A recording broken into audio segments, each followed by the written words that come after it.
1025 The Game. Live from the Game Nashville studios, it's Stillman and Company. Delivered by TriStar Moving. TriStar Movers with 5-star service. With Jared Stillman on Nashville's best sports talk. ESPN. 1025 The Game and the Game Nashville app. A very memorable playoff run with everything they've overcome. The 0-2. A swing and a bouncer to short. Swanson has it. The throw across to Freeman, and that'll do it. The Atlanta Braves defeat the Houston Astros 7-0, and they win the World Series in 6 games. Showman on ESPN Radio, as heard on 94.9, the Atlanta Braves are world champions. Congratulations. I'm very happy for you and your squad. Thank you, thank you, thank you. It should be noted, as I pointed out on Twitter last night, on April 1st of 2021, Caroline Fenton had worked here for 8 days. Maybe. That I said at the end of that show that the Atlanta Braves were going to win the World Series. Okay, but I am going to knock you down a peg here. Because I said if they have a catastrophic injury, they won't? Yes. And they had a catastrophic injury, and they did. They did? And also, was that a homer take, or was that a take that you really felt like they would win the World Series? I mean, I thought they were going to win the World Series.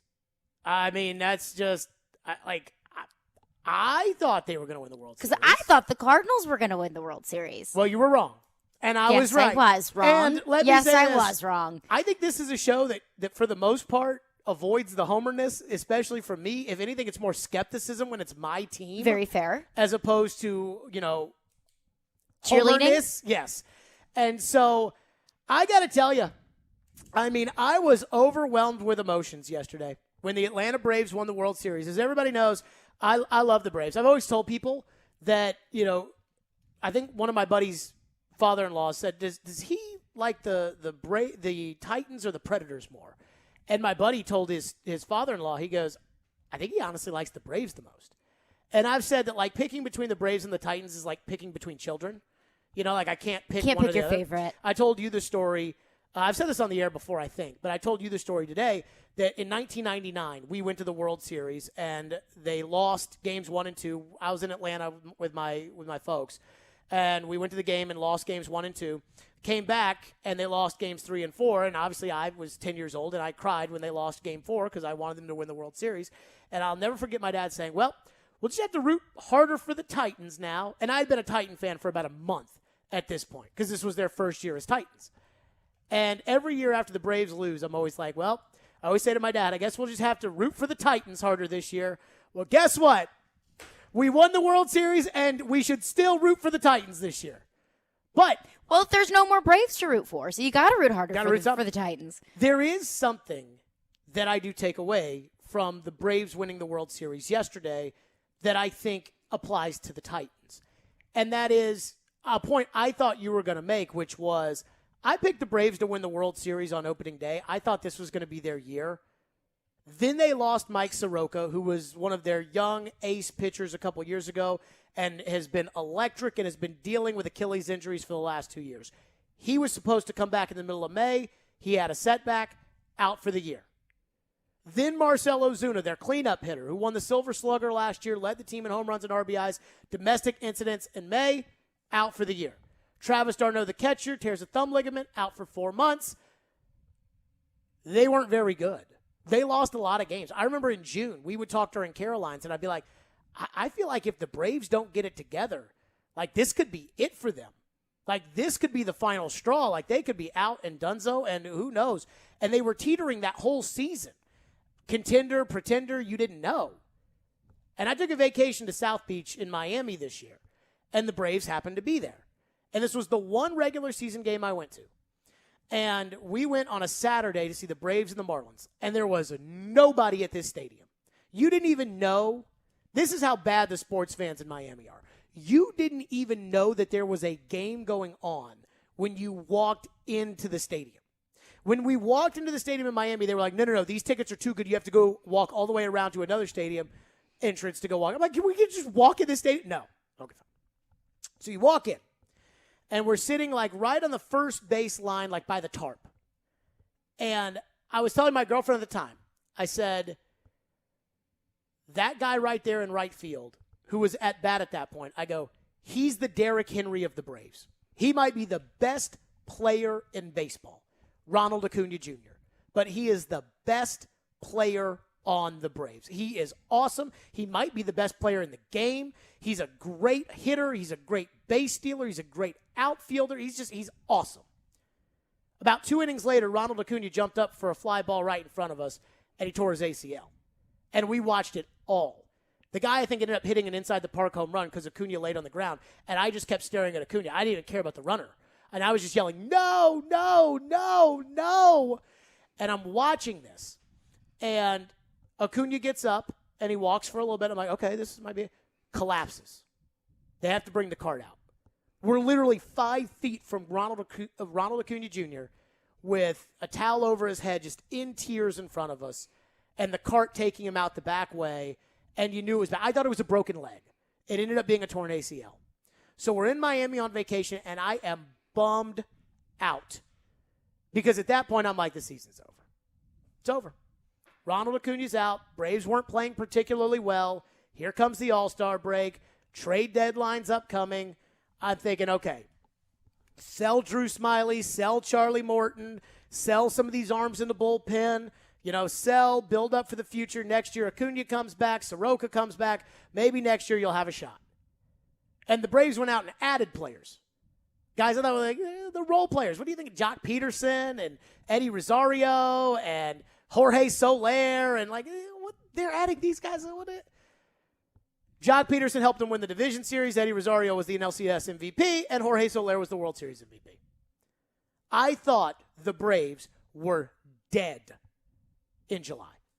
Dead when Ronald Acuna got hurt. Because you don't replace a Ronald Acuna Jr. Enter the Titans. I don't think that we think the Titans are dead by any means because the Titans are going to make the playoffs. You told me the odds for them to win the South were like minus 1,600. So everybody thinks they're going to win the AFC South and they're going to make the playoffs. Right now, replacing Derrick Henry. And again, you don't just replace a Ronald Acuna Jr. You don't just replace a Derrick Henry. The Braves were able to get by because they played in a terrible division this year. Sound like anybody we know? They played in a horrible division. And they had some young guys on the roster that really had to step up that weren't outfielders. Young Austin Riley, who last year was a starter sometimes, but sometimes on the bench, sometimes in left field, sometimes. He was like an 8th place hitter last year. He's an MVP candidate this year. Now, he's always had the potential, but he has now launched himself into an MVP discussion. Freddie Freeman got hot. Ozzie Albies got hot. Some of these other players that they had, their pitching got better. I look at the Titans without Derrick Henry, and I think, you know what? If you had told me on that day in July that Eddie Rosario, Jock Peterson, Adam Duvall, and Jorge Soler were going to be able to take this team to the next level, I'd have said you were a little crazy. Now, I always liked Adam Duvall. I went to college with Adam Duvall. And when they got rid of Adam Duvall at the end of the year, I was like, what are you doing? So I'm glad they brought him back. But you can literally point to a big hit that all 4 of those guys had, multiple big hits that all 4 of those guys had throughout the course of the playoffs that helped them get into the World Series. And if you were to tell me today that Jeremy McNichols and Adrian Peterson and Deontay Foreman and Dante Hilliard were going to have big plays for the Titans down the stretch, I'd probably think that you were wishfully thinking. The difference between the Braves and me is that the Braves never gave up this year. Their manager, Brian Stidker, I think is one of the best managers because even though a lot of his strategy sometimes is a little off the wall and a little kooky, I think there is nobody who gets his team behind him and to play together every single season like Brian Stidker has done in the 4 years that he's been the manager, 5 years that he's been manager of the Braves. I mean, it's almost like Bobby Cox, the way that he does it. And so they believed, and management went out and got pieces, and they believed. And I'm telling you, if this Titan team can stay together and can believe and have guys who are capable of elevating their game who have yet to do it, like Austin Riley did, I think there's a chance that the Titans may be able to overcome the Derrick Henry injury. If you had told me 3 weeks ago that Derrick Henry was out, I'd have said, this thing's over. The only reason I don't think it's over for the Titans right now is because of the timing of the Derrick injury. The idea that Derrick can come back before the playoffs, but that you've already wrapped up the division by the time that Derrick got hurt. It's very fortunate timing if he is actually able to come back. But Ronald Acuna Jr. was not able to come back this year. And if you had told me that day that they had lost Ronald Acuna or Freddie Freeman for the year, like losing Derrick Henry or Ryan Tannehill for the year, I would have said, no way the Braves can compete. That day, I was texting my buddies when I was in Miami, when I saw Acuna get hurt, and I said, they got to sell. They're done. They got to sell. They're done. So while I can take a victory lap for saying before the year they're going to win the World Series, I thought when Acuna got hurt, the way they were playing, it was over. But they had guys step up. They had new guys come in to replace Acuna and Ozuna that probably out-hit their weight. Rosario, Duvall, Peterson. And I think this is a good lesson for the Titans. And I'm not saying, hey, because the Braves won the World Series without Acuna, the Titans will win the Super Bowl without Derrick Henry. I'm not saying that. Because I do think the biggest thing still is whether or not Derrick comes back. But I think the lesson that I take from the Braves winning the World Series, the lesson that I can apply to the Titans is that conversation I had when Ronald Acuna singled and stole second right in front of us a couple innings before he got hurt when I said, that is the Derrick Henry of the Braves. And now the Titans find themselves in the same situation that the Braves found themselves in when they lost their guy. And I think there's a lot to believe in here. You know, it was all about a team that came together. The Braves came together. It was a team that didn't think too much about the big victory. You know, like when the Braves won the division, and I think a large part of this is Caroline's fault, but when the Braves won the division, you're welcome. I thought the Brewers were going to just hammer them. I was like, you know what? Hey, this year, if we win the division, I have no expectations. And I told my dad, I said, they're going to get spanked by the Brewers because the Brewers got these pitchers, Corbin Burns and Brandon Woodruff, and there's just, come on now. Like, they're not going to get through that. The Braves are going to go to Milwaukee. They're going to score one run over 2 games. They'll get knocked out in 4 games, and we will have said, hey, at least they found a way into the playoffs. They won that series. Then they get the Dodgers. And the Dodgers have knocked the Braves out 2 of the last 3 years. That's where I thought it was done. And the Dodgers, you look at the Dodgers lineup, it's like the All-Star lineup. They won games 1 and 2 at home, which was good. Which was a weird schedule quirk, the Dodgers won 100-plus games. The Braves won 88, I think. Mm-hmm. But the Braves got to host because the Braves won a division, and the Dodgers were a wild card, which the Titans are going to win the division. The Titans are going to host a game at Nissan Stadium. The Braves won fewer regular season games than the Dodgers, than the Brewers, than the Cardinals. Everybody. Every so many playoff teams in the team. National League. No, every American League team, too. They had the single least amount of wins of any team. I respect it. Cardinals did it in 2006. Yep. And so they play the Dodgers. Like this all-star, they go up 2-0. But they were up 2-0 last year. They're up 3-1, but they were up 3-1 last year. But they found a way to win. Then they get the Astros, the cheaters. And everybody thought the Astros were going to win. I thought the Astros were going to win. And the Braves just kept their foot on the gas. They stayed together. They got timely hits, right when they needed it. And I'm telling you, that's how some of these things work in sports. And so if you're the Titans and you get into the playoffs, they're going to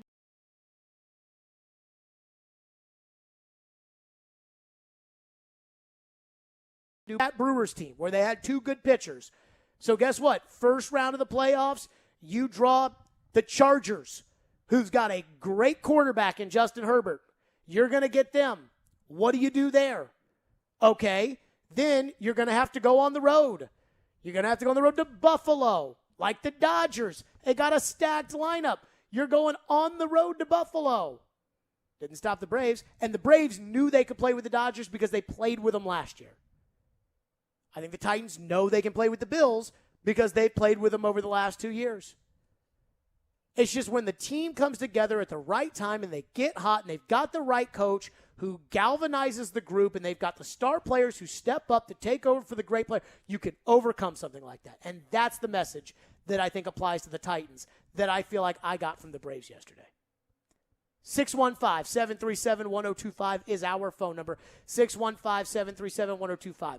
Opening up on like a little hybrid Braves-Titans here. Like a little mirror reality of what we're seeing. I was there in Miami on vacation, and I'm bummed out on vacation. And it's like, why are you bummed out on vacation? Because Ronald Acuna Jr.'s out and the season is over. And now the Braves are World Series champions. Derrick Henry is out. How long? We don't know. But he's out. And a lot of us are bummed out. You should be bummed out. But maybe the Braves showed us that that's not exactly the case. 615-737-1025 is our phone number. 615-737-1025. We'll get to your reaction. If you want to react to baseball, we can do that. If you want to react to the Titans and the situation they find themselves in, you can do that as well. There is one element of this Braves team that I do wonder about as far as the Titans are concerned. If the Titans have it in them, like I felt like the Braves did. We'll get to that coming up next here on Stillman and Company. Again, 615-737-1025 is our phone number. Gosh, it feels good to say World Series champion Atlanta Braves. It also feels good to tell you about my friends at Edmunds, and I'd like to thank Edmunds for sponsoring the show. New and used vehicles have been harder to find recently because of car shortages and increased demand. And because of that, we all know what the stress of buying a car can be. It's a major purchase in your life. Well, my friends at Edmunds are here to help. They've been taking the stress out of the entire car shopping process for over 50 years. And they've been keeping track of everything happening in the market to help you shop with confidence. I pulled up the Edmunds website. I was looking for a Sprinter van. I told you all about this the other day. I was like, how much does a Sprinter van cost? Where's a Sprinter van at? Where's a good Sprinter van I can get? Now, I ended up not buying a Sprinter van, but if I do buy a Sprinter van, I know where to find them because I went to Edmunds, and you can do that too. Over 50 years of car shopping advice and price guidance all in one place. Edmunds gives you resources for every part of the process, buying or selling your car. You can get a free online appraisal in under 1 minute with options for a real cash offer from a participating dealership. No personal information required. That's why I love my friends at Edmunds. Spend less time stressing at dealerships and more out of car shopping without leaving your home. Car shopping can be stressful, and Edmunds is here to help. Visit Edmunds.com for your free online appraisal today and start searching for vehicles in your area. That's EDMUNDS.com. For cars, there's Edmunds.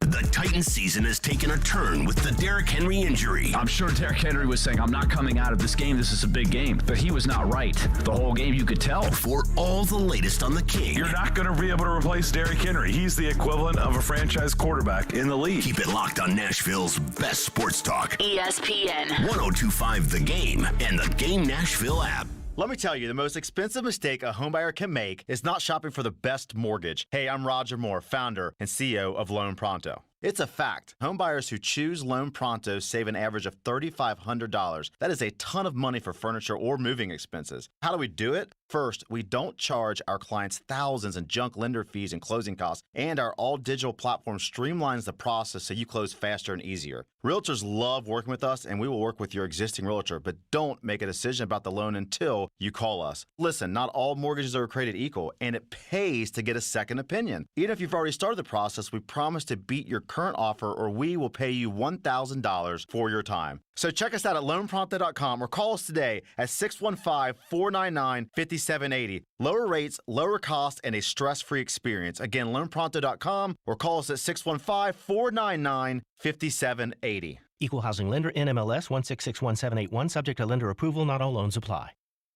Now is the best time to work at Amazon. They are offering higher sign-on bonuses and more hourly pay. On November 6th, Amazon is hosting a hiring event and will be making job offers on the spot for warehouse associates. Please be sure to bring 2 forms of federal identification to help expedite the application process. Come to the Radisson Hotel Nashville Airport Center Drive on November 6th between 9 a.m. and 5 p.m. and you could walk away with a new job. Amazon is proud to be an equal opportunity employer. Listen up, sports bettors. This is Hall of Famer Warren Sapp here to tell you about my favorite sports book, BetUS.com. I only endorse one sports book, and that's BetUS.com. Just like me, BetUS is the Hall of Famer of online betting with more than 25 years in the biz. Call today, and they will get you set up faster than I can run the 40. I play at BetUS, and so should you. BetUS.com. Use code GAME for a sign-up bonus. Tell them Sapp sent you. Calling all sweet tooths, head to Nashville Toffee Company, a place where rich, chocolatey daydreams are created from a secret family recipe generations in the making. Their toffees and candies are handcrafted in Nashville using all natural, kosher-certified ingredients. Sweet creamery butter, pure cane sugar, premium roasted nuts, deep rich chocolate, and sea salt. Visit NashvilleToffeeCompany.com or drop by their headquarters on Air Lane Drive for a positively hassle-free shopping experience. Whether you're buying for 1 or 100, Nashville Toffee Company is here to make your holiday gift-giving easy. If you've missed any of today's show, just search Stillman and Company on Apple, Spotify, or your favorite podcast platform. There they go, and the 3-2 hit high in the air, deep left field, and it is going to leave the ballpark. Over the train tracks and into the night. He made one mistake too many. Hung a breaking ball right over the middle of the plate, and Jorge Soler destroyed it. And it is 3-0 Atlanta. On to the train tracks. Stillman and Company streaming live on Twitter, Twitch, and YouTube. Thanks to the law offices of Amanda Gentry. So the Braves last night win the World Series. I'm saying it's a good omen for the Titans. By the way, a couple of things on that Soler home run. First of all, as soon as it happened, I tweeted out, I go, that was some Albert Pujols stuff right there. Oh, yeah, it was. And then about 10 minutes later, Fox is like, oh, let's show the video of Albert Pujols hitting the home run off of Brad Lidge. I'm like, wow, look at you. Just saying, Fox. What can't you do? I tell you what, if it has to do with what has happened to a team that I cared about in the past, I can tell you everything about it. Yeah, I do know that. That is the one skill. I do know that. That was one thing that I learned very early on, is that Jared is an encyclopedia, especially of Titans knowledge, but of Braves knowledge as well. I would love to do like a Jeopardy, like a Titans Jeopardy with like Jim Wyatt and Mike Keith. And no disrespect to those guys, but like I think I could win. And the reason I think I could win over those guys is because it's their jobs. And, like, for me, like, the early Titan stuff, like, it wasn't my job. It was my hobby. You just loved it. And when you love it, as opposed to it being your job, even if you love your job, it's still a job. Yes. So that's there. But that's neither here nor there. But I was telling you this, and this tells you how little people care about baseball now. Like, ESPN doesn't even talk baseball. I watched Get Up this morning, and they were like, the World Series, the Braves, home run Soler, home run Swanson, throw to first in their World Series champions. Okay, on to Odell Beckham Jr. Like, it's the World Series. Also, who gives a crap about Odell Beckham Jr.? So many people give a crap about Odell Beckham Jr. I know they do, but like, do they still? Like, the guy hasn't played meaningful football in 5 years. But that's the story, is that why isn't Odell Beckham Jr. playing any quality football? Who cares? But then that's also been one Colin Kaepernick hasn't played meaningful football either, and I don't care about that. Well, a lot of people do. I know. You know that if Colin Kaepernick does anything, it's the first headline on SportsCenter. I know. And CNN. I know. But that's been one really big topic of conversation on Twitter, was how many posts has ESPN made on their Instagram account or SportsCenter's Instagram account about the World Series. And at the point before the Braves won last night, they had posted nothing about the World Series. They got too much Odell Beckham Jr. talk. They posted about Squid Game, that show on Netflix that I haven't watched. They got Odell Beckham talk they got to do. Yeah, why would you post about baseball when you could talk about Odell Beckham Jr., who's gotten 5 targets so far this season? What's amazing is how, like, nobody talks about, like, and I hate this for baseball, nobody talks about, like, the actual inner workings of baseball. And how Brian Snitker putting Jorge Soler in the second spot in between two left-handers with the new rule that a left-hander has to come in and face 3 batters, how that kept Dusty Baker from going to Brooks Raley, the left-hander, and they ended up hitting the home run and going up 3-0, and nobody talks about it. It is brilliant managering. It was great. I mean, it was great. Great strategy from Brian Snitker in that instance, and it paid off. And yet nobody around the country's talking about it. They're like, yeah, the Braves won. Good for the Braves. Good for Freddie Freeman. He seems like a good guy. And it's like, oh, my God. And it's like, hold on. We can't spend too much time. Got to get to Odell Beckham talk. Like, who? Oh, my. Like, and I mean this with, I understand people do care about Odell Beckham. Like, this goes back to our superstar talk yesterday. When I was like, he's a superstar. None of these baseball players are superstars. Like, Odell is a legit. I get it. Yeah. why do you care about Odell Beckham? People. Like, why do you people care about Odell Beckham? The guy has never been on a good team. Like, his entire career, even at LSU, the teams that he was on, they weren't really all that good, and they could have been so much better because look at the players he played with at LSU. Yeah, that was a stacked team. Then he goes to the Giants. They make the playoffs, I think, one time. They lose. They lose in the playoffs. That one time because he took everybody on a boat to Miami in the middle of the week instead of practice or whatever it was. Don't put that on him. I did at the time, and I still will. The Giants have been crap ever since then. He leaves the Giants. He goes to the Browns. The Browns are terrible with him, except for the 1 year that he gets hurt and doesn't play, the Browns happen to be pretty good. Now the Browns are back to being terrible. Well, don't say that the Browns are terrible because Odell Beckham is on the team. He doesn't even get the ball. I think he's a bad guy. I think he's bad for your team. Why do you think he's a bad guy? Because he's a distraction. He's bad for your quarterback, bad for your locker room. He's bad for the discourse that surrounds your team. But aside from all that, he's meaningless in the NFL. He hasn't affected an NFL game in 5 years.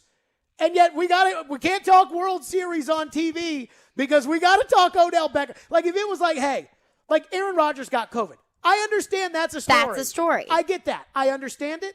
I understand, it's a polarizing topic, it being COVID and vaccinations, and Aaron lied, and when somebody lies, it's always a big deal, even if it's bicycling. People care about it if the guy lied. And, like, Aaron's a star, and I get it. What bicycler lied? Seriously? Lance Armstrong? Yeah. Oh, well, you could have just kind of pulled that out of nowhere. Everybody cared about Lance Armstrong lying. Well, yeah, he went on Oprah. That's like the most I didn't know watched if you were television talking show. about a more recent instance of a bicycler lying. No. And I'm like... Talking about like a 10-year-old story. I'm like, how can these people care? Like, how can they care about Odell Beckham stuff? How can they care about, oh man. It's been a talking point all season long. Is Odell Beckham going to get more touches? Is Odell Beckham going to get traded? No, he didn't get traded yesterday. Do enough people in and then America Odell care? Beckham's dad posts on Instagram a 12-minute long video of all of these Browns highlights, and he highlights when Odell Beckham is open and Baker Mayfield doesn't throw to him. That's a story. I mean, Odell Beckham Jr. is a story no matter if he plays or not. I know, but more than the World Series, and I understand why he's more than the World Series, but I just hate that he's more than the World Series. I know. That's my point. My point is not. Should not be. My point is not. I don't understand why they do it.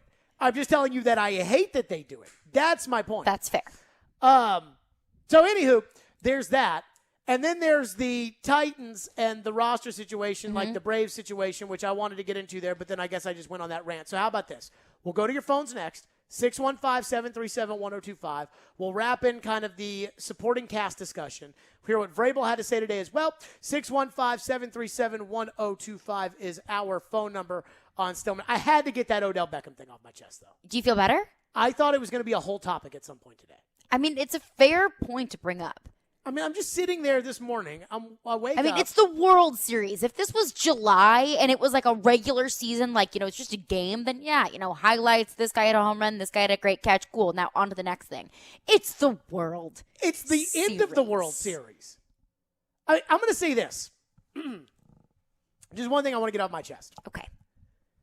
Now, ESPN's got the rights to basketball, and they don't really have a lot of television rights to baseball anymore. They used to have some playoffs. And they don't have that. It's really just Sunday night now. And that's all it's going to be. They've cut down, what they're going to have going forward. And it's ESPN Radio that's got it.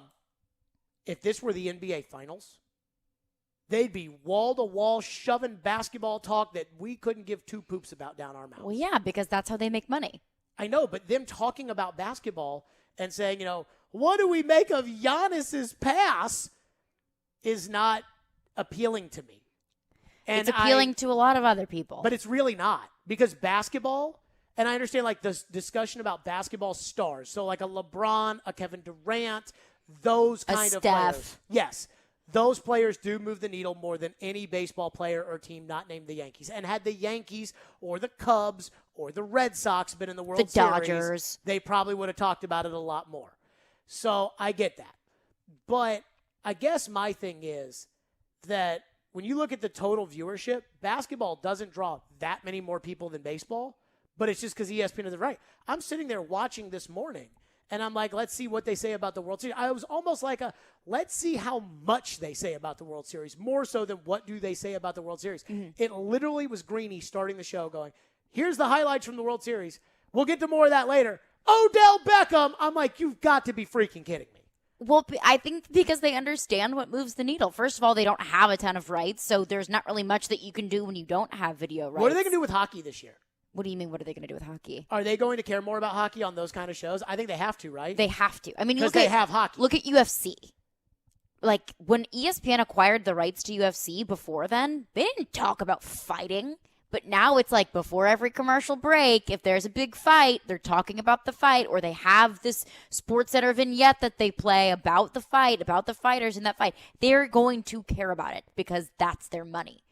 All right, we're to your phones next. Chris Sanders later this hour as well. 615-737-1025. I love my Boll & Branch sheets. That's right. Boll & Branch, they are so comfortable. When they are on the bed, I'm like, oh, yes, my Boll & Branch sheets. Oh, I'm so happy. And this winter, this holiday season, you want to give the best gifts. And I'm going to tell you something. Giving the best sheets, that is something somebody will remember. You give them a gift card, they don't remember. You give them the best sheets, they're like, oh, my God, I love these sheets. Where'd you get them? And then they will tell everyone, oh, my God, Bob got me the best sheets. That's what your Boll & Branch sheets will be like. I know this because Boll & Branch sent me some sheets about a month ago, and I was like, I better try them out so I can tell you all if I love them, whatever. And I just love them so much that I wish somebody would send me a gift for the holidays for more Boll & Branch sheets. I absolutely love them. And I think that if you're a good gift giver, these are the right gifts. The family, the husband and wife team, Scott and Missy Tannen founded Boll & Branch to create a new standard in bedding by doing things the right way and not the easy way. Boll & Branch holds themselves to high standards across the board, from sourcing pure organic cotton to putting workers' rights first. It's not just their sheets that are made the right way. Their pillows, bath towels, and robes are as well.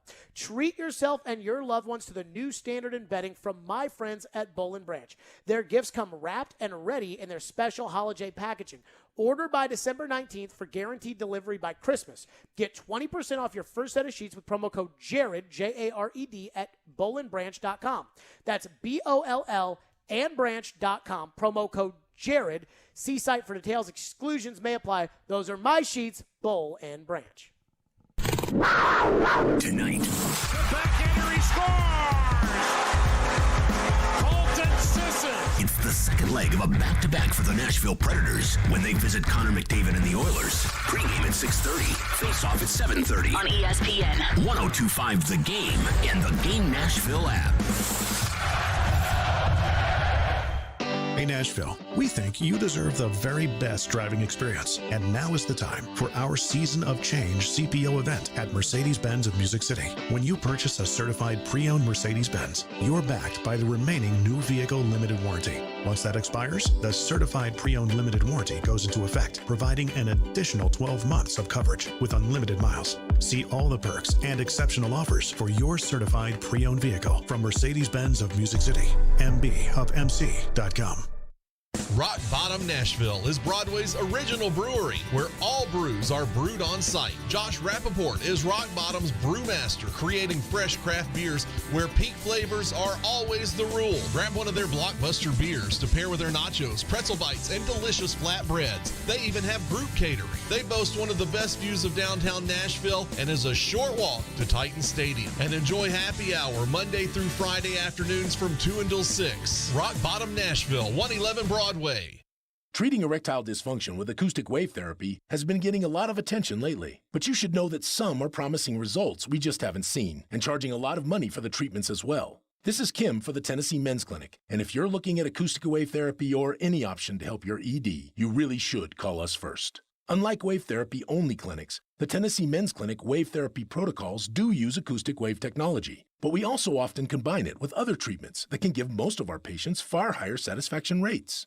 There is no surgery nor any type of invasive procedure required. And even better, depending on your treatment strategy and with our urologist and provider's guidance, you can likely have sex the day after your appointment. We even have other treatments that can help you last up to an hour. Plus, for a limited time, we're waiving our normal appointment charge, which includes a PSA and T test, and offering a free ultrasound, altogether nearly a $400 value for free. So make an appointment today. Call 615-208-9090 or go to TennesseeMen'sClinic.com. Visit our website to learn more, including side effects, treatments, extra results vary.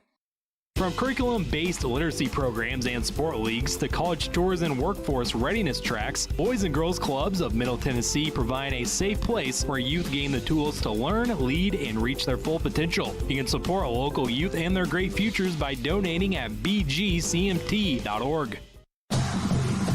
Saturday afternoon.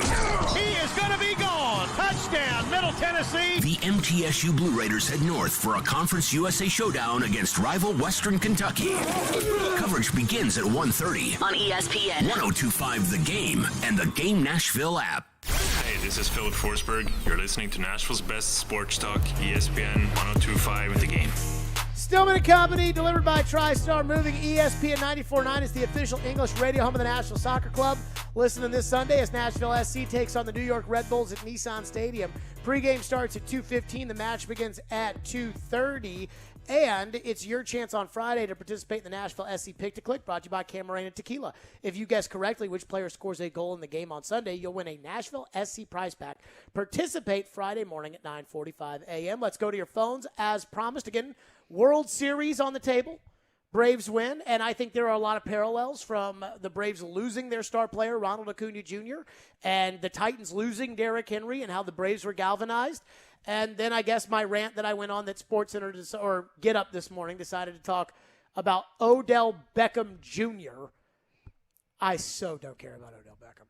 Let's go to your phones. As promised, 615-737-1025. Phone line driven by WilsonCountyHyundai.com. Cody texts in and says, I agree with what you're saying on comparisons between the Braves and the Titans. But in order for that to happen, the Titans need three things. Tannehill to stop turning it over, Firster to perform as hyped to be in preseason, and Josh Reynolds to be who he was, at least in L.A., not counting on Julio for much. So I know this is going to sound crazy because I'm not a huge believer that hope is a strategy, but the Braves were able to turn things around because what was a weakness for them pretty much the whole season, in the playoffs, the bullpen was a strength.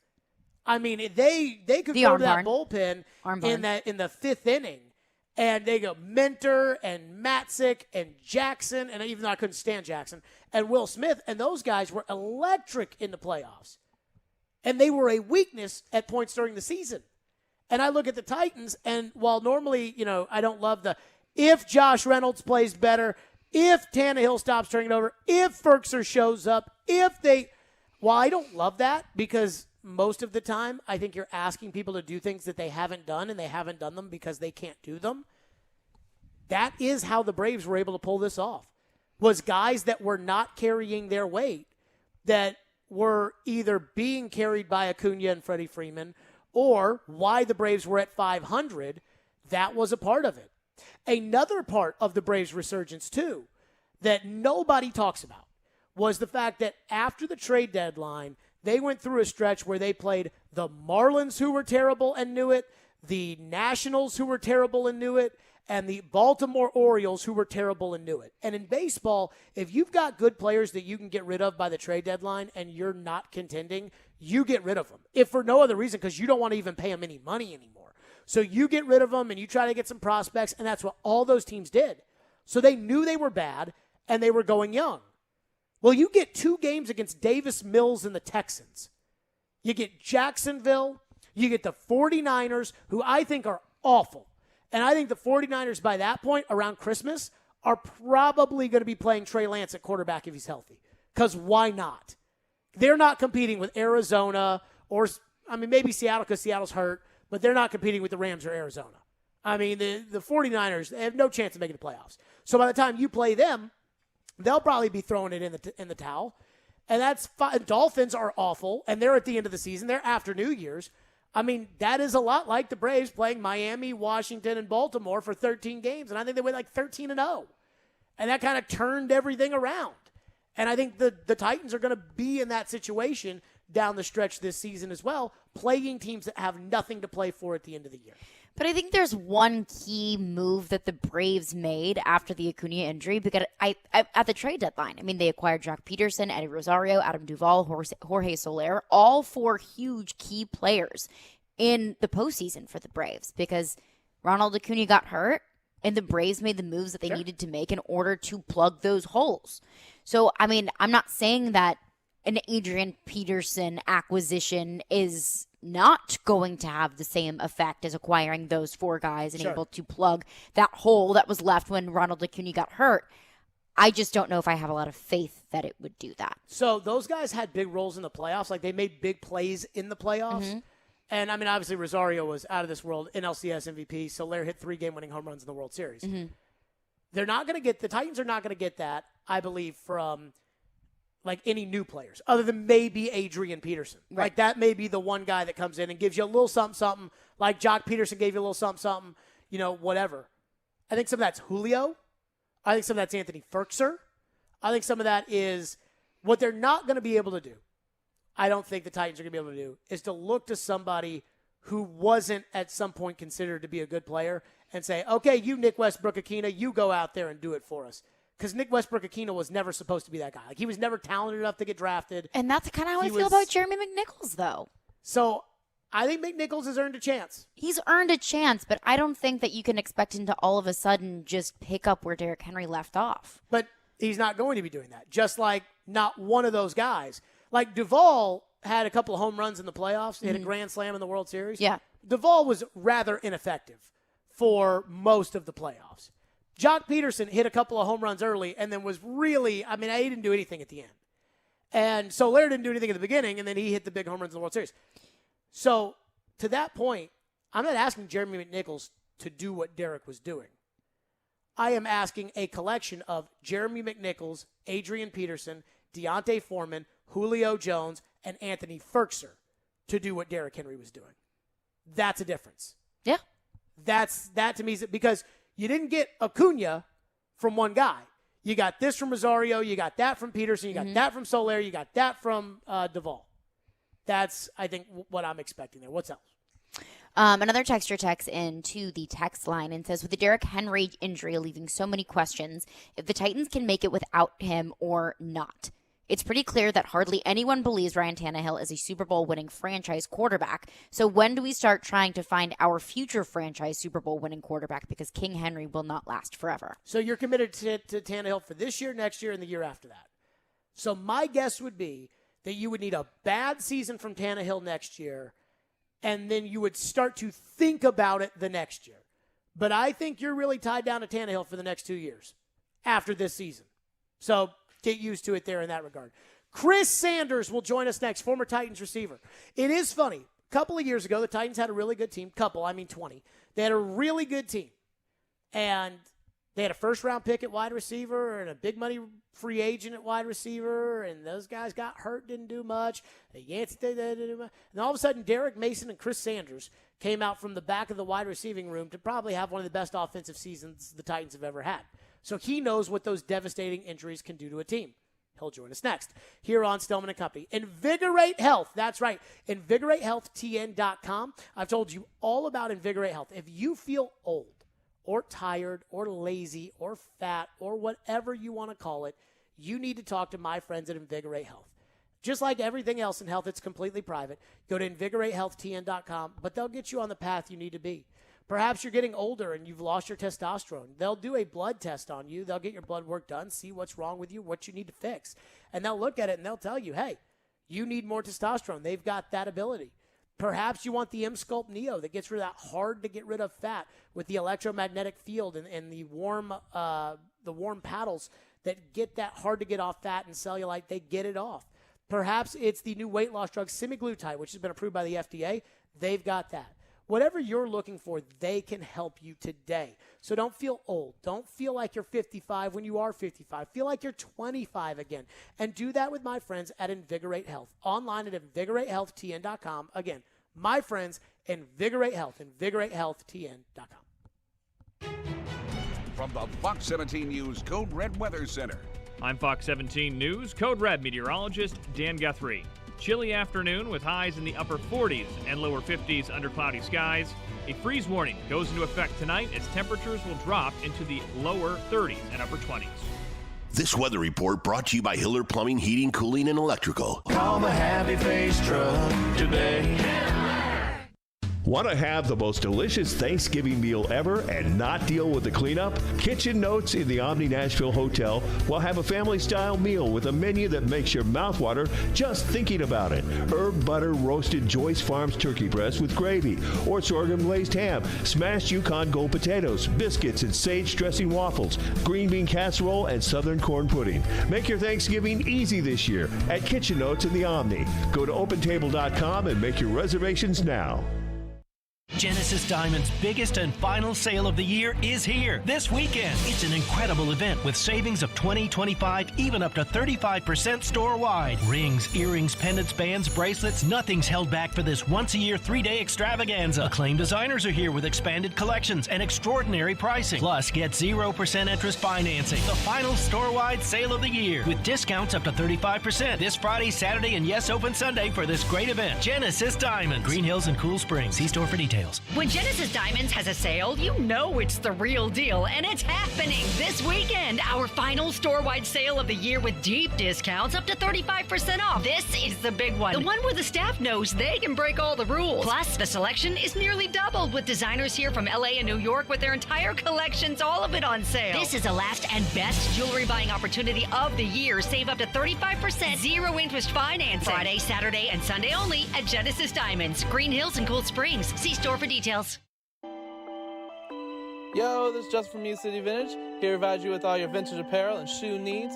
We've partnered with 102.5 The Game to provide you all with an exclusive discount today. Come to our shop today, located in East Nashville at 2503 Gallatin Avenue, and say The Game at checkout and get 10% off your entire order. If you're unable to make it in, we got something for you as well. All of our products in store are also available on our website at musiccityvtg.com. Just use promo code GAME at checkout and get 10% off your order.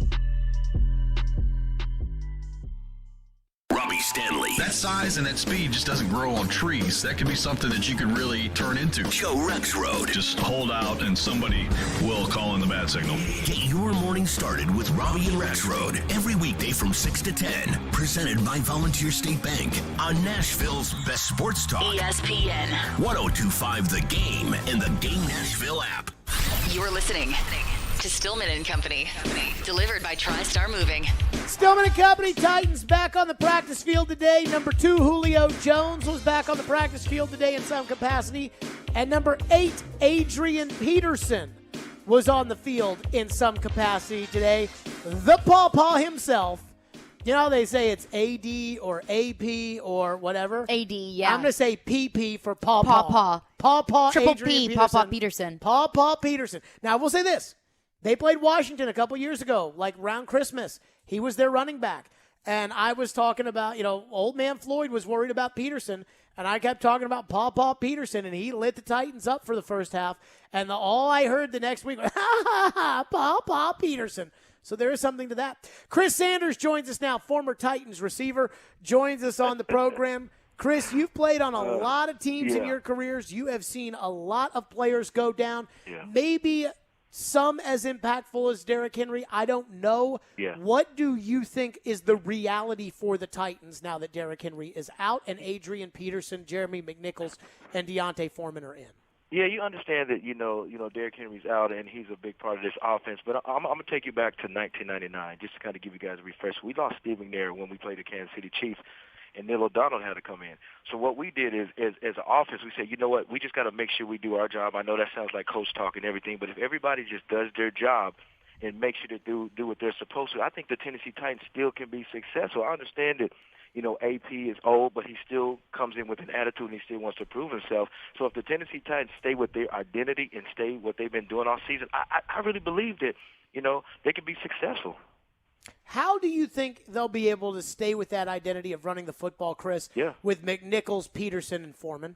Todd Downey's got to be creative. Don't be surprised if you see A.J. Brown in the backfield. And throw those little quick screens to A.J. Brown and also to Julio Jones if he's actually healthy. So those counts as runs also. So they just got to just not try to reinvent the wheel. Just do what they do and just – you may have a different person in there, but still can get the same results. I know we might not get the results as Derrick Henry as opposed to taking over a game, but it's kind of like, chopping wood. You just keep chopping and chopping until the tree falls. So, listen, I'm excited to see what's going on. I really am because Mike Vrabel's built for this, man. This team is built for this. I mean, they had so many adversities against them. Now they got a bigger adversity. And just listening to Mike Vrabel's, conference, he's not in a panic mode because he understands it. Man, I've been through all this. I've been through this stuff in Ohio State. I've been through this stuff last year when 13 guys had COVID. So guess what? Even though my top dog is out, even though he's a playmaker and he's the best player probably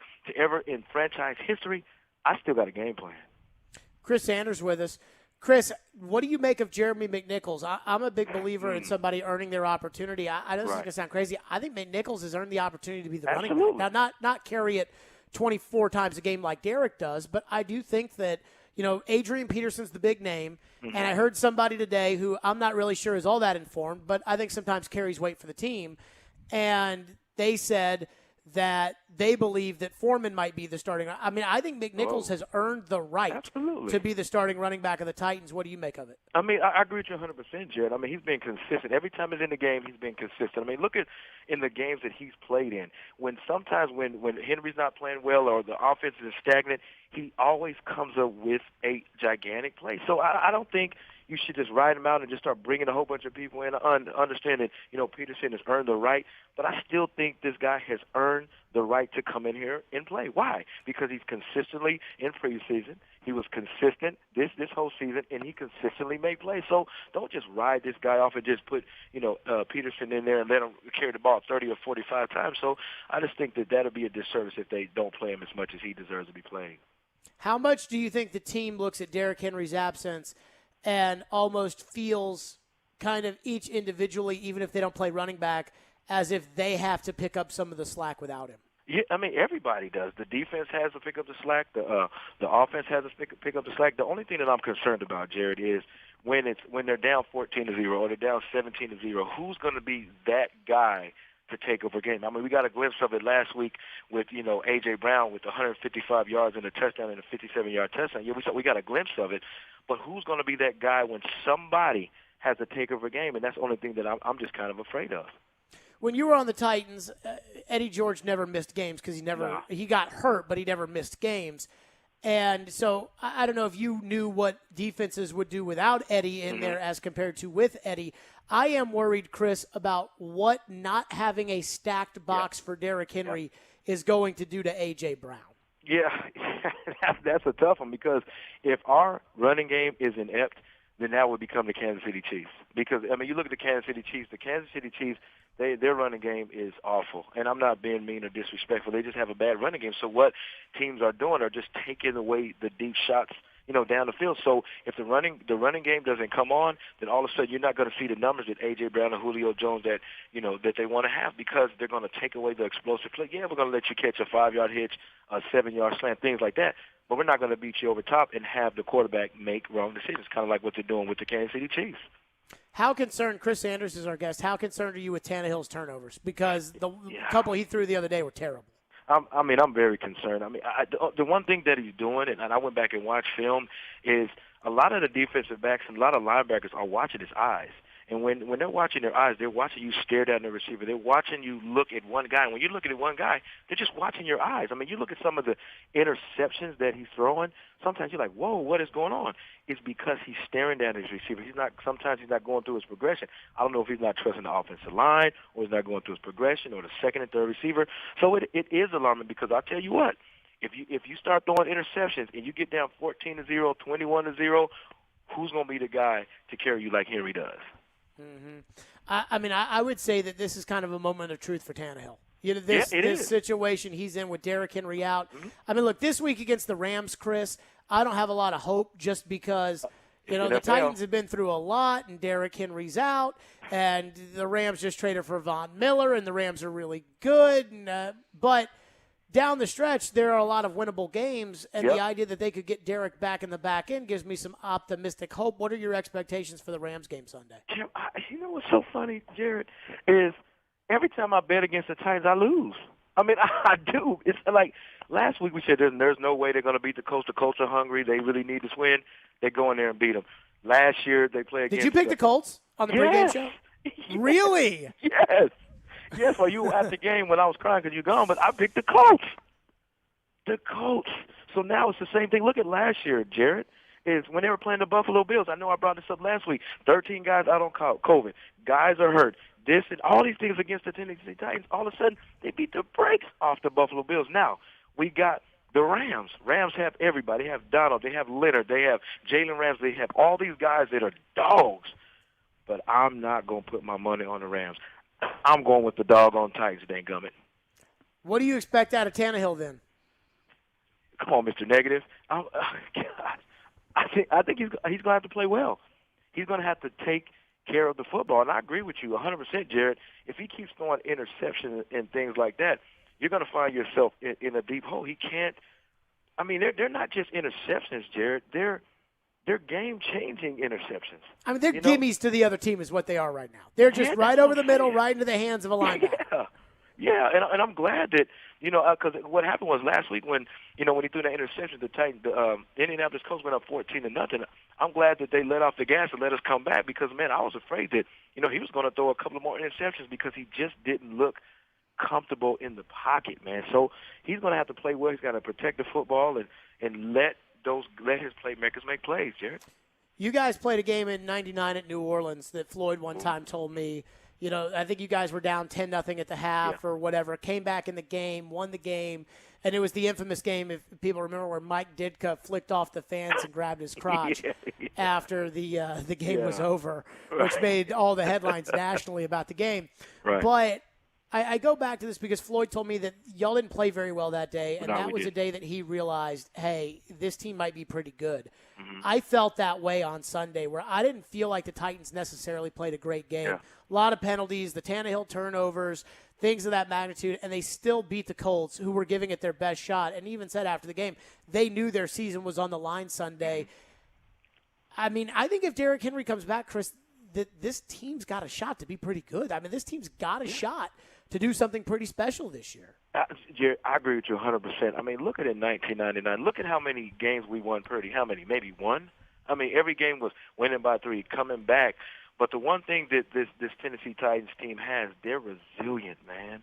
They're mentally tough. When I say mentally tough, let me just share a couple of things with you. Like when they're down 14-0, then they come back and win 34-31.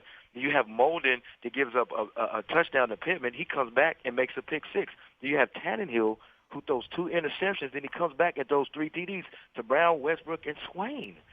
I'm telling you, man, this is a mentally tough football team. So even though they don't play well at times, even though the defense don't get pressure sometimes, even though the secondary struggles sometimes, even though you don't have 2 prolific wide receivers out there at the same time, but, man, when you have 53 to 56 guys that are resilient, they're going to claw and scratch and figure out a way to win. And we saw that exactly what happened last week. And dang gummit, I am so proud of each and every one of those guys.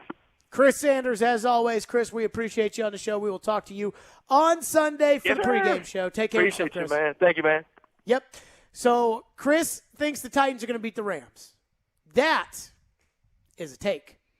We always say Chris says some crazy stuff. Chris does say some crazy stuff. I also thought Chris was crazy when he said that the Titans were going to beat the Bills. But he was right. And he said they were going to beat the Chiefs. And he was right. And then he said they were going to lose to the Colts. And he was wrong. There you go. Yeah. So there is that one at least. Yep. Coming up next, Ryan Tannehill talks about the loss of Derrick Henry. And what does the loss of Derrick Henry mean for Ryan Tannehill?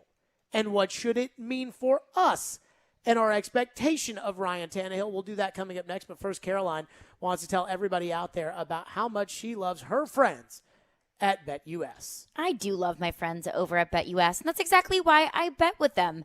Hockey is back. Baseball's over, so you can't really get on the action on that. But you can get on the action on everything else because BetUS offers everything. They have live sports, MMA, golf, horses, esports, and all kinds of crazy bets. And I bet with BetUS because they've been around for a very long time. They've been around for 25 years. They have integrity. They have longevity. And you know that you are going to get paid with BetUS. And that's all you can really ask for in a sports book. So call them today, and they will walk you through setting up an account. 1-800-79-BET-US. Just call 1-800-79 BetUS. Nobody in the industry gives bigger bonuses than BetUS. If you join now, mention promo code GAME, and you can get a sign-up bonus on your first deposit. Nobody in the industry beats BetUS. That's exactly why I bet with them, and so should you. So go now to BetUS.com. Join today, put in promo code GAME, G-A-M-E, for a sign-up bonus on your first deposit. That is BetUS.com. High in the air, deep left field, and Jorge Soler destroyed it. The Atlanta Braves are 2021 World Series champions. Swanson to first. The Braves are world champions. Congrats to Braves fans throughout the South. This is Nashville's best sports talk. ESPN 1025 The Game and the Game Nashville app. ElectronicExpress.com. We make it happen. Hey, Darren McFarland here, and let me tell you about my friends at Curation CBD. If you're like me and have aches and pains all over your body and you've been searching for a solution, well, I've got it.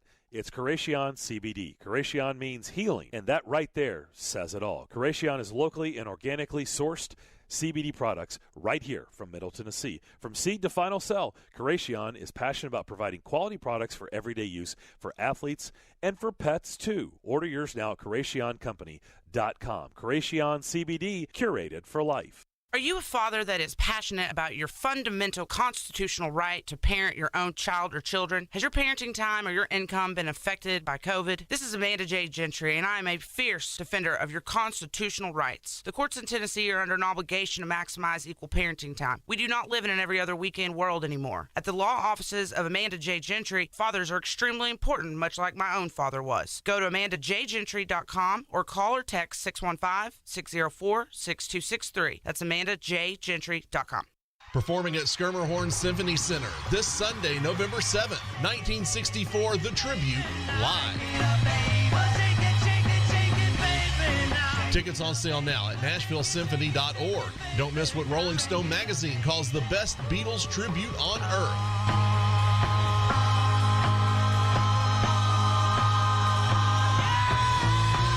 '64, The Tribute, live. Get your tickets now at NashvilleSymphony.org. People of all ages can experience spine pain. What hurts the most is what it does to your life, making simple activities feel like an uphill battle. Houston Clinic Orthopedics and their team of specialists aim to get you back to your active and enjoyable life. Let Houston Clinic Orthopedics bring lasting relief if you're suffering from any of the following: spinal stenosis, herniated discs, sciatica, degenerative disc disease, and more. To experience world-class orthopedic care, visit tn.houston.com, where experience matters. Attention Nashville, 3-Day Blinds is here to solve your window treatment needs. 3-Day Blinds has more than 40 years of experience designing, installing, and manufacturing high-quality custom window treatments. We transform homes with custom blind shade shutters and drapery with expert in-home design consultations. Your 3-Day Blinds design consultant is with you every step of the way, including setting up your installation. Book your free in-home design consultation today at 3dayblinds.com. That's 3dayblinds.com. Nashville's best sports talk, locally owned, home of our Nashville Predators. WPRT-FM Pegram, 97.5 Murfreesboro, WBUZ HD2 Laverne, online at thegamenashville.com. We are ESPN 1025 The Game. Live from the Game Nashville studios, it's Stillman and Company. Delivered by TriStar Moving. TriStar Movers with 5-star service. With Jared Stillman on Nashville's best sports talk. ESPN 1025 The Game and the Game Nashville app. Stillman and Company is delivered by TriStar Moving. ESPN 1025 The Game, streaming live on Twitter, Twitch, and YouTube. Thanks to the law offices of Amanda Gentry. Titans back on the practice field. Derrick Henry is not. How bored do you think Derrick Henry is right now? I think he's bored and also just pissed. I bet he's probably pretty drugged up right now. But I'm going to guess that once those drugs start wearing off over the next couple of days, he's going to be really bored.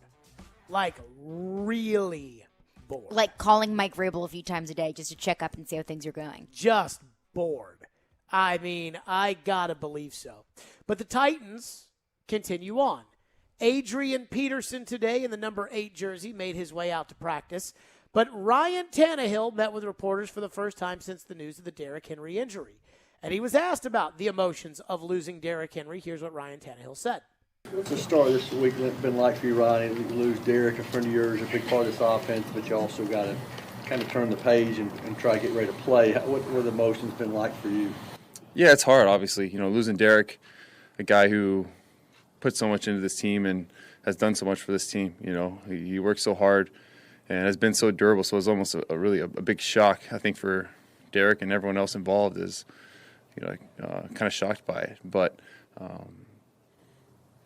yeah, I'm glad everything seems to be going well with him so far. But you mentioned it, we have to turn the page, not really turn the page, but keep moving. We have to keep moving forward as a team, as an offense, and find a way to continue playing our football and play good. Okay, first of all, Tannehill knew he was going to get asked about Henry, right? I mean, how could you not know that? And yet, it still felt to me like he was at somewhat of a loss for words when asked about Henry, kind of like he had to stop himself before he went down the path of like, oh my God, I mean, Derek means so much to this team, and to not have Derek, I mean, what are you going to, like, he had to stop himself and then recalibrate and say, hey, we got to get it all figured out and we got to go from there. He's walking a tough line there. Here's the thing, though. There's a difference between what you say and what reality is. I agree with everything on the first front.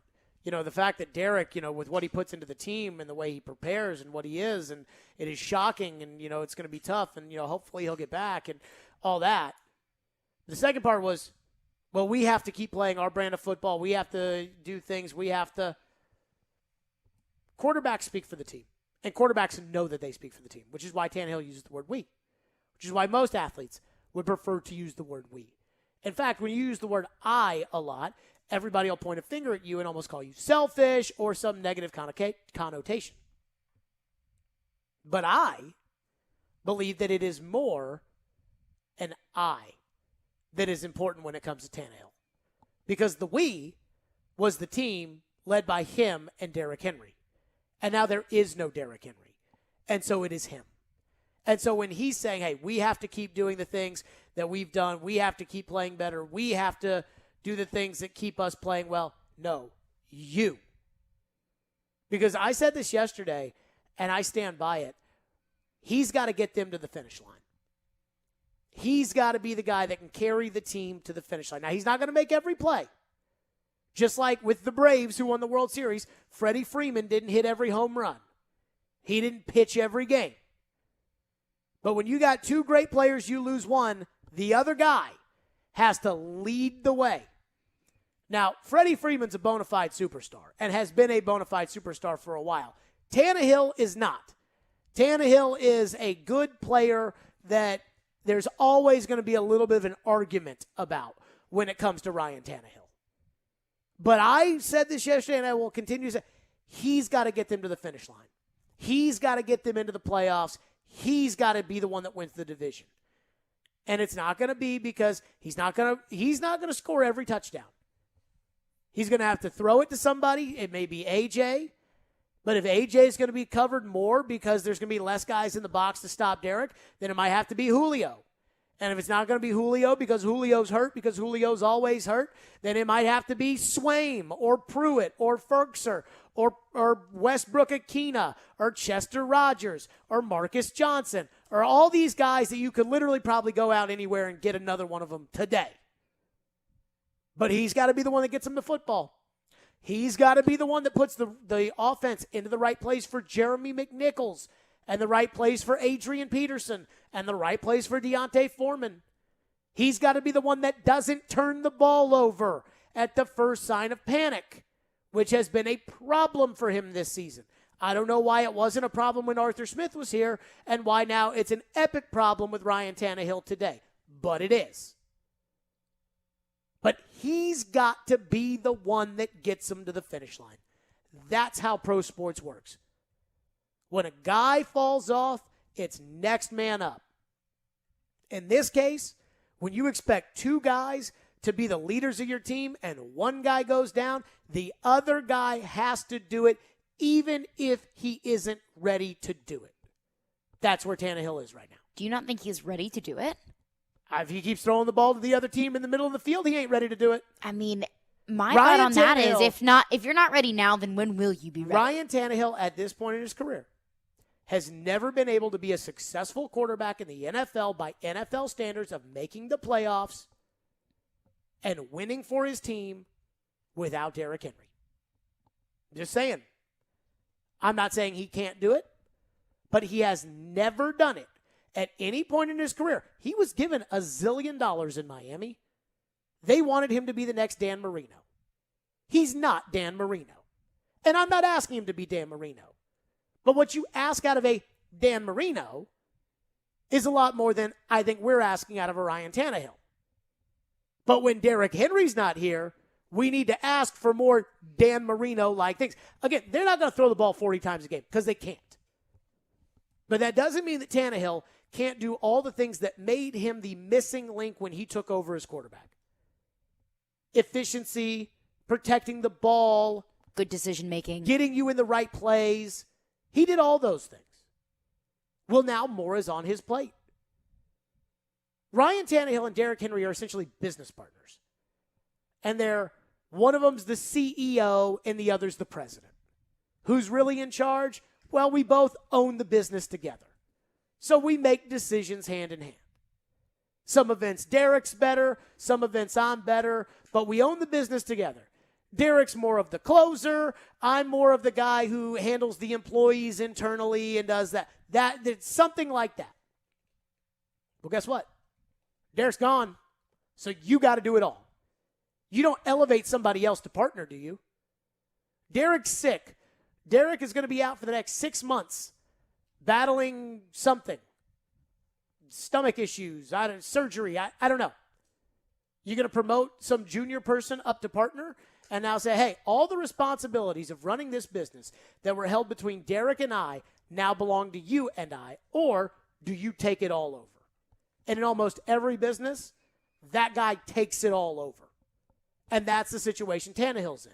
Now, as we have said, it's not like what we're asking Tannehill to do is go out and beat the Rams every single week.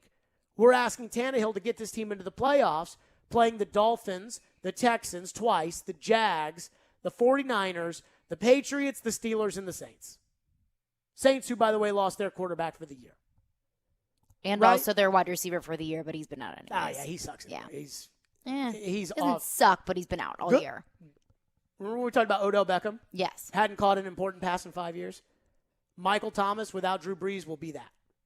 He will be the mouthy, attention-hogging wide receiver who doesn't do anything without Drew Brees. But more importantly, Tannehill today was asked about all of the players that are going to have to step up without Derrick Henry without trying to do too much. Talk is that, they say everybody needs to step up in Derrick's absence and all.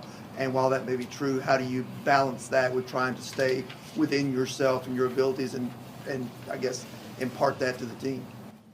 Just go play. I mean, I don't think, don't have to overthink it a whole lot.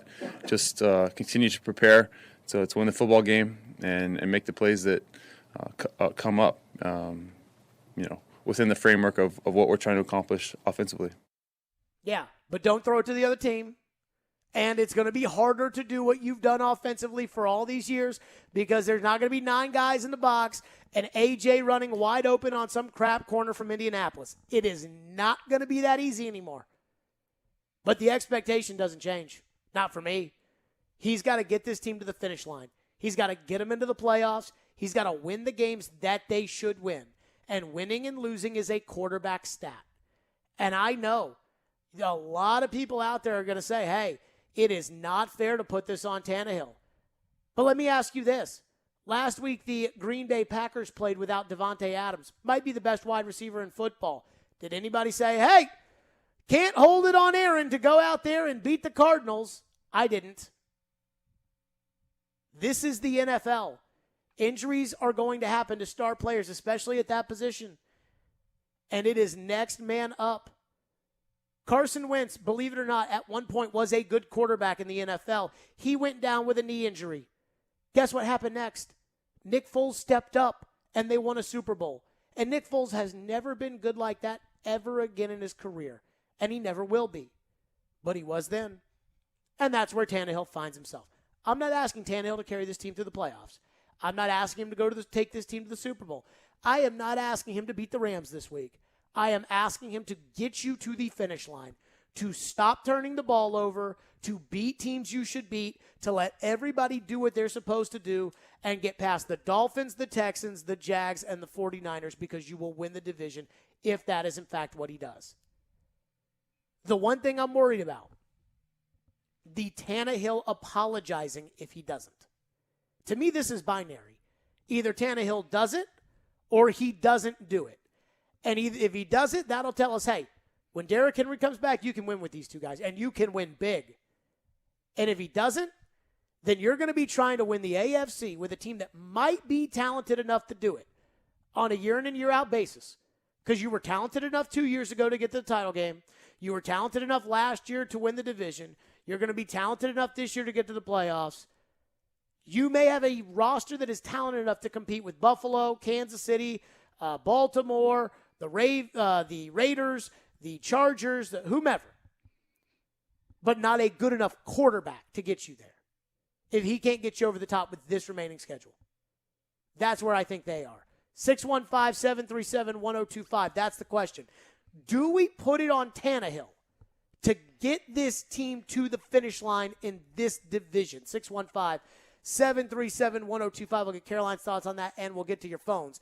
615-737-1025. Plus, do you think he knows the pressure? Like, when Tannehill talks, it's all very generic. It's all very basic. It's all very kind of whatever. But do you think he knows the pressure that is now going to be on him? We'll discuss that next. Stillman and Company, ESPN 1025 The Game. FanDuel Sportsbook. And boy, this one took an odd turn today. FanDuel Sportsbook is my official sportsbook app. This week marks the halfway point in the NFL season, and there's a big Sunday afternoon matchup between Green Bay and Kansas City, and FanDuel Sportsbook is going to make it even bigger because FanDuel is giving new customers 30-1 odds on either team to win. That means you can win $150 on a $5 bet. Now, I thought this was going to be real simple. $5 bet on Green Bay, they win $150. I thought that's what that was going to be. Now Aaron's got COVID. And I don't know. Jordan Love gets the start against Kansas City. I don't know. Because I think Kansas City kind of stinks. So this one, I'm going to just tell you, hey, you got to bet on your own for this one. I don't even know what's going to happen there. FanDuel is sports betting made simple, and they're always hooking you up with great offers. Plus, when you win, you'll get paid in as little as 2 hours, according to FanDuel. See for yourself why they're America's #1 sportsbook and my official sportsbook app. Just sign up with the promo code JGM this week before Green Bay takes on Kansas City, and you can win $150 on a $5 bet. Remember, that's promo code JGM. 21 and older and present in Tennessee. New users only. $10 first deposit required. Must wager in a designated offer market. Max bonus $150. Bonus for Tennessee users filled in site credit within 72 hours. Tennessee site credit expires 14 days after receipt. Restrictions apply. See full terms at sportsbook.fanduel.com. Gambling problem? Call the Tennessee Red Line 1-800-889-9789.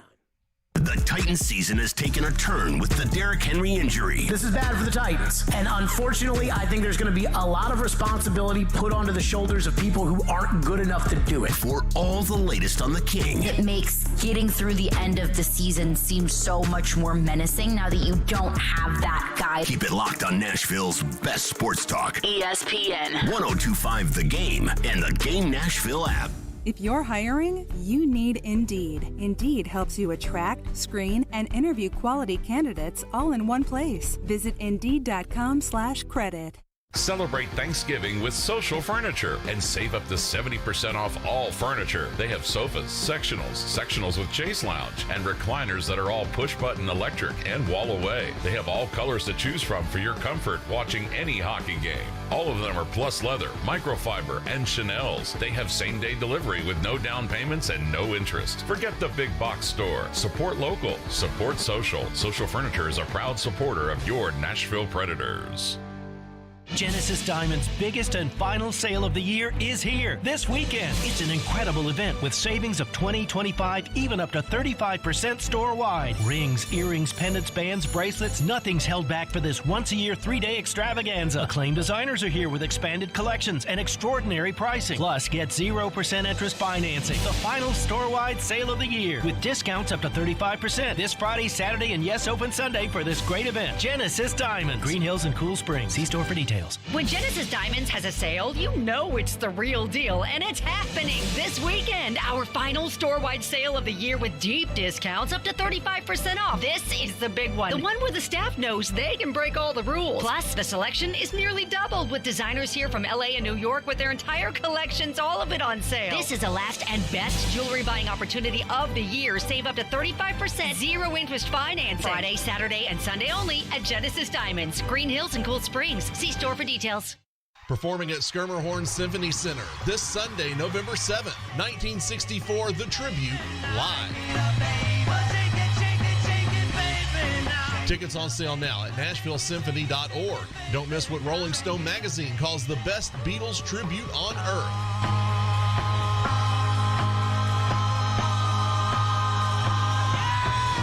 1964 The Tribute Live. Get your tickets now at NashvilleSymphony.org. Yo, this is Justin from Music Vintage. We're here to provide you with all your vintage apparel needs. Tons of great shoes and memorabilia from your past. We're located in the heart of East Nashville at 2503 Gallatin Avenue, where we do buy, sell, and trade. Got some clothes your stepdad gave you in the 90s? Found some dope clothes in your granddad's closet? Bring it by, we'll give you a cash offer. Found some at a thrift store and don't know where to sell it? Bring it by, we'll give you a cash offer. Got some new Jordans that don't quite fit well? Bring it by and we'll give you a cash offer. Music Vintage, here to provide you with all your vintage and shoe needs. See y'all soon, Nashville. Interact with Stillman and Company. Call or text the show at 615-737-1025. Driven by WilsonCountyHyundai.com. They had just found the formula, beating the teams that had given them problems before. Derrick Henry, when we talk about Derrick Henry, okay, you go, so let's go find a big guy, because you're talking about Pollard, right? Yeah. Okay, Pollard can hit a home run, but he can't hit between the tackles. Not the bruise. Like Derrick Henry brought the attitude of this football team. We talk about how physical this football team is. That's because of Derrick Henry. And then he brings the explosiveness to it, because he can take it and break it to distance. You can get a big guy, but he maybe won't be able to take it to distance like Derrick Henry. Now you're asking Ryan Tannehill to carry this football team. Michael Irvin doesn't sound very sold on Ryan Tannehill carrying the football. No, he does not. But that sounds pretty par for the course for a lot of ESPN talking heads. Okay, what's your reaction? Because that's the way we started this hour is now. Do we put it on Tannehill to get this team across the finish line and into the playoffs, given the schedule? And do we believe in Tannehill? Because I would say this. The Ryan Tannehill that I stood up for this offseason, that I was like, hey, he's better than all these rankings, top 10, he's this, he's that, did not just throw the ball to the other team. Because he's doing that now. He's thrown more interceptions this year than he did all of last year. And I don't know if it's Arthur. I don't know what I don't know. But I don't know if it's not having Jonnu and Corey Davis. I don't know. But he better figure it out. Do you think Tannehill can carry this team to the finish line? When you say the finish line, what do you mean? I mean, get this team into the playoffs and into a position to where they're not literally having to play, super teams every single. Like, get them the second or the third seed in the AFC, beat the teams that on the surface you should beat, and keep yourself in check so that if Derek does come back for the playoffs, you have a shot to go all the way. In that, yes. Do I think that Ryan Tannehill can carry this team to a Super Bowl without Derrick Henry? No. But I think Tannehill can do it for a few reasons. One, the Titans have such a favorable schedule. Oh, the schedule's so easy. I mean, if this happened 3 or 4 weeks ago and you asked me that same question, I would say probably not. I don't think that Tannehill can beat the Chiefs and the Bills and that second game against Indianapolis and be able to set this team up to be a second or third slot in the AFC. But with the rest of the schedule, yes, that is something that Ryan Tannehill absolutely can manage. And if he can't, then everything that we said about Ryan Tannehill in the preseason of he deserves to be a top 10 quarterback. That all goes away because you cannot be a top 10 quarterback in the league if you can't beat the Houston Texans and the Jacksonville Jaguars. Do you think he's even a top 10 quarterback right now with Derrick Henry? No. I don't either. No. I mean, I'm a big Tannehill supporter, but I don't think he's a Andy Dalton or a Mitch Trubisky, but I mean, he's making stupid mistakes.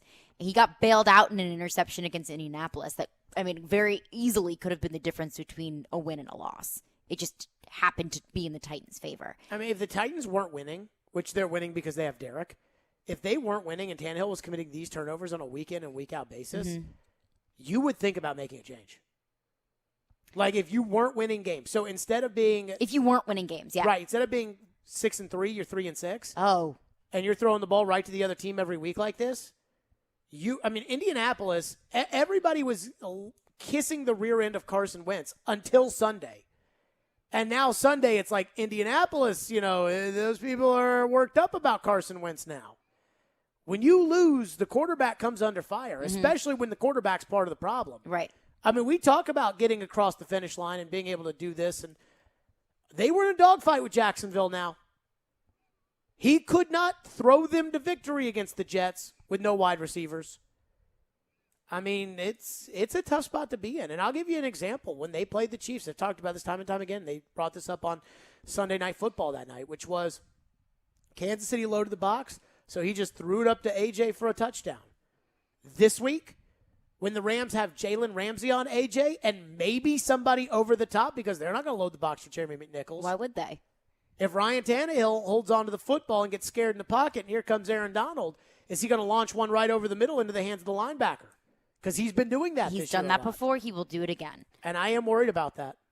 But I think that we've seen from Tannehill the past couple of weeks at least, especially against Buffalo and Indianapolis, a lot of redeeming himself in the last quarter, maybe the last half. Everyone says, okay, the Bills game, yeah, but did you see Tannehill? He went 9 of 9 in the fourth quarter. Tannehill needs to do a lot more of that, but not setting himself back and then with a comeback. You need to start doing that at the beginning of the game. I don't need him to do it at the beginning of the game. I need him to just not turn the football over at the beginning of the game. Yes. Don't put me down 14-0. Don't give yourself a reason that you need to make a comeback in the fourth quarter. Don't put me down 14-0. Now we can talk. Mm-hmm. Frank Reich doesn't stupidly go for it on fourth down. Or the Colts end up getting that first down, which Wentz just made a bad pass. I don't know if Pittman was open or not. But if they get that first down, score a touchdown, it's 21-0, game's over. And that's all because Tannehill threw them the football. Mm-hmm. And then Tannehill got bailed out on the second one because the guy fumbled it when he tore his ACL. Right. So he's in a spot now. And those mistakes that we have harped on for weeks and be like, oh, Tannehill bashing. No, we're not. We just have a certain standard that he's got to play to. And so far, he hasn't done it. And now he's really got to play to the standard because Derrick Henry's not here. But also, to the Titans' credit, the Titans' defense was able to capitalize on Carson Wentz's mistakes. Well, one of them was in the end zone. Well, yeah, but, it doesn't take away from the fact that it happened. That is true. They're going to be playing a rookie quarterback in Trevor Lawrence, Davis Mills, who is a rookie quarterback. A bad rookie quarterback. Yes, Jimmy G, who Trey is Lance on the down low. Trey Lance may be the quarterback. By so then. The fact that the Titans' defense can capitalize on quarterbacks' errors, I think, is going to be huge for them as well. Trevor Siemian, if he's the quarterback of the Saints in 2 weeks, could not beat out Logan Woodside for the job. Let's go to your phones. Phone line driven by WilsonCountyHunter.com, 615-737-1025. Brad, kick us off this hour on Ryan Tannehill. Thank you for calling. Go ahead, Brad. Hey, guys. Yeah, so I got a few points here. I'm going to make them really quick.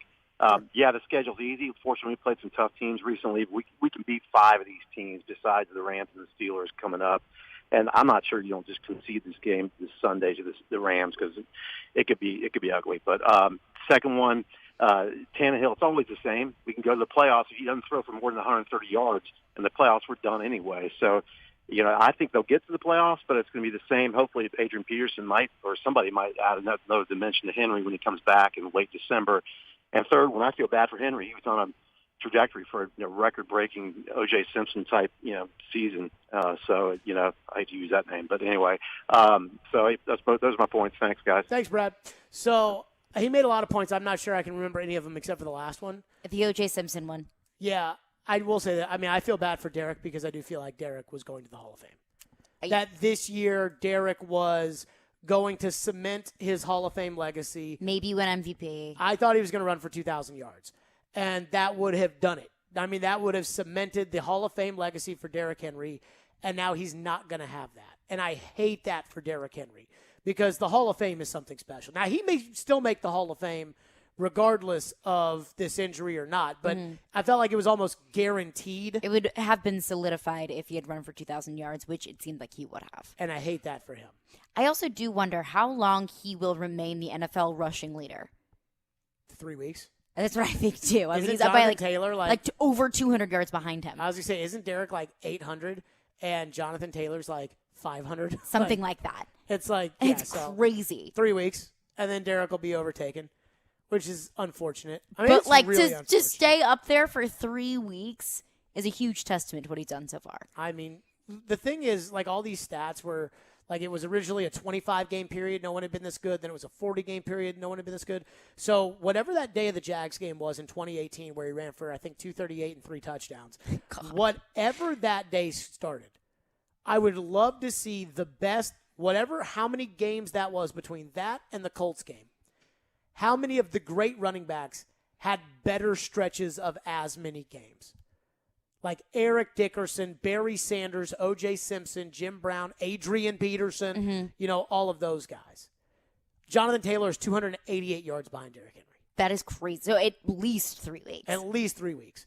615-737-1025. We're back to your calls and texts on Tannehill and the Titans. And what's the expectation for Adrian Peterson? I have been reluctant to do this topic. It feels like a very easy topic to do. I have been very reluctant to do it, so we'll do it next. Stillman and Company right here on ESPN 102.5 The Game. If you're watching the stream, you will see that I've got in my hand my Focus. That's right. Sparkling water with a spark. PHOCUS.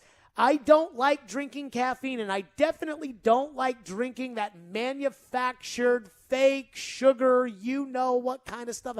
I don't like drinking that stuff. So I need a little spark in my day, and those World Series games go on pretty late. Had some champagne last night, had a full day today. Gonna need that.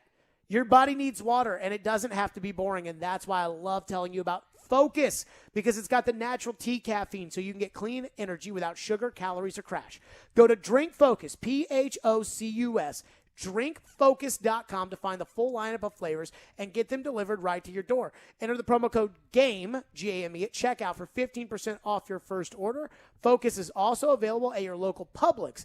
That's Focus, PHOCUS, on the web at drinkfocus.com. Again, just give it a try. Go to Publix, pick up a Focus. I'm telling you, you will like it. And if you don't, then you try. But you will, because I like it, and I don't even really love caffeine, but it's that natural tea caffeine. So, again, that's Focus. Drink Focus, PHOCUS, drinkfocus.com. This is Ellie Tolvanen, and this is Nashville. Tolvanen to score! Ellie Tolvanen, a laser! You're listening to the flagship of the Nashville Predators radio network, ESPN 102.5 The Game. The 2021 Major League Soccer season isn't over yet, Nashville. Are you in? There's just one regular season home match remaining as we make our final push for a playoff spot. Don't miss the action on Sunday, November 7th at 2:30 p.m. against New York Red Bulls at Nissan Stadium. Come be a part of the most unique sports experience in Nashville. Tickets are on sale now from just $22 at NashvilleSC.com. Everyone in. How'd you like that? Do you have a VA home loan? Don't let the year end without snagging what might be the best rate of your lifetime. Hey, Willie Donick here. Call my friends at Loan Pronto now. They specialize in a VA streamlined loan. You can get a lower rate with no appraisal, no income documentation, and no cash due at signing. Loan Pronto can even cover veterans' closing costs. So call Loan Pronto. Ask about the streamlined loan now. And with sky-high home values, Loan Pronto is also helping veterans get cash out of their home's equity for paying off credit cards, for home improvements like pools and new kitchens. Ask about their refi programs that let veterans access 100% of their home's value. VA loans made easy and fast with Loan Pronto. 615-499-5780 or loanpronto.com. That's 615-499-5780. Equal housing lender. NMLS 166-1781. Subject to lender approval. Not all loans eligible for zero-cost refi. Mark Howard here to tell you about my friends at Apple Collision Centers. We all know being in a collision is not fun. Neither is all the stress that comes with it. And that's where Apple Collision comes in. Let them take care of everything for you. That's insurance, repair, and your rental details. They've got 3 convenient locations in Old Hickory, Hendersonville, and Gallatin. Their managers, Tommy Rippey, Daniel Neville, and Chris Brooks and Marty Denson, combined for over 75 years experience. So stop in today and tell them Mark sent you. Online at applecollisioncenters.com. Tune in every Monday at 8 a.m. and Friday at 3:15 to hear News 2's Corey Curtis take on all things Nashville sports, including the week's NFL games. All brought to you by Invigorate Health in Mount Juliet. Look and feel your best with IV therapy, medical weight loss, testosterone, body shaping, and more. Here they Hey, it's Chase McCabe. Every Saturday morning at 9, we hit the big topics. The Ally 400, Kyle Busch, frustrated, Big Machine Music City Grand Prix, and talk to the big names. I'll go ahead and blame you. Oh, I think it's big. Could go a lot of different directions right now. I was so impressed. How cool that's going to be. It's Chasing Checkers, Saturday morning at 9 on ESPN 1025 The Game and wherever you get your podcast. Hey, Nashville, this is Laura Rutledge from the SEC Network, and you're listening to Nashville's best sports talk, ESPN 1025 The Game. What was your initial conversation like with Adrian? Very excited to be with the team, excited to help, excited to kind of get back into football condition. My conversation? Yeah, just, figure out what to do, go as hard as you can, take care of the football, try to learn the details of the play, play with great effort, and don't do dumb stuff to hurt the team. There you go, Mike Vrabel. I think Vrabel told you all you needed to know when he said my conversation, because clearly Vrabel didn't have the conversations that launched Adrian Peterson. What was John Robinson's conversation like with Adrian Peterson? Anywho, last season, Adrian Peterson in 16 games for the Detroit Lions, 10 starts, he had 604 yards on the ground, 7 touchdowns, with a long of 38 yards. He was a 1,000-yard back 2 years ago at the age of 33 in Washington. I have in front of me from last year, and then McNichols this year and last year, Foreman, Peterson, and McNichols. Yards per carry, McNichols 4.5 over the last 2 years, Foreman 4.3 last year, Peterson 3.9. That being said, when Jeremy McNichols is in the game for the last 2 years, most teams I don't think have expected a running play, so there's probably something to that. I do think he's the running back, though. Adrian Peterson's going to get carries. And I don't have any sourcing that tells me who's going to get this, who's going to get that. I heard somebody today talking about Foreman is going to get most of the carries. I'm like, what? A guy who can't play on any other team in the league and can't be on any other team's practice squad. Over the last 2 years, there's one place he can play, here. He's going to get most of the carries. But I have liked Foreman's work. What's your expectation for Adrian Peterson? Well, you said, some people said Foreman's may get a majority of the carries. I have a hard time believing that any running back is going to get an overwhelming majority of the carries. McNichols may get more here. Adrian Peterson may get more there. But I really do think that this is going to be a classic running back by committee, pretty split among the three. Who's the running back on 1st and 10? McNichols. I think it's going to be McNichols, too. On 3rd down, Adrian Peterson. On 3rd and what? 3rd and 10. Why? Why would he not? I mean, he's a bigger back than Jeremy McNichols. Because he's a more clutch running back in those situations. I guess we haven't seen much from Jeremy McNichols in clutch situations like that. What do you mean by clutch? Like just getting a first down.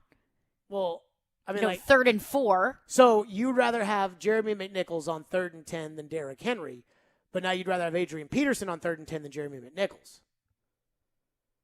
Yeah, I think that Adrian Peterson's going to be the 3rd down back. So I think a 3rd down running back's job is to catch football or pass protect, and that's what McNichols does. Mm-hmm. So I think McNichols keeps the 3rd down job. Like, that is his job.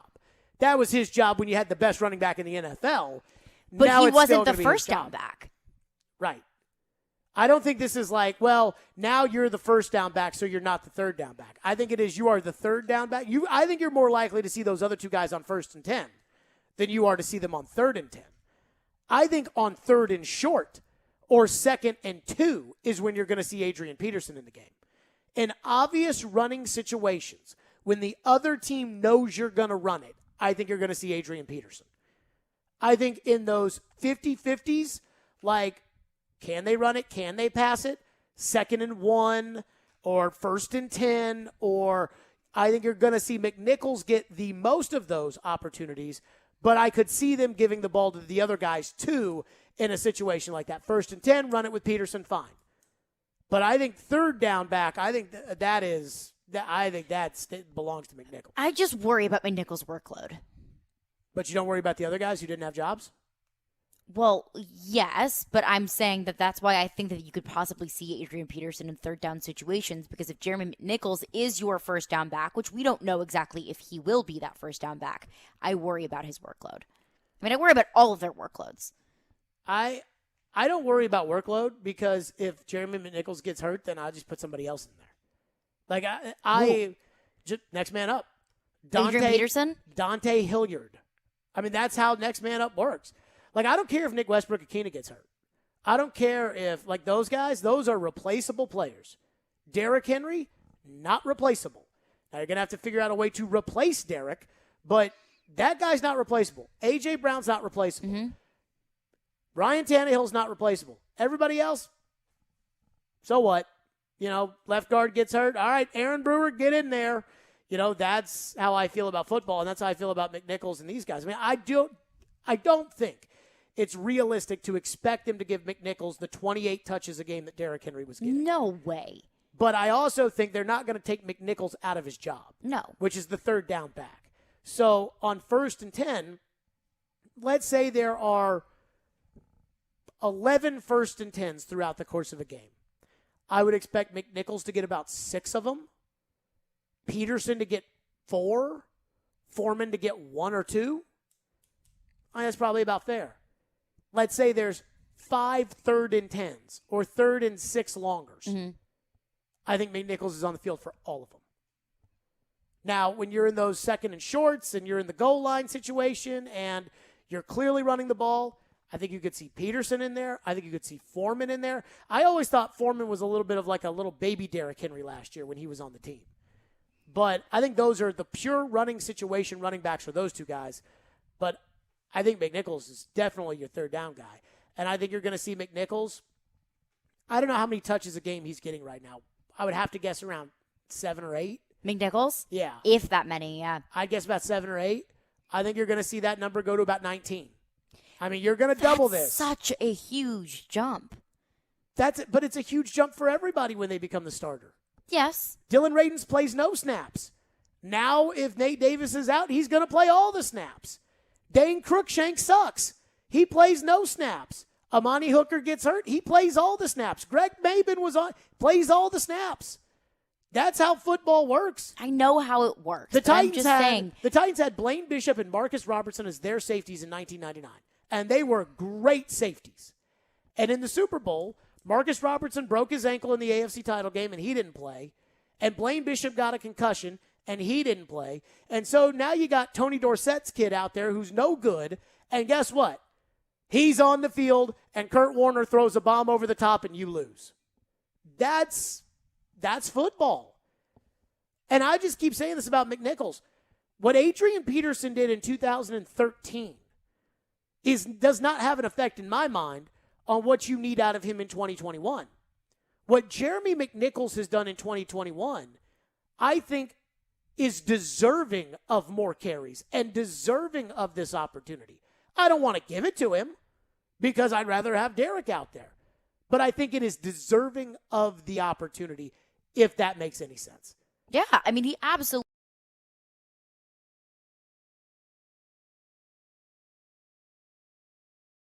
Next man up mentality. But I'm saying if you brought in reinforcements for a reason, and I mean, Jeremy McNichols is not the size of Derrick Henry. I don't know how tough Jeremy McNichols is, but Derrick Henry is one tough player. Yeah, so I'm going from 28 to 19.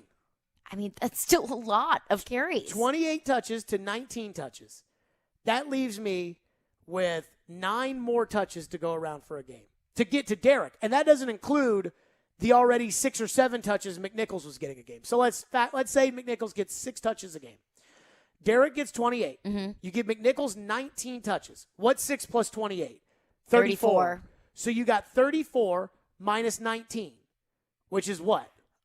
15? Okay. Wait. That sounds about right. So, sure. Math on the radio. Doesn't matter. Yeah. 15. You got 15 touches. Adrian Peterson gets 8.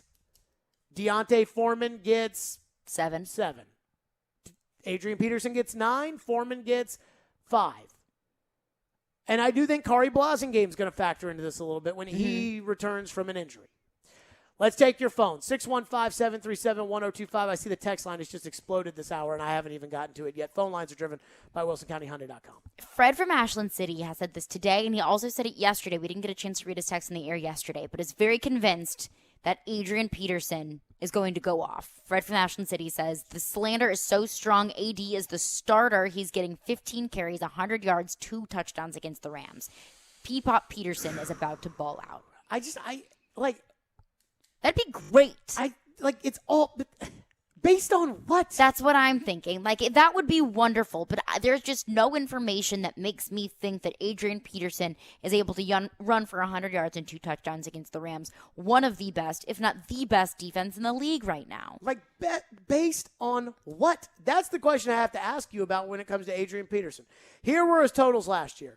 14 for 93, 7 for 41, 22 for 75, 11 for 36, 15 for 40, 11 for 29, 5 for 7, 8 for 29, 4 for 21, 7 for 18, 15 for 55, 16 for 57, 4 for 7, 6 for 23, 4 for 10, 7 for 63. So he never reached that 100-yard mark. He had a couple big games in there. There was a 70-something, a 90-something. He had a 93 and a 75 both in September of last year. After his 75, he cracked 60 once, and it was the last game of the season against Minnesota. Though it was on 7 carries, and that's 9 yards a crack. Back to your phones on the next. 615-737-1025. I just don't get it. I don't get the idea that Adrian Peterson can come here and run like it's 2016. I'm not saying he can't. I'm just saying I'm not banking on it. I'm going to say there's a 95% chance that he can't. 615-737-1025. Stillman and Company right here on ESPN 1025. The Game. Do not miss the pregame show. That's coming up this Sunday. We'll be live out at the Corner Pub out in Brentwood this Sunday. Mark Howard, Chris Sanders, and yours truly. Join us from 5 to 7 at the Corner Pub in Brentwood at 710 Old Hickory Boulevard prior to the Titans taking on the Rams. The pregame show is brought to you by TriStar Moving, Parman Tractor and Equipment, FreedomTireGuys.com, FanDuel, E2 Roofing, Hillside Medical, Social Furniture, and Screwball Peanut Butter Whiskey. Stillman and Company, it's ESPN 1025 The Game. Tune into the NFL Game of the Week, brought to you by Red Spirits and Wine in Bellevue this Sunday at noon. It's the Ravens and the Vikings on ESPN 1025 The Game. From the Fox 17 News Code Red Weather Center. I'm Fox 17 News Code Red meteorologist Dan Guthrie. Chilly afternoon with highs in the upper 40s and lower 50s under cloudy skies. A freeze warning goes into effect tonight as temperatures will drop into the lower 30s and upper 20s.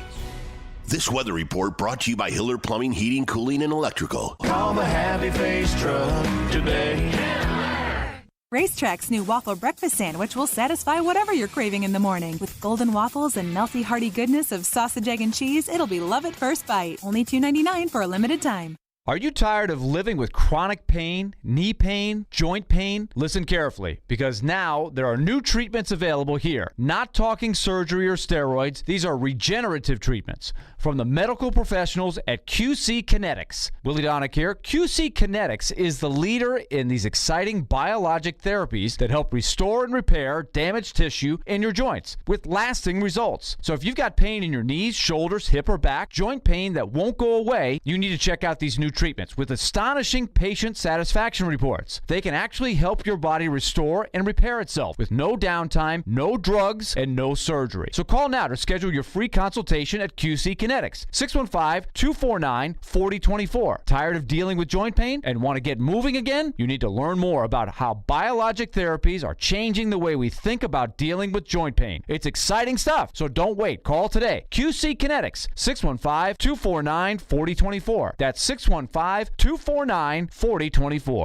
312 Pizza Company is family-owned and operated, bringing you a slice of Chicago to Nashville. 312 Pizza Company specializes in deep dish pizza, thin crust pizza, and all things Chicago style. Always made from scratch using secret family recipes passed down generation to generation. 312 Pizza is open every day except for Tuesdays and is located in Germantown with dine-in, takeout, and curbside available. Call 615-730-7888 to order 312 Pizza Company, Nashville's authentic Chicago pizzeria.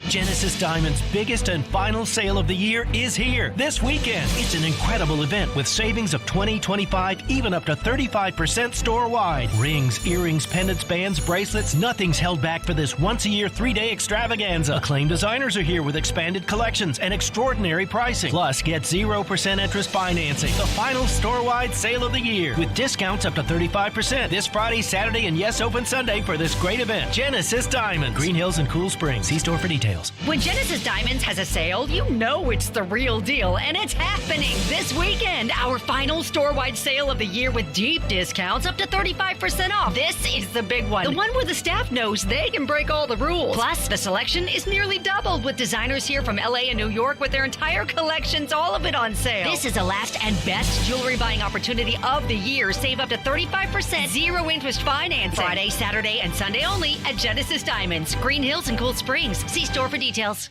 Darren McFarland. That should get you in the mood for a game tonight. Willie Donick. I think between 5.5 and 6 is probably in the ballpark. Chase McCabe. Typically, I like to take the most difficult task and do it first. Darren, Donick, and Chase have you covered weekdays from 10 to 2. Presented by Curacion CBD on Nashville's best sports talk. ESPN 1025 The Game and the Game Nashville app. This is Stillman and Company, delivered by TriStar Moving. Stillman and Company here on the program. Let me tell all the fine folks out there to join us in partnering with the Leukemia Lymphoma Society for Light the Night. Light the Night brings light to the darkness of cancer through hope, research, and support for patients and families. Nashville's Light the Night will be virtual and take place tomorrow night at 7 o'clock. Learn more at lightthenight.org/TN. So, do you know what happened 2 years ago to the day? I don't believe I do. Okay. So 2 years ago and 1 day ago, my friends Caitlin and Tommy got married. Oh, well, congratulations, And Caitlin now and Tommy. They have the cutest little baby who spent some time here this summer. He is a very cute baby. Very cute baby. But the next day, the Titans played the Carolina Panthers. They had, I believe, they hadn't beaten the Chiefs yet at that point. They ended up beating the Chiefs the next week. But Tannehill had 2 starts under his belt for the Titans. Things were starting to turn around. I watched the game in the Ontario, California, like Orange County, airport on my phone traveling from that wedding. And apparently at the same time, and I have no idea one way or another, the Buffalo Bills beat the Washington then Redskins. Now, by not that, by a score of 24-9. In that game, Adrian Peterson had 18 carries for 108 yards. That is the last time Adrian Peterson has run for 100 yards in an NFL football game. 2 years to today. And yet we got Titan fans on the text line saying he's going to go run for 100 yards this week against the Rams. I mean, it could be wishful thinking. Because, I mean... Could be. I mean, it's wishful thinking. Okay. Yes, it's wishful thinking. Let's go to the phones. Caleb texts in and says, if Julio and AJ are both on the field, then Tannehill does have a chance to carry the team, but I highly doubt that will be the case. The Titans continue to get broken players, hoping they will perform. Tennessee is where players come to retire. I got to tell you, there was a picture, I forget who posted it, like maybe the Titans did, AJ, excuse me, not AJ. Sorry, AJ. Julio and Adrian Peterson are standing next to each other wearing beanies, and they're like running.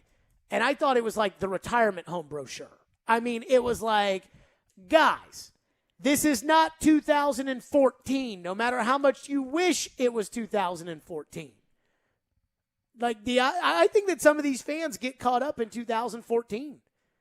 By the way, you know, Albert Pujols is going to be a free agent in baseball this year. And there aren't going to be a lot of teams lined up to go sign Albert. And Albert might be the best player, one of the best players I've ever seen. But there ain't going to be a lot of people that are lined up to sign Albert. You know, but I mean, he keeps getting paid. He's not getting paid anymore. Still getting paid. He was getting paid, and with the Angels. He was getting paid. Now he's getting league minimum. Just like Adrian Peterson's getting league minimum. Now Julio's getting paid, which is a problem. I mean, guys get old. But that's what happens. But the fans, like, when you read these crazy texts to me, there's like all these expectations for Julio and Peterson, and they haven't done squat. Like, it's like, hey, you know, these guys, dude, Adrian Peterson, Julio Jones, like, we're not trading baseball cards. We are sitting here talking about guys that can help you on Sunday. Because they're sexy names to talk about. But Jeremy McNichols. If it was announced Peyton Manning, the starting quarterback of the Tennessee Titans, people would be doing freaking cartwheels in the street. Do you know who the Titans have signed to replace Derrick Henry? Emmitt Smith has been signed to replace Derrick Henry. Welcome back to the league, What Emmett. are our expectations for Emmitt? 615-737. Troy Aikman is coming out of the broadcast booth to take Tannehill's job. What else we got? I mean, the names are exciting, and I don't blame fans for being excited that 2 Hall of Famers are on the team right Adrian Peterson. I'm not saying that I think that he will be some sort of 2010 Adrian Peterson, but I'm just saying fans have the right to be excited about a big-time player being on their team. The Braves played the Dodgers in the NLCS, and they made a move to a reliever. And I remember telling my buddy that I was like, I hope the Dodgers pinch hit Pujols here.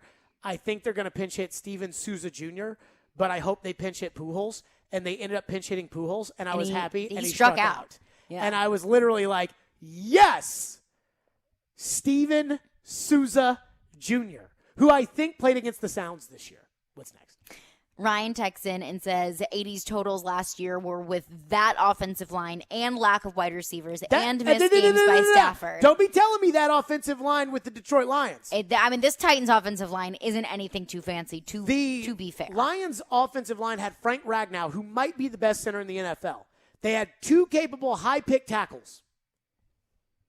Like, I'm sorry, Ben Jones ain't the best center in the NFL. Frank Ragnow might be. But it's easy to say, well, they had that terrible offensive line because you don't watch the Lions and you don't know anything about the Lions. It's easy to say that. But it's a lot harder when you actually look at their line and say, is their line really that bad? I mean, they had to move a tackle this year because they drafted Penei Sewell in the first round. Mm-hmm. Now, I think Frank Ragnow's hurt this season, but last season he was the best center in the NFL. So don't be talking bad about the Lions' offensive line just because the Lions as a team were terrible. And maybe the fact that they had an old man who couldn't get 100 yards as their starting running back, like maybe that was a problem too. Josh texts in and says Peterson averaged 3.9 yards per carry last year. That's the same amount of yardage as Henry. Also make note that Peterson is one of those types of running backs that gets better as the game goes on, just like Derek. I'd like to interject and say be very, very, very cautious about comparing Adrian Peterson and Derrick Henry, because I don't think that's giving Derrick Henry enough credit. What Derrick Henry does, Adrian Peterson cannot do. What Derrick Henry does, I don't think any other running back in the league can do. So to compare the two, I don't think is necessarily fair.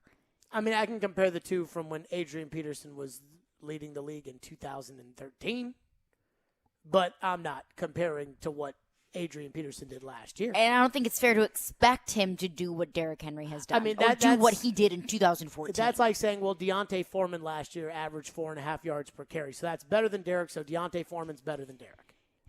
Averages like that are very dangerous. Derrick is, going into the season, the 4th best player in the NFL. Patrick Mahomes is no longer a top 4 player in the league right now.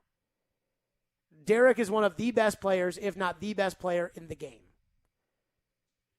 I think it's disrespectful to look at yards per carry and say, well, like it's disrespectful. And I think there were some people in the text line one day saying, well, Julio is contributing just as much, if not more, than AJ because his average yards per catch is more than AJ. No.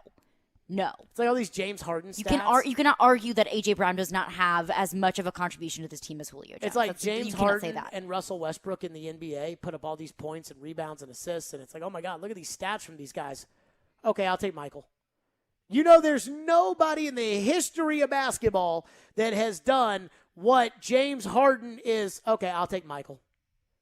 I'll take LeBron, I'll take Magic, I'll take Kareem, I'll take Larry, I'll take those guys. You take James Harden. And so I think that's crazy. That is crazy talk. 615-737-1025 is our phone number. Aaron Rodgers out for the game against Kansas City. Not vaccinated. Do we care more about the fact that Aaron is not vaccinated and it's going to cost his team? Or that Aaron lied? Because I have an interesting thought about it. We'll get to that coming up next. TriStar Moving, my official movers. That's right. I moved a year ago in 4 days with TriStar Moving, and it was one of the best decisions that I ever made. I loved moving with TriStar, and I'm somebody who, generally speaking, hates moving. But there's a reason why TriStar's motto is TriStar Movers with 5-star service. From the initial phone call to the final signature, moving was a breeze. They offer home protection covering your floors, banisters, railings, door jambs, and even the doors themselves. And they are always upping the game when it comes to mover training. Everything was taken care of, all my furniture in both of my homes. They have a state-of-the-art storage facility in Mount Juliet for every item you may have. They do it all. Their owners, Garrett and Robert, are true Nashvillians, and they care about helping their hometown. TriStar Moving is the real deal and on the rise quickly because of the standard that they hold. So give them a call if you're looking to move. 615-640-1219. Or visit their website at nationalmoving.org/radio, where they'll give you 5% off your entire move. That's TriStar Moving, 615-640-1219, or visit them at nationalmoving.org/radio. Tell them Jared Stillman sent you for 5% off your entire move. TriStar Moving. High in the air, deep left field, and Jorge Soler destroyed it. The Atlanta Braves are 2021 World Series champions. Swanson to first. The Braves are world champions. Congrats to Braves fans throughout the South. This is Nashville's best sports talk. ESPN 102.5 The Game and the Game Nashville app. ElectronicExpress.com. We make it happen.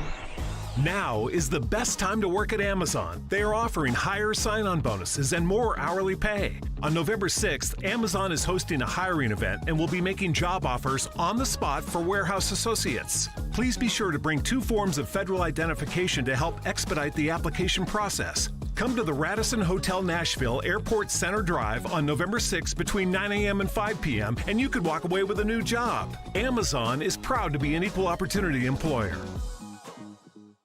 Genesis Diamond's biggest and final sale of the year is here this weekend. It's an incredible event with savings of 20, 25, even up to 35% store-wide. Rings, earrings, pendants, bands, bracelets, nothing's held back for this once-a-year 3-day extravaganza. Acclaimed designers are here with expanded collections and extraordinary pricing. Plus, get 0% interest financing. The final store-wide sale of the year with discounts up to 35% this Friday, Saturday, and yes, open Sunday for this great event. Genesis Diamonds, Green Hills and Cool Springs. See store for details. When Genesis Diamonds has a sale, you know it's the real deal, and it's happening this weekend. Our final store-wide sale of the year with deep discounts up to 35% off. This is the big one. The one where the staff knows they can break all the rules. Plus, the selection is nearly doubled with designers here from LA and New York with their entire collections, all of it on sale. This is the last and best jewelry buying opportunity of the year. Save up to 35%, 0 interest financing. Friday, Saturday, and Sunday only at Genesis Diamonds, Green Hills and Cool Springs. See store for details. Well, here we are at Pourvu. Any great words of wisdom as we peruse the 10,000 square feet of wine, spirits, beers for our tailgating and upcoming holiday parties? One thing, great minds drink alike, huh? Oh, nice. Wow, look at all the wine. Hey, don't forget to buy a bottle from Mom. Remember, you're the reason she drinks. Hey! Hey, check it out. Pourvu has their own app, curbside, and home delivery. Tonight, I will be having my favorite drink. It's called A Lot. I only drink on days that begin with T. Today, tomorrow. Well, you're in luck because Pourvu's new tasting bar is in effect Thursday through Saturday, right next to the humidor. Party supplies with mixers, hard to find small batch specialties, and tequila. I am telling you, you can't buy happiness, but you can buy tequila, and that's kind of the same thing, right? Tequila, because no good story ever starts with that one time I ate salad. Right? Pourvu means for you. They really have the best selection, service, and knowledge we didn't find at the big box stores. May all your days be filled with umbrella drinks. Pourvu, open 7 days a week at Indian Lake Boulevard, exit 7 off Vietnam Vets in Hendersonville. Nashville's best sports talk, locally owned, home of our Nashville Predators. WPRT-FM Pegram, 97.5 Murfreesboro, WBUZ HD2 Laverne, online at thegamenashville.com. We are ESPN 102.5 The Game. Live from the Game Nashville studios, it's Stillman and Company. Delivered by TriStar Moving. TriStar Movers with 5-star service. With Jared Stillman on Nashville's best sports talk. ESPN 102.5 The Game and the Game Nashville app. Stillman and Company is delivered by TriStar Moving, ESPN 102.5 The Game, streaming live on Twitter, Twitch, and YouTube. Thanks to the law offices of Amanda Gentry. Boy, Aaron Rodgers with a big news item today. I thought we were over the Aaron Rodgers big news items. I thought we were over the Aaron Rodgers big news items. I thought we were over talking about who's vaccinated and who's not. I mean, I am starting to feel like we as a society, and I encourage everybody to get vaccinated, but I feel like we as a society are at the point, now where, like I saw Bridgestone Arena is starting November 13th, no proof of vaccination, no negative COVID test in order to go to a game, just like normal. And I'm cool with that. Yeah. Like, I mean, I'm That's not, a great sign. I don't make the rules. I'm not the doctors. I'm not. But I almost feel like we're at the point now where either you're vaccinated or you're not vaccinated. You choose not to get vaccinated. And if you die of COVID, I mean, I hope you don't die, but it's your fault because you didn't get it. And that's on you. And everybody that's not getting vaccinated, for the most part, I feel like they say, hey, I support your choice to get vaccinated. You should support my choice to not get vaccinated. Which I don't really support anybody's choice not to get vaccinated, but I guess the demonizing, for the most part, has kind of gone down a little bit. Mm-hmm. So Aaron Rodgers says in August that he's been immunized, but that he's not going to hold it against guys who aren't vaccinated if they're not. That's what Aaron said. Then Aaron tested positive for COVID, and he's out for 10 days because the rules are the rules. And I already know we're going to get people that text into the text line and say all the crazy stuff like, I think the NFL's rules are okay. Doesn't matter if you don't agree with them. Rules are rules. I don't like speed limits. I have to follow them. I mean, I just think it's dumb that the ball gets fumbled out of the back of the end zone. The other team gets it at the 20-yard line. But guess what? Those are the rules. So anywho, Aaron Rodgers tested positive for COVID and will not play on Sunday against the Chiefs. The NFL has considered Rodgers as unvaccinated since the start of the season, sources confirmed to ESPN, and it was first reported by the NFL Network. Rodgers was placed on the league's reserve COVID list along with quarterback Isaac Yiadom on Wednesday. Under league protocol, Rodgers had an alternate treatment prior to the start of training camp, sources told ESPN, and he then petitioned the NFL for that treatment to allow him to be considered for the same as someone who received one of the approved vaccinations. After a lengthy back and forth, the league ruled that Rodgers would not get the same consideration and would be considered unvaccinated. What are the other alternatives here? I don't know. I read the same article that you did, and I was wondering what the alternate treatment was. But I think the interesting thing was here that, like, he and the NFL went back and forth for a good bit about this. The NFL seriously considered letting Aaron Rodgers, get a pass with that. Really? Oh, yeah. Well, it says, had alternate treatment prior to the start of training camp. He then petitioned the NFL for that treatment to allow him to be considered the same as someone who received. It says the sheep's blood. After a lengthy back and forth, the league ruled that Rodgers would not get the same consideration and would not be considered unvaccinated. So that I interpret that to be the league considered it if it was a lengthy back and forth. What are the other alternatives? I have no idea. I got to believe the NFL is not going to let someone take ivermectin and say, hey, or hydroxychloroquine and say, hey. I don't know what it was. I can only imagine. Anywho, I don't know what it was. Sources said, according to Rob Demovsky of ESPN, Rodgers was following masking protocols while interacting with players at team headquarters at Lambeau Field. However, Rodgers does not wear a mask while in the media auditorium during his weekly and postgame news conferences. The Packers have put other unvaccinated players on Zoom instead of at in-person media sessions. So it sounds to me like the Packers are doing the lying too. Yeah. So here's the question. Are we more bothered by the fact that Aaron Rodgers is unvaccinated and is trying his alternative medicine, which I roll my eyes to, that he's unvaccinated and trying his alternative medicine, and it's going to hurt the Packers. Jordan Love starts this Sunday against Kansas City. Kansas City has to win this game, and they got a much better chance of doing it against Jordan Love. And we killed Carson Wentz with all of his anti-vaccine stuff and Kirk Cousins talking about, I'll do the meetings, the here, there, whatever. Are we mad at Aaron for that? Or are we more mad at Aaron for lying about it? And what do we think of Aaron lying about it? Because I'm going to say this. I'm pretty pro-vaccine and I'm pretty anti-Aaron Rodgers. But I understand why Aaron lied. Like, I know people are going to be, I don't support lying, especially about a vaccine, because if I lie to you that I have the vaccine and I haven't had the vaccine and you've got an immune disease, like, you could then catch COVID and die. Mm-hmm. And I don't think that's very fair. But I understand why Aaron lied. And I'm going to tell you all this. Like, Aaron's not the only person in your life who's lying about this. Aaron's not even really in most of your lives. Aaron's not the only person. There are people in your lives, I'm telling you, they're probably lying about it. Like, I know people that have lied about it because, look, it's just too much at work, and I work with you, and I don't want these people to, think that they can't be around it. Like, it's kind of shameful to lie about it. Yeah. But they do. And it's more common than you think. And so I understand why Aaron would lie about it, because he doesn't want to deal with everybody in the media just bloviating about how dare Aaron not get vaccinated. Like, some people don't want to do it. It's a free country. I'm not saying that I agree with Aaron for not doing it, but I understand why Aaron Rodgers lied about it. And because I can understand why he lied about it, I think the bigger issue is, as a quarterback, you have one of two choices. Either get vaccinated and give your team the best chance to win, or don't get vaccinated and not give your team the best chance to win. He chose not to get vaccinated, and that doesn't give his team the best chance to win. Ryan Tannehill doesn't believe in the vaccine, but he got vaccinated, and that's going to give his team the best chance to win. So I'm not mad at Aaron either way. I do think it's disappointing that Aaron did that and lied about it, but I understand why Aaron lied.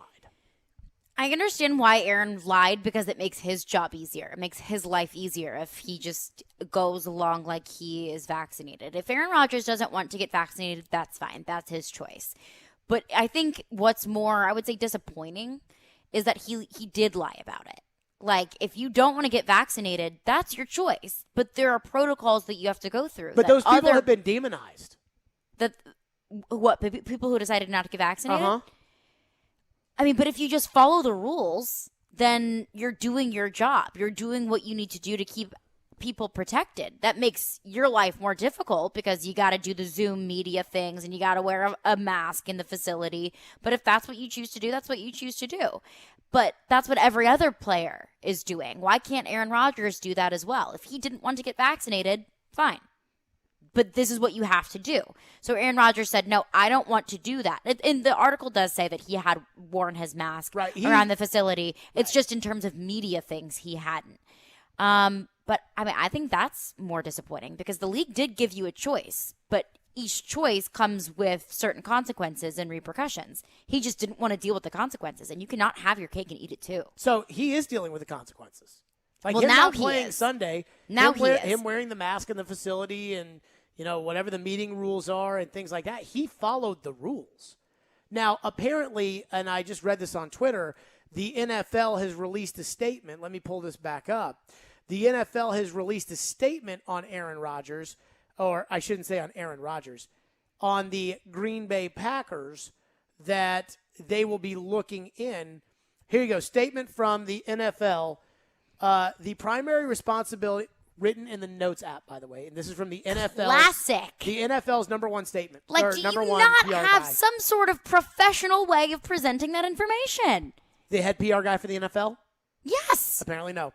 The Notes app. That's just astonishing. The primary responsibility for the enforcement of the COVID protocols within club facilities rests with each club. Failure to properly enforce the protocols has resulted in discipline being assessed against individual clubs in the past. The league is aware of the current situation in Green Bay and will be reviewing the matter with the Packers. I mean, look, man, I understand where Aaron's coming from. And I don't support where Aaron's coming from because I think it's bad to lie to people if you didn't get the vaccine. If you didn't get the vaccine, you got to tell people the truth. You should. I mean, that's the right thing to do. Mm-hmm. But if you did get the vaccine if you didn't get the vaccine, I guess it's probably we're at the point now, hopefully, where we don't have to get on these long rants about how dare you not understand this and what does it mean when you say you're going to do your own research and things like that. I want to know what Aaron's alternate medicine was. I am intrigued by that. I also wonder if when it says in the article that there was a back and forth with the league. A lengthy back and forth. I wonder if it was, hey, I drank sheep urine and that is my alternate medicine. And the league said, no. And then he said, okay, it was something else. But what if I come back and this time I wear, I wear a scuba diving mask in the facility? And the league said, no. I wonder if that's what that It very well could have been, where he just kept coming back with different things and the league just continued to say no. I don't know. We can interpret whatever we can from that article. But, I mean, it's a good point. I don't know what the alternative medicine would have been. I mean, But I also, too, if he was vaccinated, now there are so many different qualifications and little things. If you're symptomatic or asymptomatic, like there's a different time frame. I don't know them all off the top of my head. But I do know that if you are vaccinated and asymptomatic, you need 2 negative tests 24 hours apart before you can return to the facility and be eligible to play. Correct. So even if Aaron Rodgers was vaccinated, it wouldn't have been guaranteed that he could have been back for the Chiefs game. Sure. I mean, Wednesday. There is a point to that. This is the way that I operate, which is in football. And this is a sport where guys will stick things in their rear end in order to be much bigger, stronger, faster, and be good. Like all kinds of stuff they don't even know. I remember like during the baseball scandals, I want to say there was some kind of testosterone people were putting inside them that was like bull semen. Like they like legitimately putting that inside of themselves to hit more home runs. Oh God. I know. So dedicated to the game. So these guys, right. These guys are so focused that they'll do that. No matter what it costs. But they won't do this.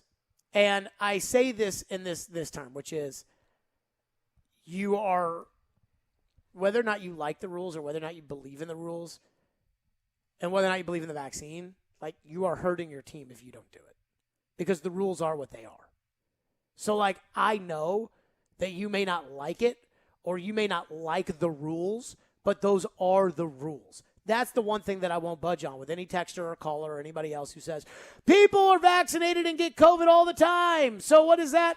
Right. But the rules are what the rules are, and they put those rules in there for a reason, and that's what they want it to be, and so that's what it's going to be, and they're not going to change the rules for you, and they're not going to change the rules because you texted into this radio show, and they're not going to change the rules for Aaron Rodgers. So those are the rules. Speaking of your text, we'll get to those. 615-737-1025. Plus, Jason Fitz will join us later this hour as well. College football released their rankings. I have decided that the WWNCAA, I have just, those rankings, I've just had enough of the rankings. Well, it's not the NCAA that makes the rankings. So the WWCFP. The WWESPN. Yep. Put out their rankings that's a good yesterday. one. Thank you. Put out their rankings yesterday, which we'll touch on as well. Stillman and Company, it's ESPN 1025 The Game. Hiller Plumbing, Heating, Cooling, and Electrical. I have been telling you guys about Hiller for years now because I use Hiller at my home, and I absolutely love it. So anytime I have any sort of an issue, Hiller, they are the first people I call. They get the job done every time. And as always, happy you'll be or the service is free, and they stand by it. And I know this, again, because I use Hiller at my home. You all know about the inventory shortages and empty shelves everywhere. And now there are serious shortages on equipment and products for your home. HVAC systems, tankless water heaters, and generators are going to be extremely limited in 2022. If you need a replacement, call my friends at Hiller today. Do not wait until you're out of options. Hiller has special financing available, so you buy now and you pay nothing until next year. Hiller's work is backed by the Happy You'll Be Your Services guaranteed, the service is free guarantee, which I know of at length because, again, I use them at my home. Hiller Plumbing, Heating, Cooling, and Electrical. Learn more at happyhiller.com. Hiller, proud supporters of the Vols, the Preds, and Vanderbilt. Hiller, call the Happy Face truck today. The Predators take down Calgary in overtime for a 4th straight win. And the score by Duchesne. Matt Duchesne wins it in overtime. They look to keep rolling tonight in Edmonton. Yeah, you want to start off on the right note, especially with the back-to-back. Pre-game coverage at 6:30. Face-off at 7:30 on Nashville's best sports talk. ESPN 1025 The Game and the Game Nashville app. Mucinex extended release bilayer tablets allow for immediate and extended release, thinning and loosening mucus and relieving chest congestion for 12 hours. Look for Mucinex, available at Target. Christmas shopping starts now at Electronic Express. Get huge savings on the hottest gifts with up to 50% off in every department. 4K TVs, computers and gaming, smart home, housewares, and more. That's not all. Get up to 50% off all your appliance needs in stock and ready to deliver. Plus, buy now, pay later with up to 36 months free financing. We've got what you need this Christmas at Electronic Express. We make it happen. Nashville SC Stadium is arriving in 2022 and season tickets are on sale now. With just 150 feet between the pitch and the last row, you'll be right there in the action no matter where you sit. If you thought soccer in Nashville was a party already, you ain't seen nothing yet. So come on in, grab a seat, and stay a while as we open a new era of Nashville sports. For more information on season tickets at the new Nashville SC Stadium, visit nashvillesc.com/22ticks. Screwball Peanut Butter Whiskey is the official whiskey of the NFL pregame broadcast on ESPN 1025 The Game. Screwball is the original and most awarded peanut butter whiskey in the world. Made with real whiskey, peanuts, and peanut butter, Screwball is all natural flavor to be enjoyed as a straight shot, in an espresso martini, peanut butter old fashioned, or a PB&J shot with a berry liqueur. Check out screwballwhiskey.com/recipes for more. Be sure and ask for Screwball by name at your favorite watering hole in Nashville. Enjoy responsibly. 2021 Screwball Spirits LLC, San Diego, California. Whiskey with natural flavors, 35% alcohol by volume. What's up, everybody? This is Teron Davenport, and I am here to tell you about Freedom Tire Guys. They're Nashville's premier mobile tire service. New tires, rotating, balancing, flat repair, torquing, they do it all. I can tell you this from personal experience. Just a couple weeks ago, I was at the Titans facility. They came there and changed my tires, all 4 of them. They did an excellent job. My car is riding extra smooth now. If you're in need of tire service, be sure to check them out at freedomtireguys.com. If you don't see the tires you want, they'll go ahead and get it for you. Rolling Loud presents rap superstar DaBaby live show Killer Tour. DaBaby. As if I got a reason to act like I'm lonely. Nashville Municipal Auditorium, January 19th. Get tickets this Friday at 10 a.m. at livenation.com. DaBaby for one incredible night in Nashville. For full show info and more, check liveshowkillertour.com. The St. Jude Rock and Roll Running Series Nashville returns to the Music City, November 18th through 20th. You don't have to be a runner to enjoy the excitement of Nashville's premier downtown race. Come help your community as well as the thousands of runners by volunteering. With over 1,000 positions available, there's a spot for everyone. Head to NashvilleSports.com for more information and get a free t-shirt when you register to volunteer. We'll see you there. If you've missed any of today's show, just search Stillman and Company on Apple, Spotify, or your favorite podcast platform. Join stars for this year's Cherish the Night Unplugged event tonight at Marathon Music Works. This year's lineup is incredible, featuring Gordon Kennedy, Charles Eston, Danny Flowers. To learn more and to register, go to starsnashville.org. Sounds like a pretty good date night if you're trying to figure that out for tonight.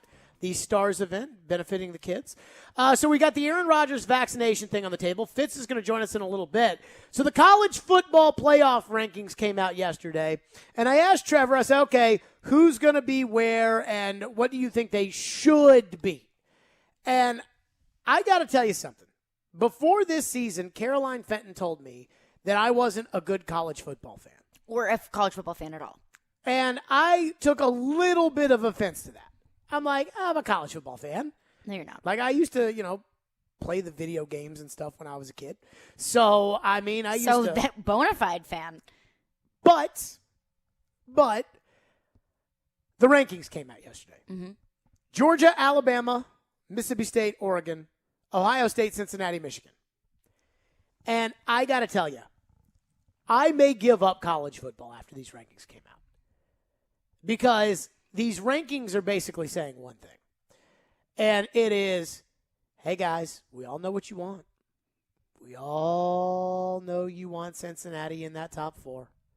And guess what? They're not even close to the top 4. And guess what? Well, they're close. Unless there's a miracle, they're not going to get in the top 4. So congratulations. So either give us a 12-team playoff, which you all know is stupid, and we only want it because we want to make more money, or else Cincinnati doesn't get in. Cincinnati is the hostage institution for the WWCFP, because that's what this is, wrestling. Because here's what's going to happen. They're going to set up Alabama versus Georgia, and that way Alabama can get into the playoff with a win against Georgia because they're already number 2. And then that way Alabama will be in if they win. If not, Ohio State will definitely be in the playoff when they win the Big Ten, even though they got embarrassed by Oregon at home earlier this year. And you will never see Cincinnati sniff the playoff this year. And I just think that's wrong. I want to see the 4 best college football teams, and I want to see Cincinnati because I think they're one of them. And I cried and moaned when we talked about 12-team playoff in a Cincinnati-Indiana game. It's like today I went on in Louisville, and they're like, Baylor versus Penn State. You wouldn't want to watch that game? No, because neither of those teams deserves to win the national championship. And this is college football, where every game is supposed to matter, not pro football, where you can lose by 30 to Buffalo in the first week of the year and end up winning the Super Bowl. I just look at these rankings, and I think Alabama at 2. Really? Alabama at 2. It's high. They beat Miami. They beaten SEC West teams. A lot of which aren't very good. They beaten Tennessee and Florida. Mm-hmm. They barely beat Florida. And they got embarrassed by A&M. And they're 2. Like, come on now. I think they made it very clear that group of 5 teams will not make it into the college football playoff because Cincinnati had their statement win. They beat Notre Dame at Notre Dame. What else do you want from them? And I thought when Cincinnati beat Notre Dame, I said, if they're going to get in, they just sealed it because there's nothing else that they can do. You have to play who is on your schedule. And that's exactly what one of the members of the College Football Playoff Committee said, was we look at ceiling. And a lot of these other teams have a much higher ceiling than Cincinnati because they play much more difficult opponents. Which I think is stupid, by the way, too. Well, I mean... Why do I need to look at ceiling? Just go win the game. You just used Alabama as an example of who have they beaten. Right. And who can they beat. Right. But why do I need to use ceiling as a way to rank you? I'm just saying what they use. I know it. I think it's stupid. I think the only way that Cincinnati gets in is if Georgia, Alabama, Michigan State, or Oregon lose another game. And even still, that might not be enough. When Nick Saban fearmongered about how much he hates the playoff, this is exactly why. Because at least like when I was growing up and pre-playoff, like winning the SEC meant something. Now it really doesn't. All anybody cares about is whether or not you make the playoff. Well, winning the SEC gets you into the playoff. For the most part. For the most part. You know, assumedly it's supposed to. Yes. But all the talk is about the playoff. And I think the playoff's such bull crap that it's like, okay, whatever. Whatever. Like they're gonna put Ohio State in over Oregon, and Oregon beat Ohio State. I mean, it's ridiculous. They're gonna do it though. Mm-hmm. Like, and they're going to find some way They're already setting it up now. They've got Oregon ahead of Ohio State, and then when Ohio State beats they already beat Penn State. When they beat Michigan, and they beat Michigan State, and they win the Big Ten championship, they're going to jump Oregon because Oregon doesn't have, and then the argument will be, well, Oregon lost to Stanford, and Stanford sucks. Guess what? They beat Ohio State. In every other sport where you don't play a tiebreaker, where you have tiebreakers, head-to-head is always the number one thing that matters, except for this sport where we make up the rules as it goes. And I think it's bullcrap. And that's why I can see these rankings, and I used to get so into it the first couple of years when they'd release the rankings. Mm-hmm. Now I don't even care anymore because what the rankings are today are all going to change by next Saturday anyways because, one, teams will lose, but two, and probably more importantly, they can just move anybody around however they want to move them. It's like we've seen weekends where everybody wins, and they change them. And it's like, okay, fine, whatever. It's a TV show. It's what it is. It's a TV show. But when you're a TV show like that, you're wrestling. And that's fine. Because a lot of people love watching people get hit over the back with a chair. I don't. So if you want to watch Stone Cold Steve Austin take out a chair and whack China with it, that's on you. But that's what college football's becoming. And it just doesn't, I would say that I am more bothered by the playoff and the conference expansion and the potential playoff expansion for like the good of the game than I am the transfer portal or name, image, and likeness. Well, I mean, so many people who were just Name, yelling, image, and likeness hasn't changed anything. Yelling and screaming about how it was going to ruin the game. You think about DJ Uiagalelei's Dr. Pepper commercial when he's on the field? No, probably not. But I think that they used two kind of scapegoats to push their agenda forward for an expanded college football playoff. And that was Cincinnati at 6, because they knew that at this point, this is like America's team. Like, everyone wants to see Cincinnati do well. Everyone wants to see that underdog outside of Power 5 conference get into the top 4. I think they also used Oklahoma as well. Putting Oklahoma at 8, I agreed with. I think Oklahoma is god-awful. And it is a miracle that they are undefeated, because they should have lost 3 or 4 games. They were trailing Kansas at the half. So I think that they used those two teams to kind of push an expanded playoff agenda forward, because they knew that those two fan bases and everyone rooting for Cincinnati would throw their arms up like, why aren't they in the top 4? And the college football playoff can come back and say, well, we'd love to make it 12. Wrestling. We're doing this for our own agenda, not because it's what's right for the game. That's wrestling. That's like if baseball got to pick between who makes the World Series, the Yankees or the Blue Jays, guess who baseball's going to pick? The Yankees. But you could also use the argument of the College Football Playoff Committee says that Cincinnati has only beaten Notre Dame, and they don't really have that many teams that are, wow you to beat. So if we put them in the College Football Playoff, then it's bad for the sport, because Cincinnati is going to get pummeled by whatever team that they play in the first round of the playoffs. Your job is to put the best 4 teams in there. The end. That's your job. Not the politicking. Who are the best 4 teams? Not the putting on the Georgia.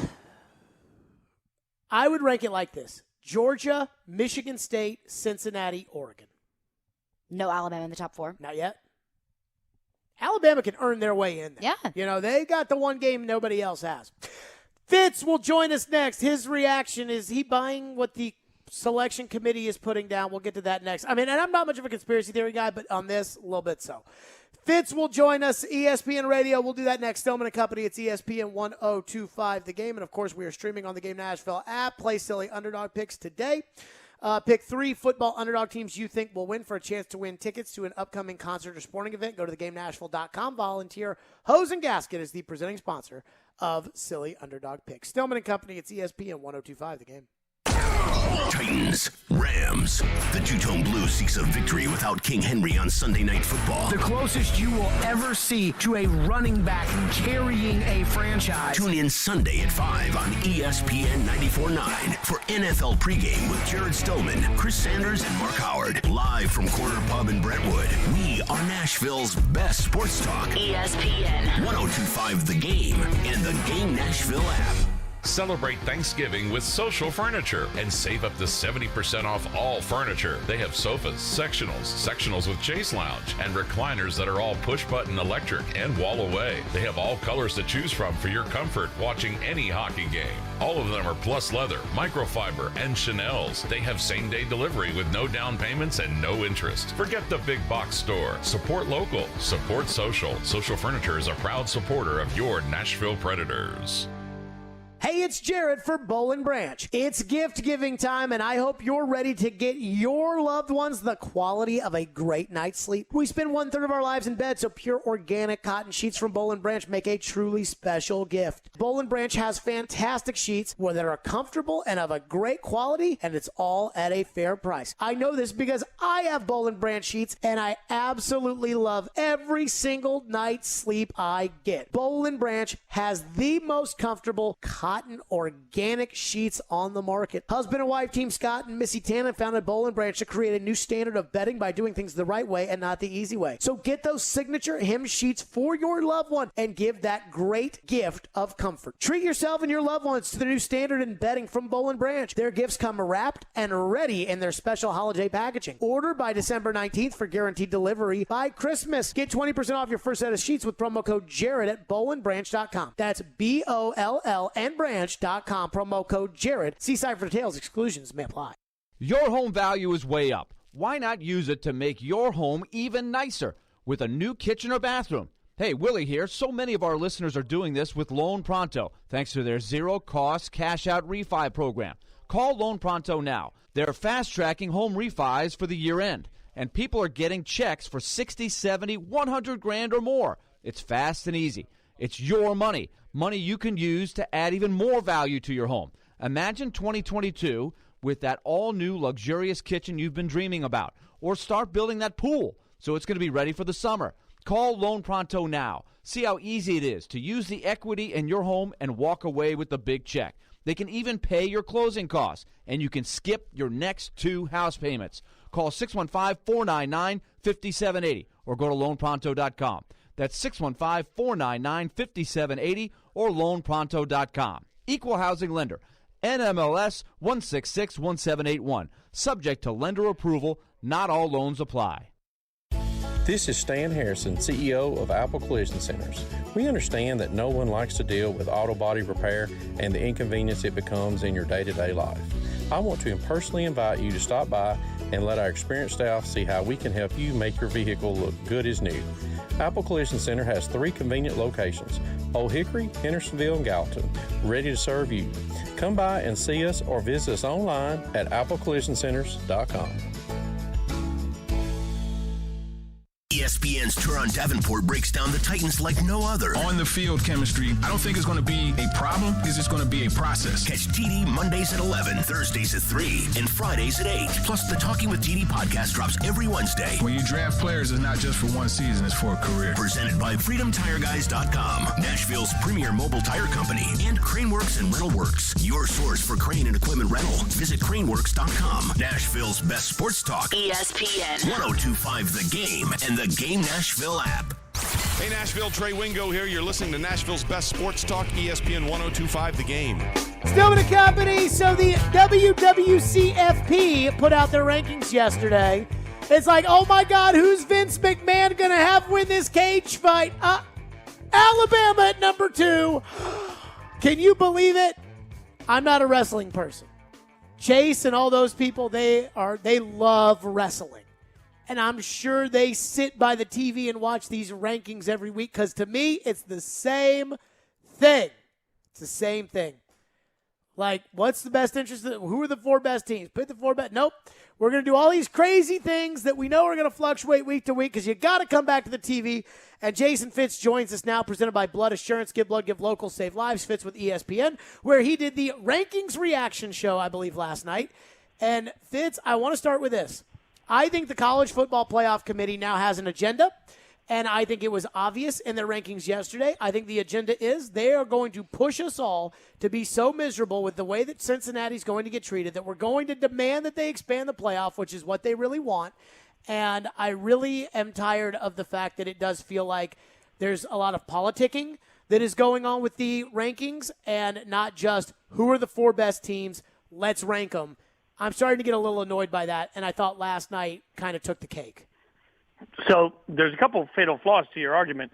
One, I don't know anybody within the committee structure that is really a pro-expansion person. And in the past, when I've talked to Bill Hancock, he's made it adamant that they're anti-expansion. 2, expansion to 8 doesn't really make the committee or doesn't make college football substantially more money. Only expansion to 12 would. There's a really good article on that on Sports Illustrated this week. So 3, the concepts of expansion have been discussed for years. So I just don't think that there's any big narrative. I think like to be really simple, if I was on the College Football Playoff Committee, I don't know that I'd have done it much differently because if I had to bet my house on Alabama versus Cincinnati, Alabama's a better team, so I'd put Alabama at 2. I think based on Oregon's a better team based on just watching them play. I mean, okay, now Gus Malzahn, and Gus is a little biased here, but Gus Malzahn said today that he's coached against Alabama and Georgia on a consistent basis, which I think we can all agree,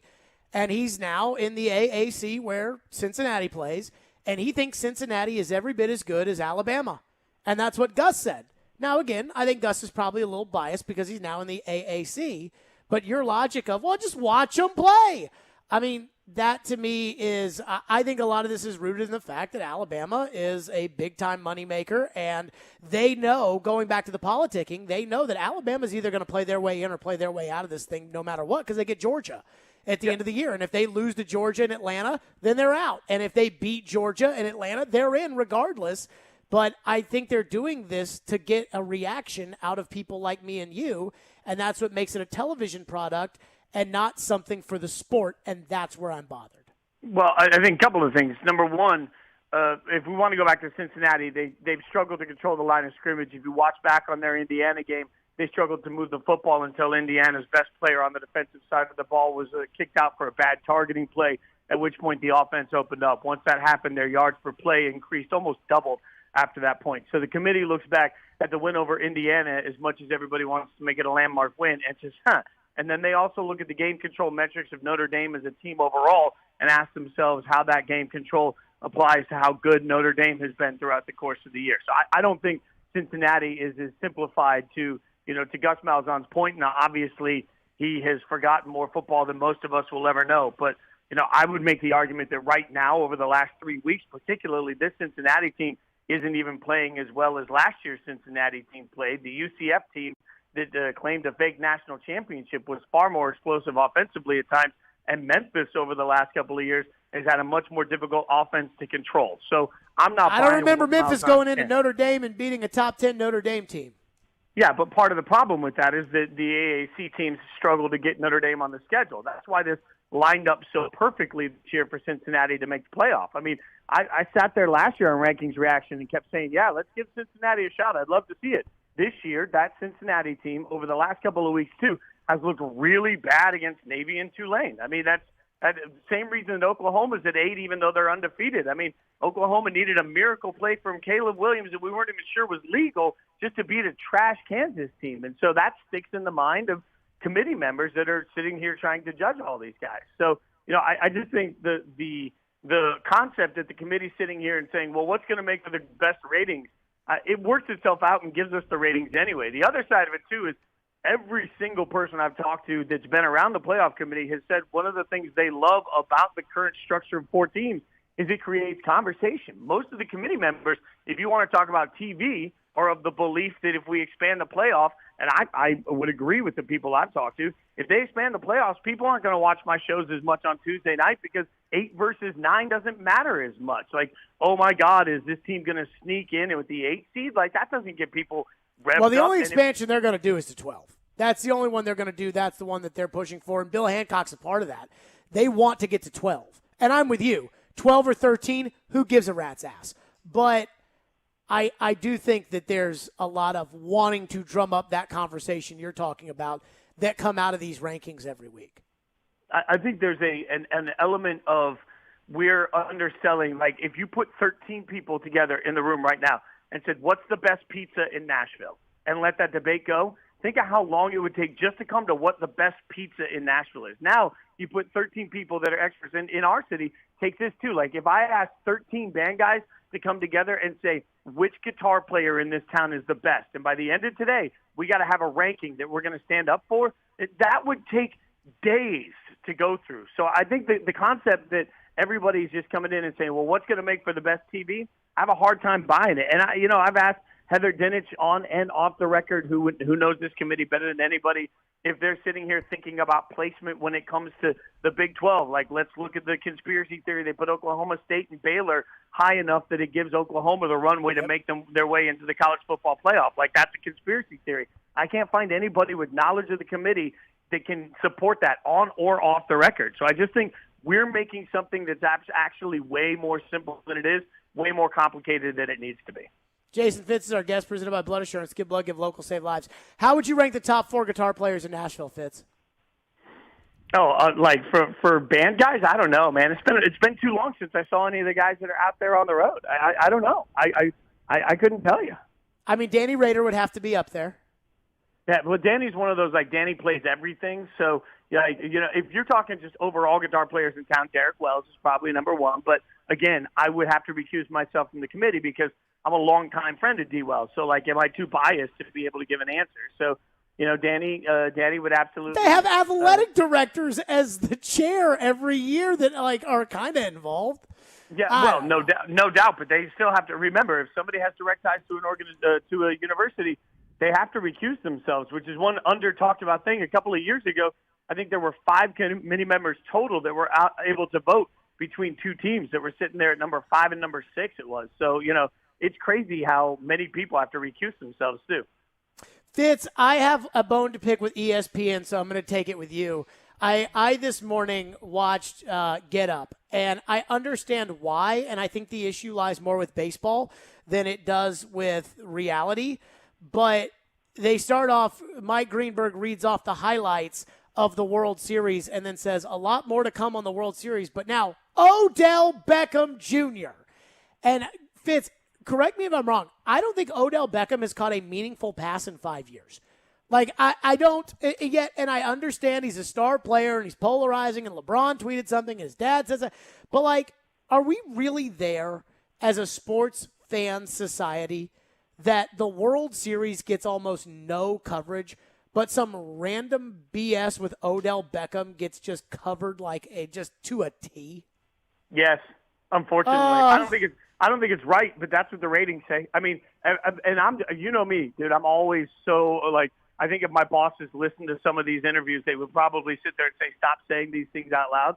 But the metrics are studied so much on Get Up. Like, they know that the minute they get away from football, people stop watching. So they just find a football story all the time, and that's no different than First Take looks at it and says, okay, what are people willing to talk about? And there are people behind the scenes and people in front of the camera that will laugh at you if you suggest a baseball story. Like, it doesn't resonate with the national audience in a way that gets numbers. So they open. Now, there is a great debate, and I think this is a real conversation that sports media should have, that Sarah Spain has with me all the time. Like, if we told those stories in a better way, would more people pay attention? Like, I think the answer to that is yes. But the other side of it is, like, nobody's doing that. So, conversely, yeah, it just means that this stuff falls by the wayside. Like, a World Series championship is not going to be the lead on Spain and Fitz tonight. Aaron Rodgers will be.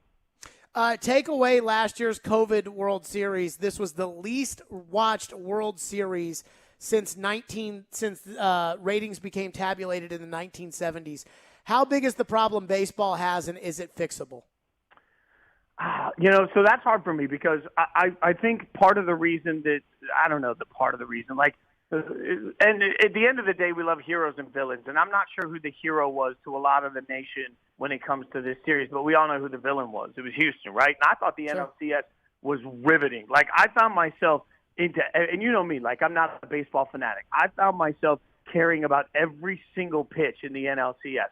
It just didn't hit the same way with the way the World Series came across, and that's partially just because the way the games played out. That's partially just because if you're not a baseball fanatic, I don't know that the broadcasts do a great job explaining at times the strategy for the amount of pitching changes and what's going on to it. So, I think that there are some problems with it, but realistically, it's also, I think, first pitch is a problem. Like, those games on the East Coast. Now, I always thought the East Coast thing was a big talking point that was a waste of time until I lived in Eastern time. And, man, it's tough to sit up for a baseball game that you may or may not care about that much until midnight, on a weeknight. So I think there are a lot of things that baseball could easily fix.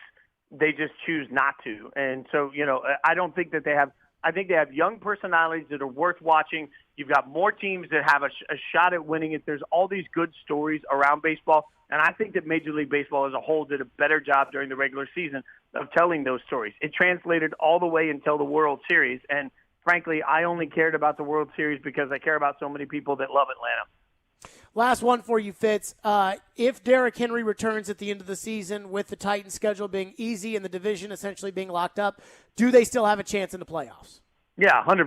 If he's back in the playoffs, everything's going to be just fine for the Titans. If he's not back for the playoffs, then I don't think everything's just fine. And that's not, I've had a lot of people blow me up on Twitter about me saying, I said on Memphis radio the other day that I think the Titans, particularly as a team, could have lost their quarterback and have more success than they will have without Henry long term. But that's not a statement to Ryan Tannehill or negativity around Ryan Tannehill.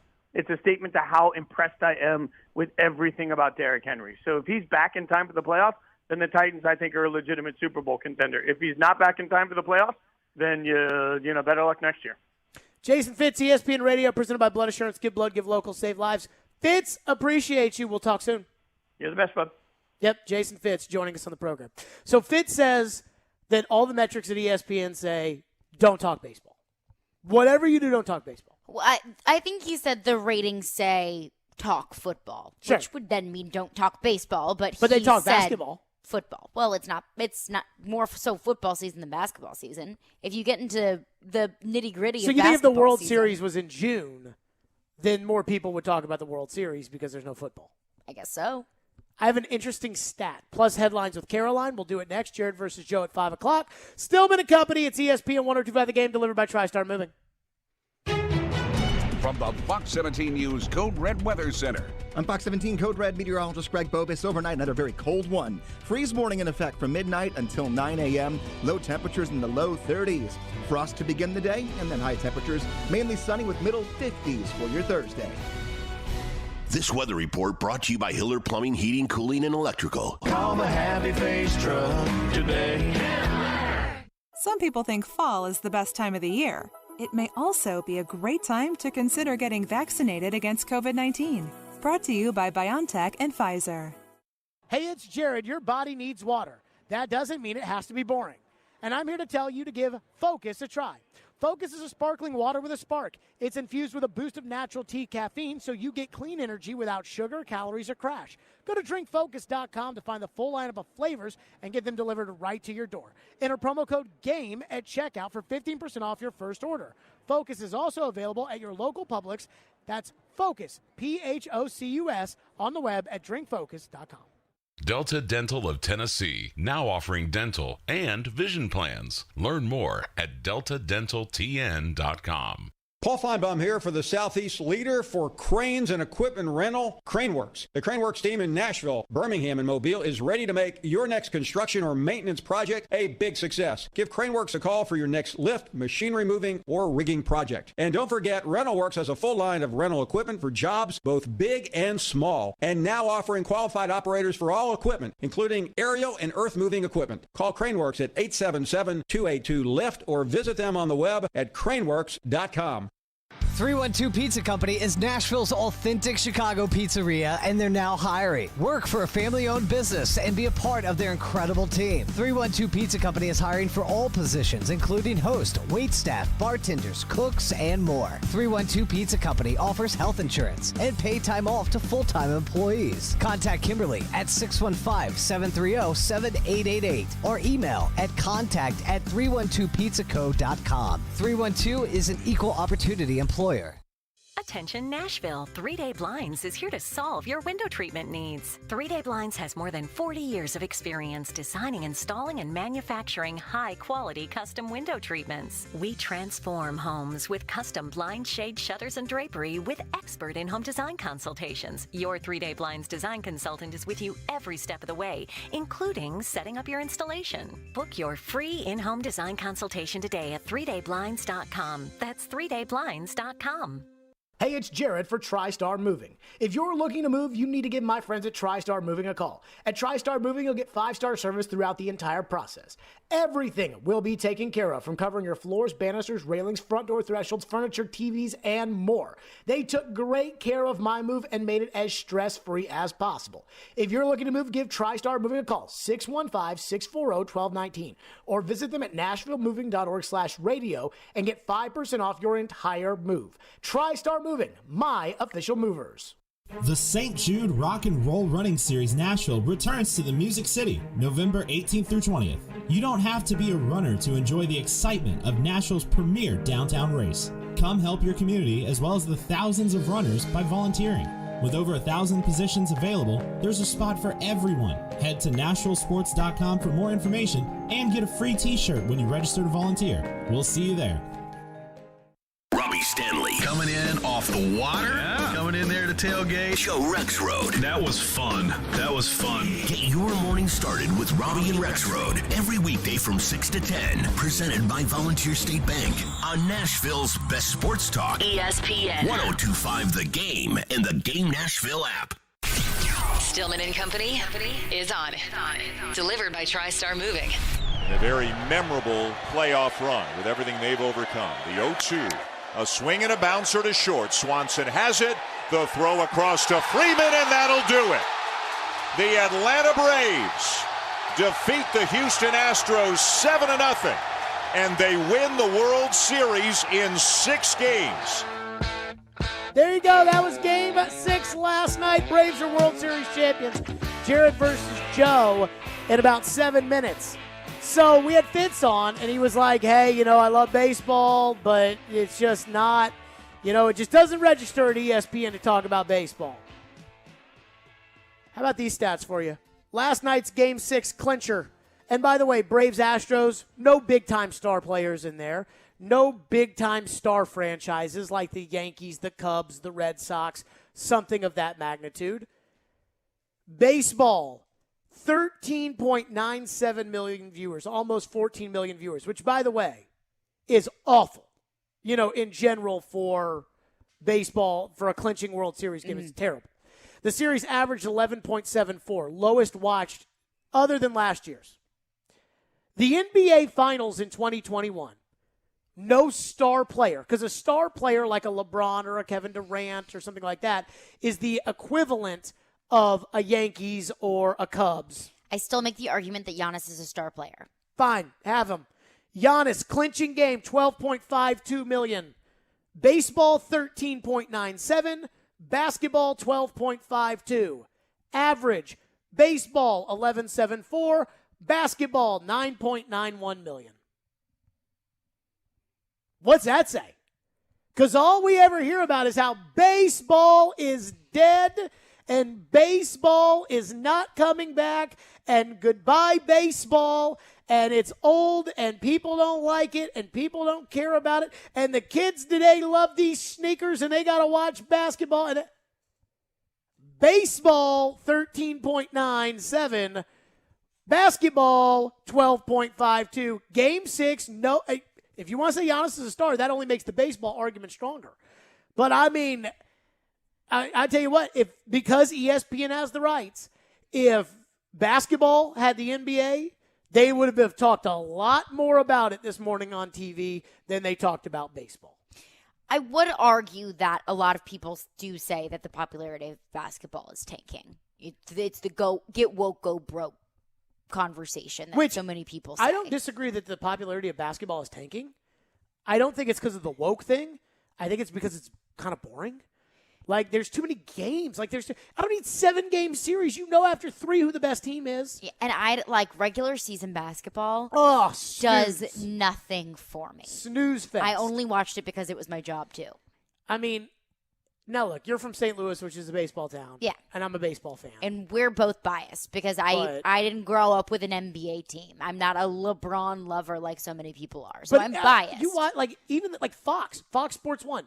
Cowherd talks NBA all the time. Mm-hmm. Skip and Shannon talk NBA.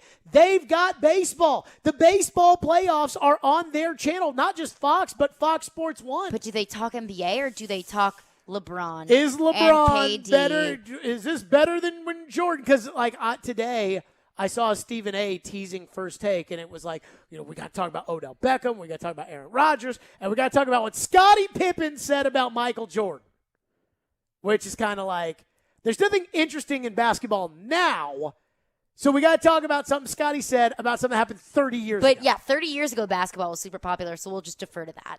I mean, the popularity of both sports is tanking. I would say that the popularity for the NBA is more so a young crowd, more so than baseball. Like the futures market would tell you that basketball has more potential because younger people like all the superficial bullcrap. Young kids love the LeBron Sneakers. pop and circumstance, the sneakers, how involved they are in social media, and the fact that high school basketball players are recognized nationwide. So it's like you could be a 15-year-old kid. Bronny James is the same age as you, and he has 1 million followers on Instagram and is getting all these endorsement deals. It's that kind of connection that I would say the younger kids like basketball more. You know what I just realized? What? This is what I think this is. What the bigger issue is. In the 80s, right when cable television was kind of starting, there weren't a lot of entertainment options. There were the movies. Mm-hmm. There were ABC, NBC, CBS. Fox hadn't started yet. Mm-hmm. There wasn't all this other stuff to watch, to do. There wasn't Netflix, Hulu, Fox News, and CNN. There was barely any of that. And because of it, I think people lived happier existences because they weren't, watching cable news. Constantly surrounded by and constantly complaining about news. everything. And so that's why people watch baseball. People watch basketball. And then, the 80s and 90s had great players like Michael Jordan and Magic Johnson and, the Pistons and Larry Bird and all that kind of stuff. And now I think there's just so many options that everything gets kind of taken away. Like that everything is getting fragmented. You don't have 3 choices anymore now. You have 3 million choices. Right. However you consume your media. Everything except the NFL is just getting decimated. Mm-hmm. And I think that's probably part of this. But I will say this. I would agree with you that I think baseball's audience is built up of a lot of people that take their teeth out at night.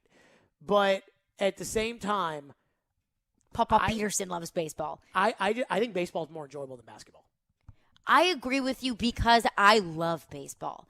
I have always loved baseball. That was the first sport that I fell head over heels in love with was baseball. And I think gambling. But I am from St. Louis. And I think gambling and it being legal is going to bring more people to baseball just because of the inventory to bet. Mm-hmm.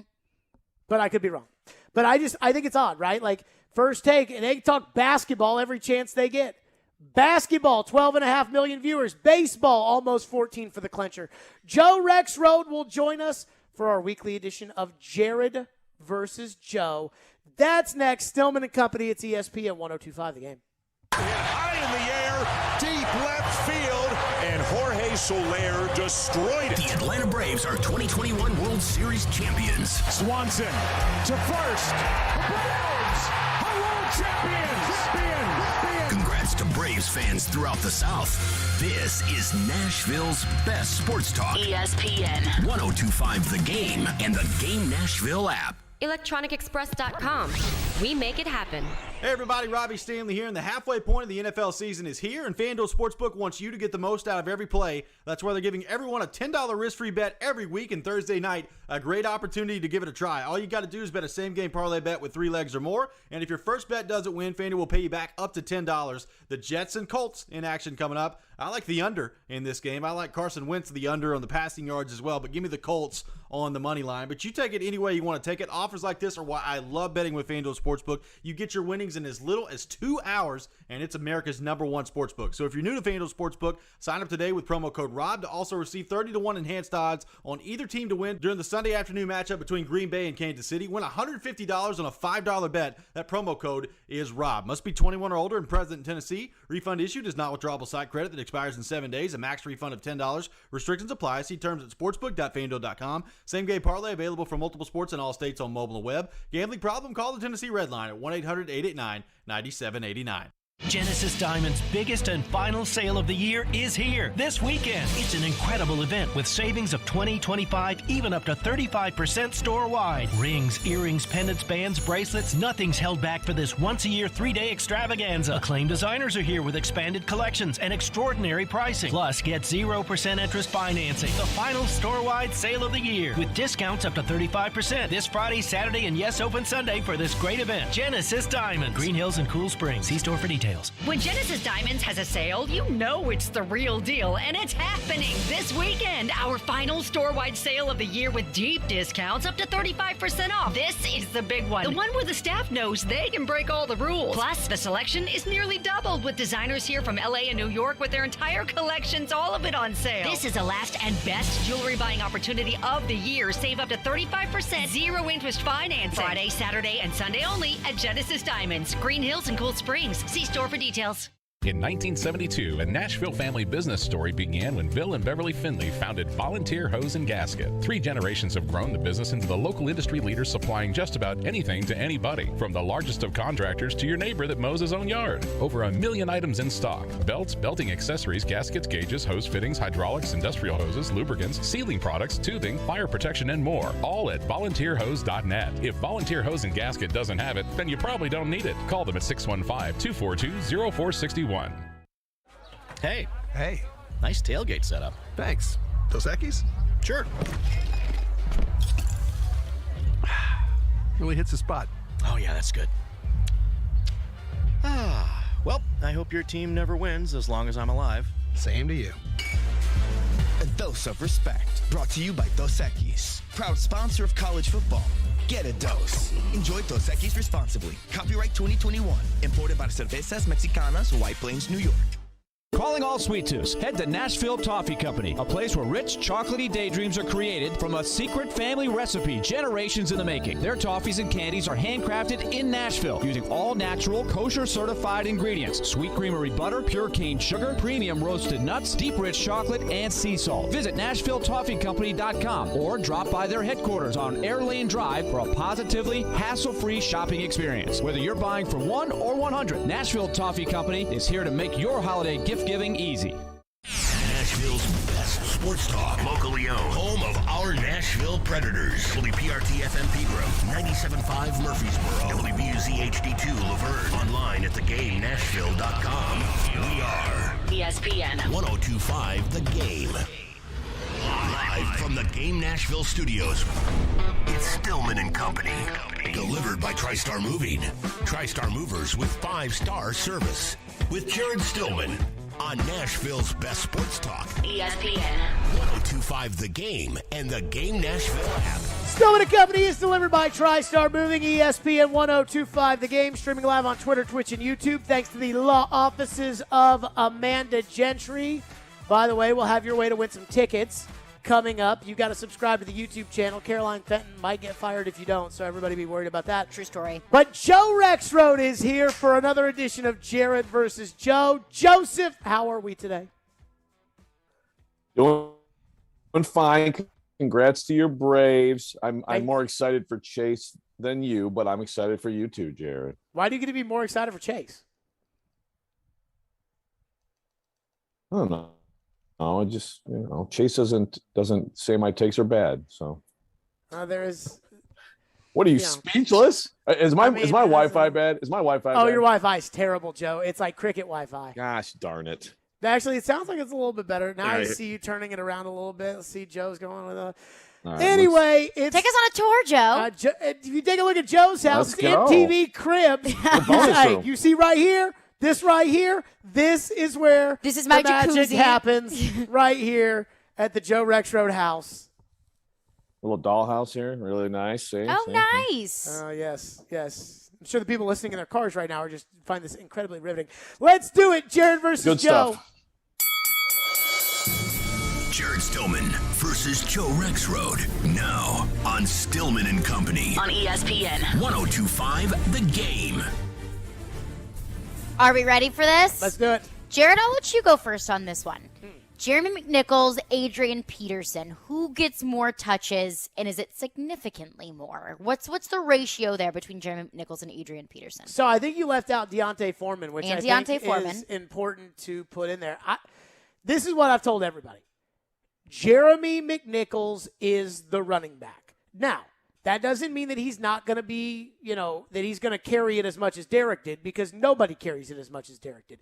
Adrian Peterson at his peak did not carry it as much as Derek carries it.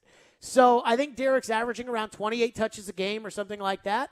So I think you add in McNichols' touches, it probably puts you at about 36 touches a game. And of those 36 or 35 or whatever, I think McNichols is probably going to get the lion's share. I think he's probably going to get about 19 touches a game, somewhere in that range. I think Peterson is going to, be second, and he'll probably get about 7-8 touches a game. And I think Foreman's going to get a handful of touches a game. But I think that, it's more situational than anything else. 1st and 10, I think you'll see McNichols in the game a lot, though you'll see Peterson in there some. 2nd and 2, I think you'll see a lot more Foreman or Peterson. And I think 3rd and longs, you'll see McNichols in passing situations. But I think I don't know if Jeremy McNichols can be the number one running back of the Titans, but I think he has earned the opportunity to be given a chance to be the number one running back of the Titans with Derrick Henry out. So I'm going to go with McNichols with the lion's share of the touches, followed by Peterson, and then Foreman, who are much closer together than McNichols. Joe, your rebuttal?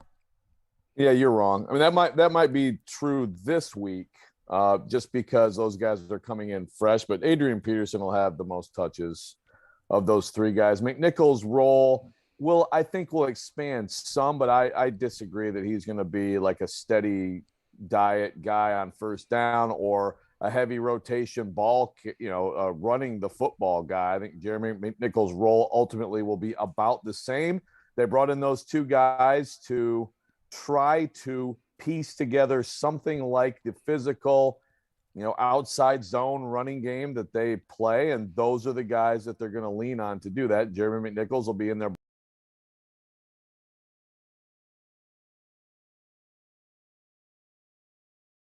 I don't know how comfortable they're going to feel with one or both of the new guys, but ultimately, Adrian Peterson, as long as he's healthy, will end up with the most touches. I just don't see how the Titans can give the ball the most touches to a guy who last year didn't rush for 100 yards. Has not rushed for 100 yards in a game. When was Jeremy McNichols? When was Jeremy McNichols' 100-yard game in his career? Jeremy McNichols has played on this team. Jeremy McNichols hasn't started a game. Jeremy McNichols has been given. You're the guy who wrote and believed, and maybe you're right, that the Titans believed that Nick Westbrook-Akina deserved an opportunity. There was nothing that says that Nick Westbrook-Akina deserves an opportunity over Josh Reynolds other than the fact that the Titans thought he deserved an opportunity. I think McNichols has earned the opportunity. Vrabel even said it the other day. Vrabel, who doesn't single guys out very often, got up on his high horse to talk about how Jeremy has done everything we've asked him to do, and Jeremy will continue to do everything that we've asked him to do. And I think he's doing that because he's trying to pump his tires because that's his running back right now. Well, first of all, the Westbrook-Akina piece was written because a source in the organization told me what they think about him, which that's my obviously point. Is true. Right. That's my point, though. They liked Westbrook-Akina because he did what they wanted him to do. And so they were telling you, hey, Joe, we like Westbrook-Akina. You wrote they like Westbrook-Akina. Everybody lost their marbles for the same thing that you're pointing out, which is, what has Jeremy McNichols done with this starting running back job? He's never had it. But I'm telling you, I think they like him, and I think they think he's earned this opportunity. They like him, absolutely. But again, your rationale is that because Peterson hasn't rushed for a 100-yard game in a while, he's going to get more touches than Jeremy McNichols, who's a third down back. They like him a lot as a third down back. Darrington Evans is supposed to have that role and probably more, and they've had to lean on McNichols, and he's done a terrific job. All due respect, and I didn't take those Vrabel comments as some kind of hint that all of a sudden Jeremy McNichols is about to start getting 18 carries plus 6 passes thrown to him a game. I just don't see that. I don't think that's what he is.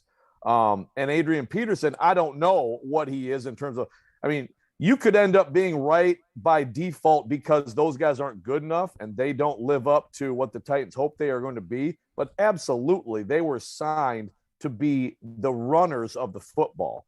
And McNichols will continue to be primarily the third down guy, which is exactly what he is in this league. Going to the next one, Joe, you go first. Should the Titans have made a trade before the trade deadline? If so, what should they have done?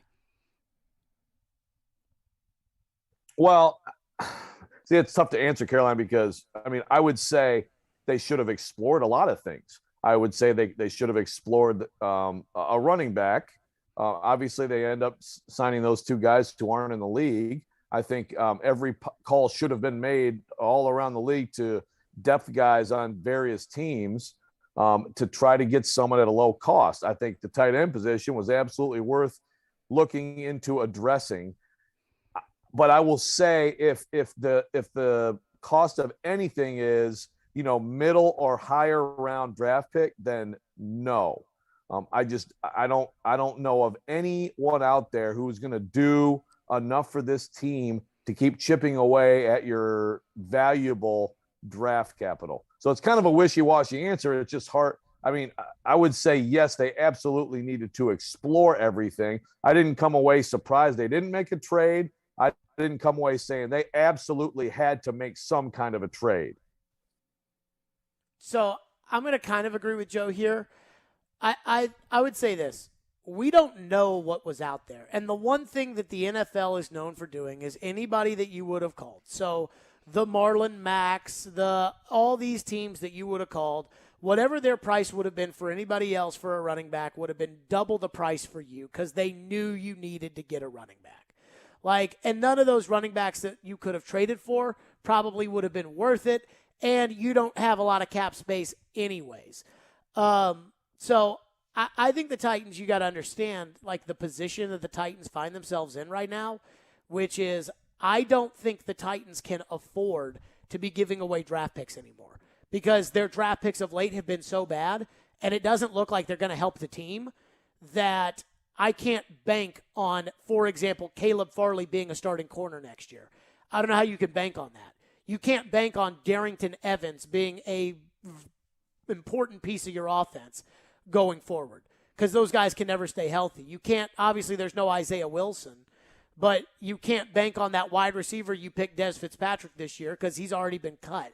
So they need their picks to pick, and they need to go get players that can play because they got some guys that are going to be pretty expensive to re-sign, and they're going to have to rebuild their offensive line, and they've got a big task ahead of them this offseason. I mean, I think the whole season right now depends on whether or not Derek comes back. And if Derek comes back, I think they got a shot. If Derek doesn't come back, I don't think they have a shot. And I don't think any move at the trade deadline could have changed that reality for them. On to the next one. Switching to the baseball side of things. Jared, you go first. If Ronald Acuna never got hurt, the Braves would not have won the World Series. Agree or disagree? I'm going to disagree with that. I think the key to the Braves season, I mean, Acuna is one of the best players in the game. Yeah. And, while Eddie Rosario was great in the NLCS and while Jorge Soler hit 3 home runs in the World Series, Ronald Acuna is one of the best players who hits leadoff. And I don't think that – I mean, he was on, in the MVP discussion when he got hurt. Yeah. I think the bigger thing here, and this is something I look at with the Titans, guys the Braves invested in, to be – good players that they used high draft picks on that they believed would eventually turn a corner, finally turned that corner, right? Ozzie Albies was a good player. He hit 30 home runs this year. Austin Riley was a guy that was a high prospect, a first-round pick, and now he's an MVP candidate. Dansby Swanson, former number 1 overall pick, never really lived up to that offensively, but he hit 2 home runs in the World Series that were big, and he was a 27 home run guy this year. Those are the guys that really stepped up during the season that carried them into the playoffs. And I still think they probably would have made a move here or there. But I think it's hard to say the way that they pitched with that bullpen, which was there before Acuna got hurt, and the way that Freddie Freeman played and the other guys throughout the course of the year, it's hard for me to imagine that Ronald Acuna would have hurt what the Braves were able to do.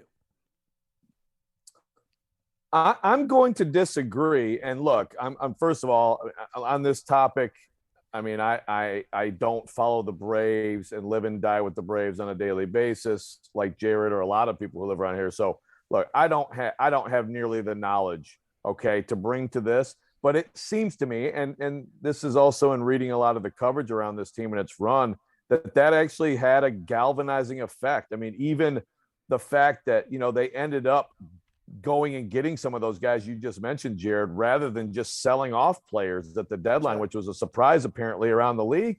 I just think there was some kind of intangible effect on that team.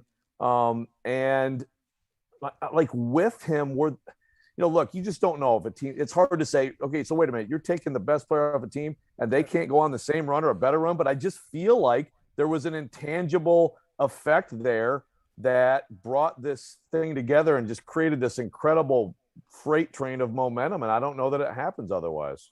So I think it's one of those ones that's really hard to argue one way or another. We know what did happen. But at certain points, different guys carried this team. Ronald Acuna is the one guy who can carry the team all the time. And right after the trade deadline, when they added those outfield bats, they won 13 in a row. But they played the Nationals, the Marlins, and the Orioles. And that's where I kind of look at the Titans. And I'm like, okay, you're playing at the end of the year. I know Derrick Henry's out, but you're playing one good team this week in the Rams. And then after you do that, you're playing all, Saints might be okay. Patriots look like they're getting a little bit better. Steelers, same thing. But then you're playing the Dolphins, the Jags, the Texans twice, and the 49ers. And they stink. And so even if you don't have Derrick, you should win some of those games. But it's hard for me to envision right now us saying, hey, the Titans were better off without Derrick because they got into the playoffs and Adrian Peterson, McNichols, and Foreman were great and Julio Jones was great and this team was great and they ended up – it's hard for me to imagine that.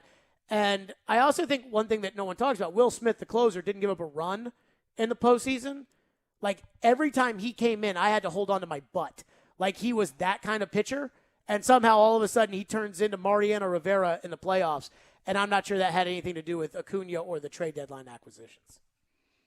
To the college football side of things, Joe, You go first. How about your Spartans, Joe? I saw you were there cheering them on this weekend. Pom-poms. Face paint. Did you have a good time? I did have a great time. Did you cheer? I mean this with all sincerity. You can lie. Did you cheer? Like when they got the 2-point conversion to tie it, were you like, yes? Or were you like, okay? And your kids just cheered and you were like, okay, golf clap, whatever. I got video of Brennan. I'll show you, like losing it when they clinched it. I actually took crap from Katie and my college buddies because I did not. Like they're all going nuts, lose it in the stands, and I'm just like, smiling like, hey, enjoy it, guys. What's wrong with cheering? You can go right to the source. It's so long. I'm not a Michigan. I can't cheer for a team I covered for 20 years. Like, you know what I mean? It's just it gets beaten out of you. I was a student long ago. I understand not cheering for a team that you cover. I understand that, but you are very anti-cheer. No, I'm fine cheer, but just like I think like I cheer. Like I went to the Braves, I cheered for the Braves.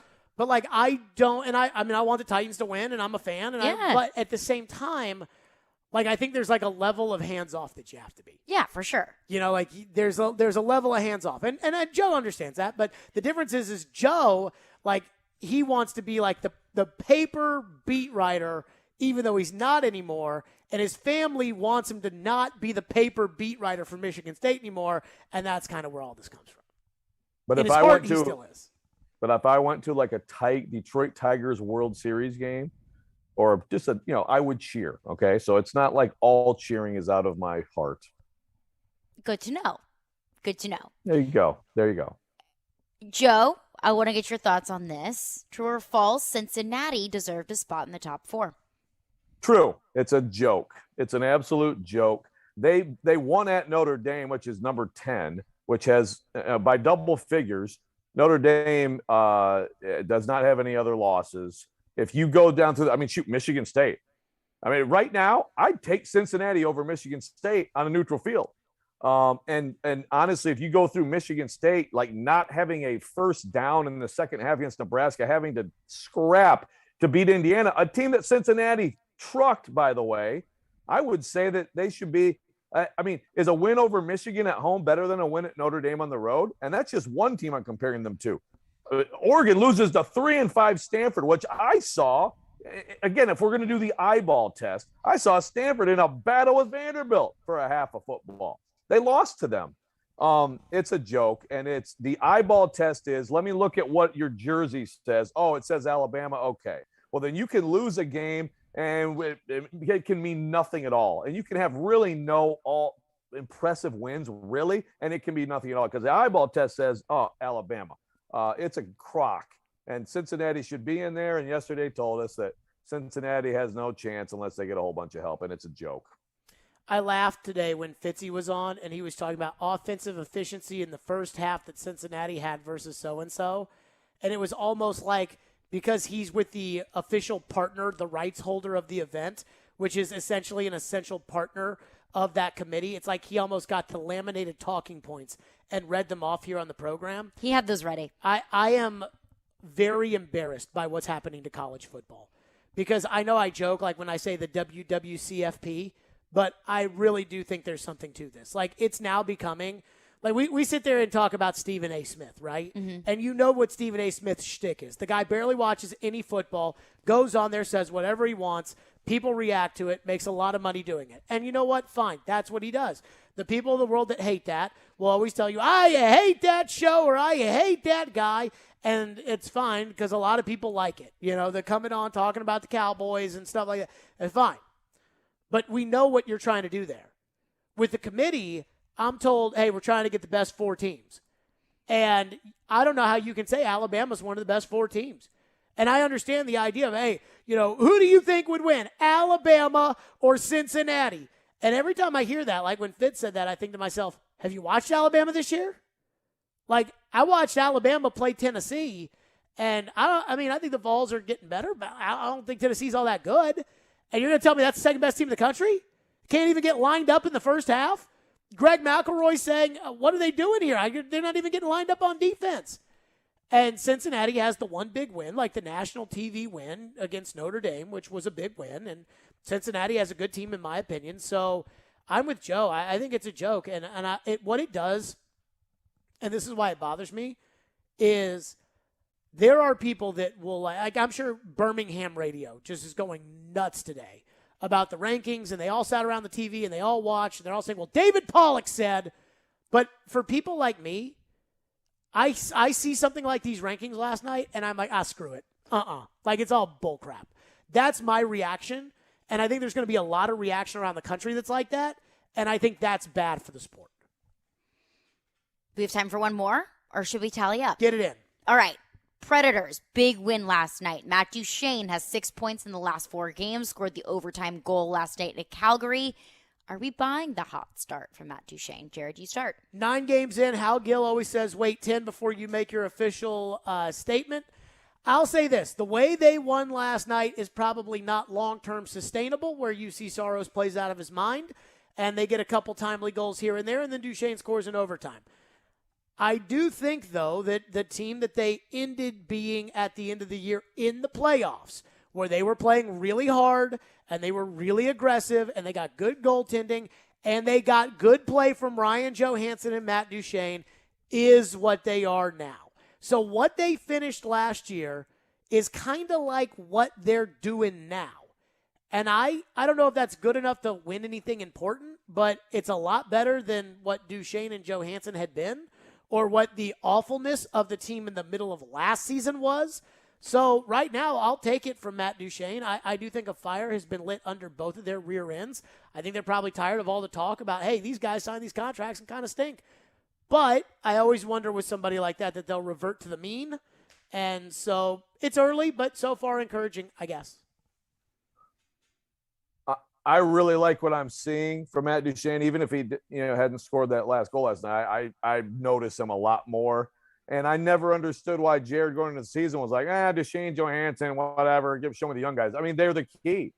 Those guys are the key. The key to what? Do you like it? Well, the key to this team being a postseason team and having any kind of chance of competing in the postseason, like you are stuck with those contracts, and so they have to be key players on your team. You don't have, because of those contracts, you don't have enough other guys who could be. So they were the key going in. They still are. They will be. And I actually like how both of them are starting. But I think Duchene was a bigger question. I think he was a bigger issue. And so far, he looks exactly how you want him to look if you're the Preds or you're a Preds fan. Of course, it's early. Of course, we'll see. But I am buying it because I see the work as well, and it seems like he and John Hines kind of understand each other now, and I don't think that was the case for all of last season. So I'm going to harp on something Joe just said. He said the key, which is referring to one thing, right? I don't know. Like if you're the key, you're are one key that turns that lock, right? Mm-hmm. The key's the goalie. I mean, for this team, right, but Matt Duchene doesn't score last night if the goalie doesn't make 500 saves. Yeah, but we know the goalie's good, right? Don't we know the goalie's good? Like that has to be just a constant. That has to be a given. It has to be. I mean, the goalie. I like every goalie's going to have their hot streaks and their cold streaks. And this goalie against Arizona in the playoffs, that bubble 2 years ago, was not good. Last year in the playoffs, he was really, really good and down the stretch. And I think he's like almost any other goalie. So, like, if they go far in the playoffs, he's going to have to steal them some games. They're going to need some goals, and Johansson and Duchene are going to be a part of that. But the idea, like, that they're going to go out tonight and Johansson and Duchene are going to outplay Connor McDavid, I just don't see that. Like on a consistent basis. They're the biggest variables. So, however you want to put it, like, there's no way this team over the long haul sniffs the postseason to me if those guys don't produce. And that includes if UC Saros is playing it near that clip. Tally it up. Let's tally it up. So McNichols and Adrian Peterson touches. Joe said Adrian Peterson's going to be your go-to back. Jared said McNichols is going to get 19 carries a game. I'm somewhere in between there. I think that McNichols is going to get the starting nod because I think that he's earned it, but I think 19 touches a game I think is astronomical. So I'm kind of in the middle there. With you with the Titans trade deadline, I didn't think they were going to do anything, but there were certainly plenty of positions that they could have looked at. Now, here is the caveat. Ronald Acuna, if he never got hurt, the Braves wouldn't have won the World Series. I agree with Joe on this one. And it's so easy to say that looking back, like, oh, yeah, if Ronald Acuna never gotten hurt, this is what would have happened. You can't necessarily project that, but I think that the Braves made so many moves before the trade deadline after Acuna got hurt to make up for Acuna getting hurt that, Jock Peterson, Soler, that were all game changers in the postseason and in the World Series. So I tend to lead toward Joe. Here's my issue with that, though. Okay. We'll use batting average, right, as that's a stat. I know, old people use batting average. That's a stat. But, old people, young people get all mad about if you use batting average as a stat because they're like, that's not one of those good stats. The batting averages in the World Series for these guys, Adam Duvall, 208. Also hit a grand slam. Right, but, I'm telling you, Ronald Acuna has hit grand slams in the playoffs before. Yes. And not all four guys were brought in to replace Acuna. One of them was brought in because Marcell Ozuna's got domestic violence issues. Yes. And they probably would have made some moves regardless of if they had Ronald or not. I just think you're sitting there saying, all these guys that hit 200 but had a couple let's see, not Adrianza. Jock Peterson hit 067 in the World Series. Eddie Rosario hit 227 in the World Series. Jorge Soler hit 300 in the World Series. They had some timely hits. I just think that, we're talking about one of the best players, period. Yes, and I'm with you. But I think that they made those moves that helped them in the postseason. So I'm going to say that Joe wins this week. That's so ridiculous. Oh, my God. You two. Thank you, Caroline. You too. You're welcome, Joe. Ronald Acuna. Well done. You're better off. You're better off without Ronald Acuna. I know it sounds crazy. We'll see how the Titans look without Derrick Henry. It's not the same thing. Unbelievable. False equivalence, Jared. False equivalence. By the way, I like your equal. old takes exposed, Max Fried take. I'm glad they got you on that one. How about me getting old takes exposed back when I predicted the Braves would win the World Series on April 1st? It's pretty good. That's pretty good. Barring any injury. Some dubs this week. There you go. Joe Rexroth. We'll see you, Joe. Take this L with your other W's. Thank you, guys. Thank you, Joe. Thanks, Joe. I just don't see how you lose Ronald Acuna Jr. And it's these guys hit some big home runs at big points. Adam Duvall hit a grand slam in a game they lost. I'm aware of that. Which, by the way, weird fact. I've been to 5 Braves-Astros playoff games. Okay. Because at one point the Astros were in the National League. And in 2005, my dad and I went to Houston when they played on the weekend against the Braves, and they ended up losing this 18-inning game. Chris Burke hit a walk-off homer. Anywho, it was a division series. I have now been to 2 Braves-Astros playoff games where a guy on the Braves named Adam has hit a grand slam, and they have lost both games. Well, maybe you should stop going to those games. Well, I went to the other 2 that they won to help them win the World Series, so I'm not worried about that. So you made up for it. So, but is that not crazy? The Braves that hit is crazy. 2 grand slams. Adam LaRoche hit it in game 4 of an 18-inning game in 2005, and then this. And it's like, dude, normally when your team hits a grand slam, your team wins. Yes. And somehow 2 Braves-Astros playoff games. Anywho, 615-737-1025. We'll hit the headlines with Caroline. We'll do that next. Stillman and Company right here on ESPN 1025 The Game. If you like Caroline and you want to help Caroline out, you need to go subscribe to the YouTube channel. You can win a pair of tickets to see Evanescence and Hailstorm at Bridgestone Arena on Friday, December 3rd. Head over to YouTube and subscribe to the 1025 The Game YouTube page, and you'll enter for your chance to see Evanescence and Hailstorm live. Once you subscribe, email us at promotions@cromwellmedia.com with your YouTube handle. One winner will be chosen on Monday, November 8th. The Titans season has taken a turn with the Derrick Henry injury. I'm sure Derrick Henry was saying, I'm not coming out of this game. This is a big game. But he was not right. The whole game, you could tell. For all the latest on the King. You're not going to be able to replace Derrick Henry. He's the equivalent of a franchise quarterback in the league. Keep it locked on Nashville's best sports talk. ESPN 1025 The Game and the Game Nashville app. Hey Nashville, we think you deserve the very best driving experience, and now is the time for our Season of Change CPO event at Mercedes-Benz of Music City. When you purchase a certified pre-owned Mercedes-Benz, you're backed by the remaining new vehicle limited warranty. Once that expires, the certified pre-owned limited warranty goes into effect, providing an additional 12 months of coverage with unlimited miles. See all the perks and exceptional offers for your certified pre-owned vehicle from Mercedes-Benz of Music City, mbofmc.com. Bring home unstoppable comfort with a new Train heating and cooling system. At Train, we test so it runs. Visit traininfo.com to find your local dealer. It's hard to stop a Train.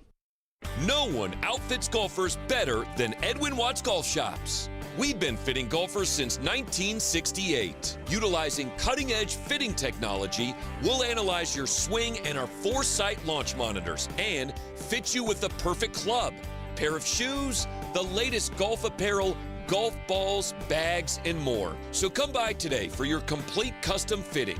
Edwin Watts Golf Shops, home of the 90-day 100% satisfaction guarantee. Christmas shopping starts now at Electronic Express. Get huge savings on the hottest gifts with up to 50% off in every department. 4K TVs, computers and gaming, smart home, housewares, and more. That's not all. Get up to 50% off all your appliance needs in stock and ready to deliver. Plus, buy now, pay later with up to 36 months free financing. We've got what you need this Christmas at Electronic Express. We make it happen. If you snore, it may be a sign of a more serious, possibly life-threatening condition. Most people think of snoring as a nuisance, but it's a much more serious medical condition than you think. Snoring has been associated with chest pain, sleep apnea, high blood pressure, chronic pain, obesity, headaches, and sore throat. Take a listen to what some of our patients are saying about the revolutionary Vivo system. Right after I started using it, I noticed the results really, especially with the snoring. My sleep apnea episodes are a fraction of what they were before. This product's phenomenal. It changed my life. I am 100% happy that I did this, and I'm thankful every day that I have it. If you're curious about our sleep devices, call now for a sleep consultation. Don't let your spouse have to sleep in the guest room, and don't risk the severe health complications of snoring and sleep apnea. Dr. Kelly Rice is certified to provide the Vivo system to open the airway for a better night's sleep. Call 615-373-4488 or go to BrentwoodSleepApnea.com now to see which therapy can work best for you. Individual results may vary. Always seek the advice of your health provider with any questions regarding a medical condition. Attention Nashville, 3-Day Blinds is here to solve your window treatment needs. 3-Day Blinds has more than 40 years of experience designing, installing, and manufacturing high-quality custom window treatments. We transform homes with custom blind shade shutters and drapery with expert in-home design consultations. Your 3-Day Blinds design consultant is with you every step of the way, including setting up your installation. Book your free in-home design consultation today at 3dayblinds.com. That's 3dayblinds.com. Interact with Stillman and Company. Call or text the show at 615-737-1025. Driven by WilsonCountyHyundai.com. Stillman and Company, delivered by TriStar Moving. Be sure to check out Nashville's best deals. That's right. Go to GameNashville.com/deals to check out Nashville's best deals. The new deal this week is a $30 gift card for only $15 to 312 Pizza Company in Germantown. 312 Pizza Company has the best pizza in town, as well as Chicago-style eats like Chicago dogs, Italian beef sandwiches, and more. Get your deal now at theGameNashville.com/deals. Time for headlines. Caroline.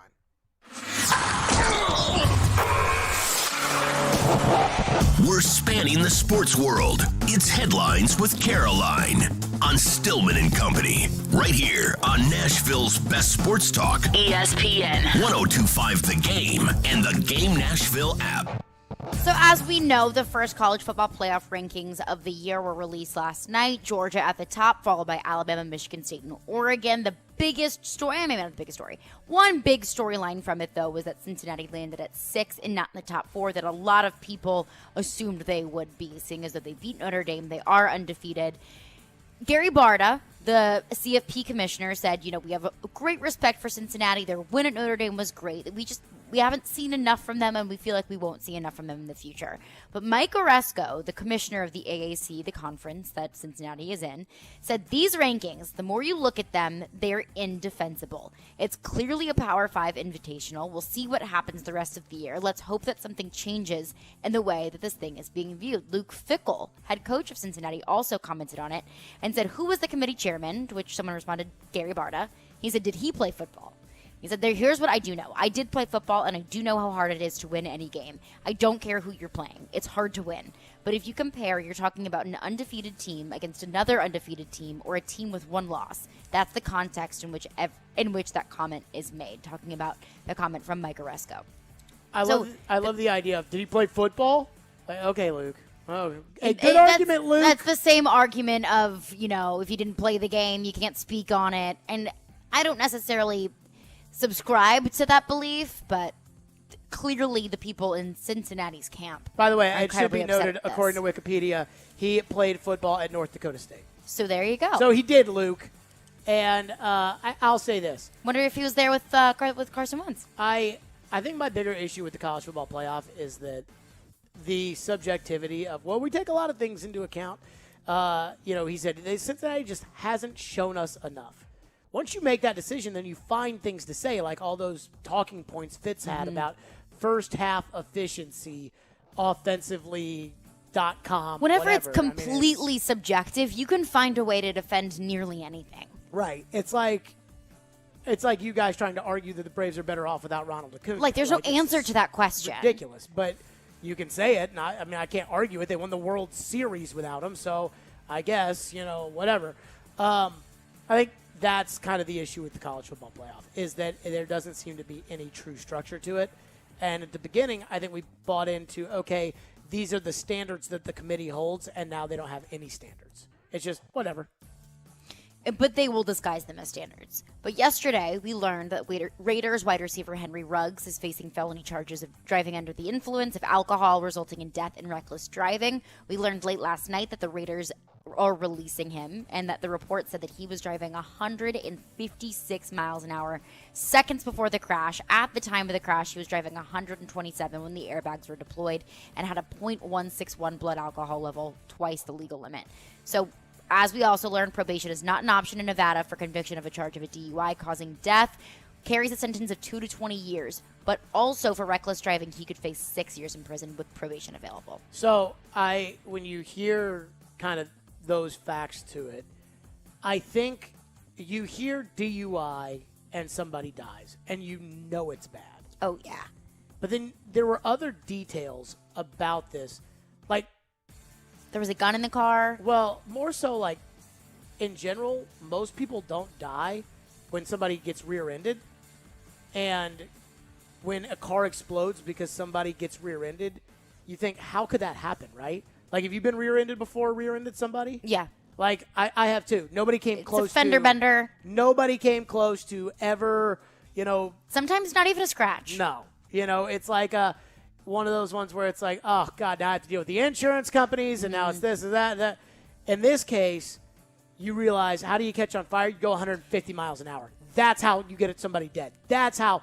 And then Cars you hear don't catch on fire. And then you hear double the legal limit, and you're like, okay, this is like, there's probably going to be some vehicular homicide that comes into this as well. I have a hard time believing that Henry Ruggs doesn't get somewhat near a maximum sentence here. Now, he'll have the money to be able to get a good lawyer and all that kind of stuff, but, I mean, this is really bad stuff. This is really bad. And I think the Raiders, they heard crash, they heard death, they heard he was in the hospital. They put out their statement saying, hey, we're gathering information. They heard 156 on the Vegas Strip, double the legal limit. Yeah. Goodbye. Yeah, and we heard the news that Henry Ruggs was being released by the Raiders, and that was a big story, of course. But I instantly thought, I feel like Henry Ruggs has so much more to deal with right now than getting released by the Vegas Aaron Raiders. Hernandez got released the day that he got arrested, too, and that was probably the least of his issues. Oh, absolutely. What's next? So, New Orleans Saints wide receiver Michael Thomas will be out for the season after a setback in ankle surgery recovery. So he was out the last 9 games of the 2020 season with an ankle injury. He got the surgery. He was expected to be back at some point this season, but he said that he had experienced some setbacks. He posted on Instagram and said, since my surgery, the team and I have worked diligently day and night to rehab and get me back on the field. Unfortunately, there has been another small setback which we will have to address. To my displeasure, I will not be able to make it back in time for this season, but will do everything in my power to get back to the player I have always been. I mean, New Orleans is just taking hit after hit this past week. Yeah, I mean, I kind of feel like Michael Thomas doesn't want to be there anymore, and I'm just not sure we'll ever see him do much. He's got his money. Drew Brees isn't there. I think he's like one of these basketball players like Kyrie Irving that just, they don't really care about playing their sport anymore, and I feel that way about Michael Thomas. All he is a distraction. And I can't remember the last positive Michael Thomas story I've heard. And it's a shame because he really is a very talented wide receiver. I think he's going to be a lot worse for his career than he was when he had Drew Brees, but I hear you. What's next? So you mentioned basketball. A little bit of college basketball news. This is not the morning show. Oklahoma State basketball originally was given a postseason ban in the summer of 2020 after some information was released from that FBI investigation into the college football corruption in 2017. They were given a level 1 violation involving one of their former associate head coaches who was involved in some sort of something. He served 9 months in prison for it. Oklahoma State appealed. The NCAA rejected, so their postseason ban this year will stand. Oklahoma State is the first school to be given a postseason ban by the NCAA. Auburn and Arizona, who also had assistant coaches who were involved in this corruption scandal, pled guilty, self-imposed the postseason ban, and USC was not given a postseason ban. I couldn't give two poops about basketball at this point. I feel like college basketball just has totally fallen off the map. And I think the NCAA giving out punishments has fallen off the map. I think not having fans in March Madness last year was detrimental to the sport because that's so much of what March Madness is all the pageantry and the fans. I think college basketball's level of interest around the country was falling off well before the pandemic.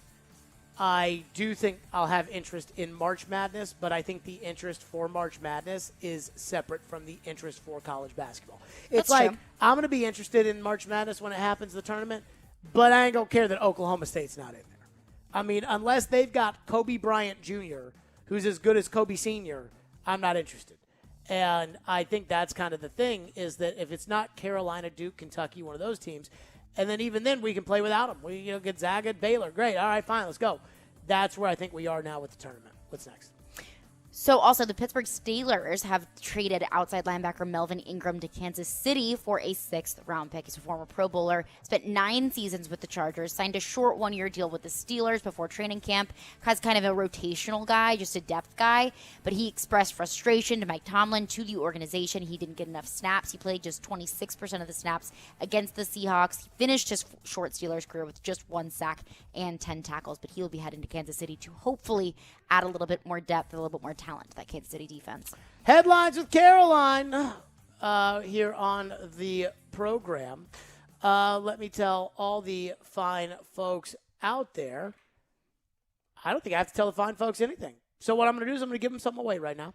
Be caller 5 right now at 615-737-1025, and you'll win a pair of tickets to see DaBaby at Municipal Auditorium on Wednesday, January 19th. That is DaBaby at Municipal Auditorium. Good luck there. Coming up next, we got Caroline's plus Predators game day. That is all next. Stillman & Company, it's ESPN 102.5 The Game. From the Fox 17 News Code Red Weather Center. I'm Fox 17 Code Red meteorologist Greg Bobis. Overnight, another very cold one. Freeze warning in effect from midnight until 9 a.m. Low temperatures in the low 30s. Frost to begin the day, and then high temperatures, mainly sunny with middle 50s for your Thursday. This weather report brought to you by Hiller Plumbing, Heating, Cooling, and Electrical. Call the Happy Face Truck today. Saturday means college football, so put on your game face, then grab an ice-cold Dos Equis. Dos Equis tastes light, finishes clean, and will never let you down. Like a friend that defected to your rival team. Pick up a pack wherever you buy beer, and not nearly enough snacks. Dos Equis, a proud sponsor of college football. Get a dose. Enjoy Dos Equis responsibly. Copyright 2021. Imported by Cervezas Mexicanas, White Plains, New York. Now is the best time to work at Amazon. They are offering higher sign-on bonuses and more hourly pay. On November 6th, Amazon is hosting a hiring event and will be making job offers on the spot for warehouse associates. Please be sure to bring 2 forms of federal identification to help expedite the application process. Come to the Radisson Hotel Nashville Airport Center Drive on November 6th between 9 a.m. and 5 p.m. and you could walk away with a new job. Amazon is proud to be an equal opportunity employer.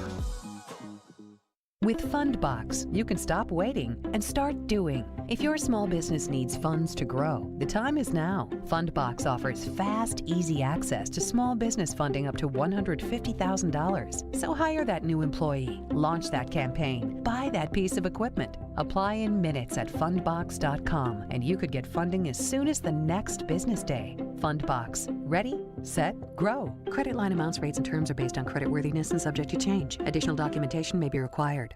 Parman Tractor and Equipment is your one-stop tractor and equipment solution and Middle Tennessee's Link Belt and Takeuchi dealer. No matter how you're getting there, start with Parman Tractor and Equipment. Rent or purchase a track loader, mini excavator, large excavators for your job site, or something in between. Their service and parts team will get your work site up and running in no time. Parman Tractor and Equipment will come to you for service if needed. Visit ParmanTractor.com for more info. Your Middle Tennessee Link Belt and Takeuchi dealer, providing totally outrageous customer service. Yo, this is Justin from Music City Vintage, here to provide you with all your vintage apparel and shoe needs. We've partnered with 102.5 The Game to provide you all with an exclusive discount today. Come to our shop today, located in East Nashville at 2503 Gallatin Avenue, and say The Game at checkout and get 10% off your entire order. If you're unable to make it in, we got something for you as well. All of our products in store are also available on our website at musiccityvtg.com. Just use promo code GAME at checkout and get 10% off your order. It's football season, and Spring Hill Heating and Cooling is here to serve you. Right now, they're running a tune-up special for one system for only $55. You heard that right. A great tune-up special for only $55. One of the many ways you can save at Spring Hill Heating and Cooling. You get 6 months no-interest financing available on repairs. Spring Hill Heating and Cooling, locally owned and operated, offering premium service without the premium price. Visit springhillac.com or call them at 615-778-8855. Listen up, sports bettors. This is Hall of Famer Warren Sapp here to tell you about my favorite sports book, BetUS.com. I only endorse one sports book, and that's BetUS.com. Just like me, BetUS is the Hall of Famer of online betting with more than 25 years in the biz. Call today, and they will get you set up faster than I can run the 40. I play at BetUS, and so should you. BetUS.com. Use code GAME for a sign-up bonus. Tell them Sapp sent you. Got chronic joint pain? Not having success with steroids, but trying to avoid surgery? Well, thankfully, there's a better way. And now it's available here from the medical professionals at QC Kinetics. Hey, Willie Donick here. I'm talking about new therapies. Advanced, all-natural, regenerative treatments that can not only just give you relief, but can also restore and repair damaged tissue, so you can have lasting relief. If you've got joint pain due to arthritis, knee pain, hip pain, shoulder pain, don't just think the old ways of dealing with pain are the only ways. You need to learn more about these new biologic therapy solutions. Call now for a free consultation. QC Kinetics, 615-249-4024. These remarkable new treatments increase mobility, decrease pain, and help restore tissue. They actually encourage your body to heal itself. Call now and learn more about these restorative, regenerative, and revolutionary alternatives. Don't wait. Call today. QC Kinetics, 615-249-4024. That's 615-249-4024. This is Stillman and Company. Delivered by TriStar Moving. Stillman and Company, ESPN Radio follows us. Darren McFarland with the Predators pregame before they take on Edmonton tonight at 6:30. So let's get it rocking and rolling with Caroline's. Get in on the action. Put the money on the mahogany. What's on tap on the sports books? It's time to break it all down with Caroline's. Here on Stillman and Company. On ESPN. 102.5 The Game and the Game Nashville app. Caroline's is brought to you by BetUS, America's favorite sportsbook for over 25 years. You can sign up at BetUS.com and mention promo code GAME to get a sign-up bonus on your first deposit. The Preds at the Oilers tonight. Give me Edmonton on the money line, -225. Not great odds there, but I don't really feel comfortable taking the puck line. But the Preds are gassed. Had an overtime winning against Calgary last night. Quick turnaround to Edmonton. Duchesne said postgame was the most tired that he has been in postgame. But the Preds are inconsistent with scoring. They rely heavily on UC Saros. I mean, to ask UC Saros to do what he did last night again tonight, I think would be a huge load on him. I mean, Edmonton is scoring 3 or more goals in 7 out of their 8 games so far this year. Connor McDavid has racked up at least 1 point or more in every game this season, so I think that Edmonton runs with it tonight. So I will say this. Connor Ingram's going to be in the net. Okay. But, I mean, it's Connor Ingram, right? And he had a great game. He did. But your backup is going against the Edmonton Oilers on the back end of a back-to-back. Predators. They got this Titan-like thing where they zig when you're going to think they're going to They zag, always zig when they're supposed to and zag. they're hot right now. I mean, they're winning games because this is the way they win them, is a timely goal and like some, whatever here, whatever there. Like, it's weird. It's always something funky. Predators tonight. And I think the Predators make it. I think 4-1 Predators tonight. Wow. I really feel that way. I mean, I'm going to take the Predators tonight. Wow, I'm just okay. feeling something about the Predators. You're riding the high from the World Series. You're just going all in.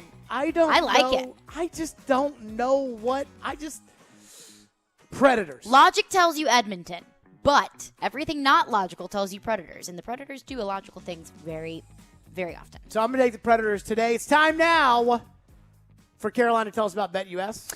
Carolines is brought to you by BetUS, America's favorite sportsbook for over 25 years. You can sign up at BetUS.com, mention promo code GAME, and get a sign-up bonus on your first deposit. Time now for Predators Game Day. It's Hockey Night in Smashville. Deflects back for Duchesne. His shot stopped, and the score! What are the keys to victory tonight? What's being said in the locker room? Where do the Preds reside in the Central Division standings? Jared Stillman has the latest now with Preds Game Day on Stillman and Company. Brought to you by Pella Windows and Doors of Nashville. This is Smashville's best sports talk. ESPN 102.5 The Game and the Game Nashville app. Predators Game Day presented by Pella Windows and Doors of Nashville tonight against the Edmonton Oilers. 7:30 right here, ESPN 102.5 The Game. Connor Ingram, as I said, will be in the net. We start with the coach's take. John Hines on the mentality of the Predators. I think you saw the level of intensity, got teams that are hot, teams that are playing well, they're feeling good about themselves. I think they really believe in how they play. Edmonton's, very similar. So, the mentality that we want to start the game with and we need to make sure that we're taking care of the puck and recognizing when we have opportunities to make plays and when we have to manage it. And I also think, the thing we addressed with the team this morning is when we don't have the puck, our attention to detail and our structure is going to be really important against the high-powered offensive team. So, big one against the Connor McDavids of the world, against Edmonton. Going to be tough on the old man, Connor Ingram. Very excited about that. The standings watch that we have for Predators Game Day will begin next game because this is the Hal Gill line of demarcation 10th game. I think the Predators get it done tonight. Give me Connor Ingram. There's something about this team. That's going to do it for us. We are out of here. ESPN Radio next pregame at 6:30. We